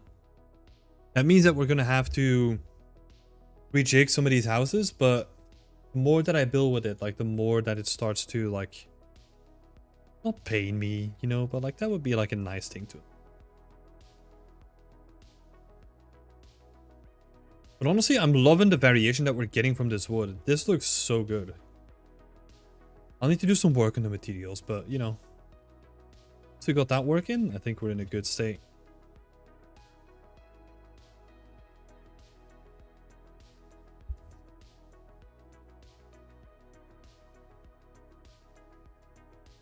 Yeah, game writing and narrative design, I wanted to try to break into that as well. I realized that I'm going into 3D because I'm mainly a lot of stories, so I'm trying to get close to that. Yeah, I feel you. Like I'm really passionate about stories as well, right? And so I thought, I mean, I got some books behind me as well.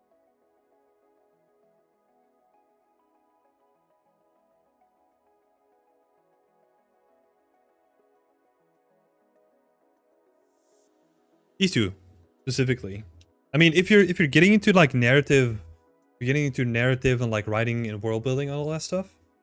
Like, wait, let me make it a little bit clearer here. Boonk. Collaborative world building for writers and gamers. I don't know. And the cringe that the gamers is on there, but hey. Interesting one. And then I also have this one, like building imaginary worlds. This is a chunky one. I'm still going through these two because they're really dense. But there's a lot that you can get from this. So book recommendations for the day.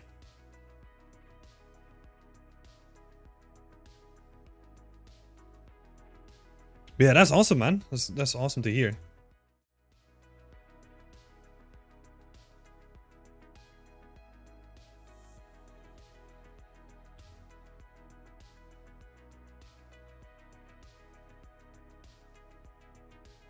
Oh, is it broken again? Okay, just gonna ignore that.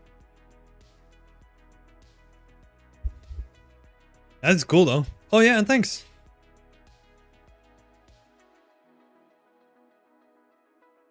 Is boat still not enough to do freelance full time, but still? Okay. Well, I'm thinking, right? I've been playing around with some ideas in my head for certain things. So maybe there's an opportunity of us working together. I don't know. I think of some interesting stuff.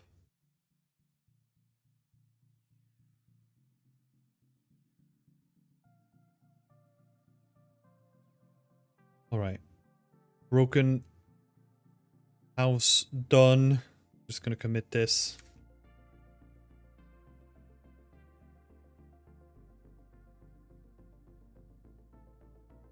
It's an even harder discipline to get an in-house position for. Yeah, I worked with a couple of narrative designers. What was interesting, but I feel. Let me see. So the one that I worked with already had like previous experiences for like a long time as like a narrative designer, and then the other one.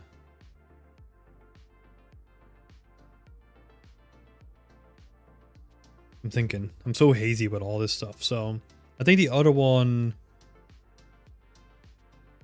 came in as a game designer and then moved into narrative design, I think. So yeah, it's interesting. Yeah, maybe that would be like a thing to do as well, right? Like get into the industry as something else, like 3D in your case, because you're good at it, and then move into narrative design. I don't know. Depends. Because I honestly don't know what the opportunities look like, even for like a narrative designer, you know, like a junior, especially. No clue.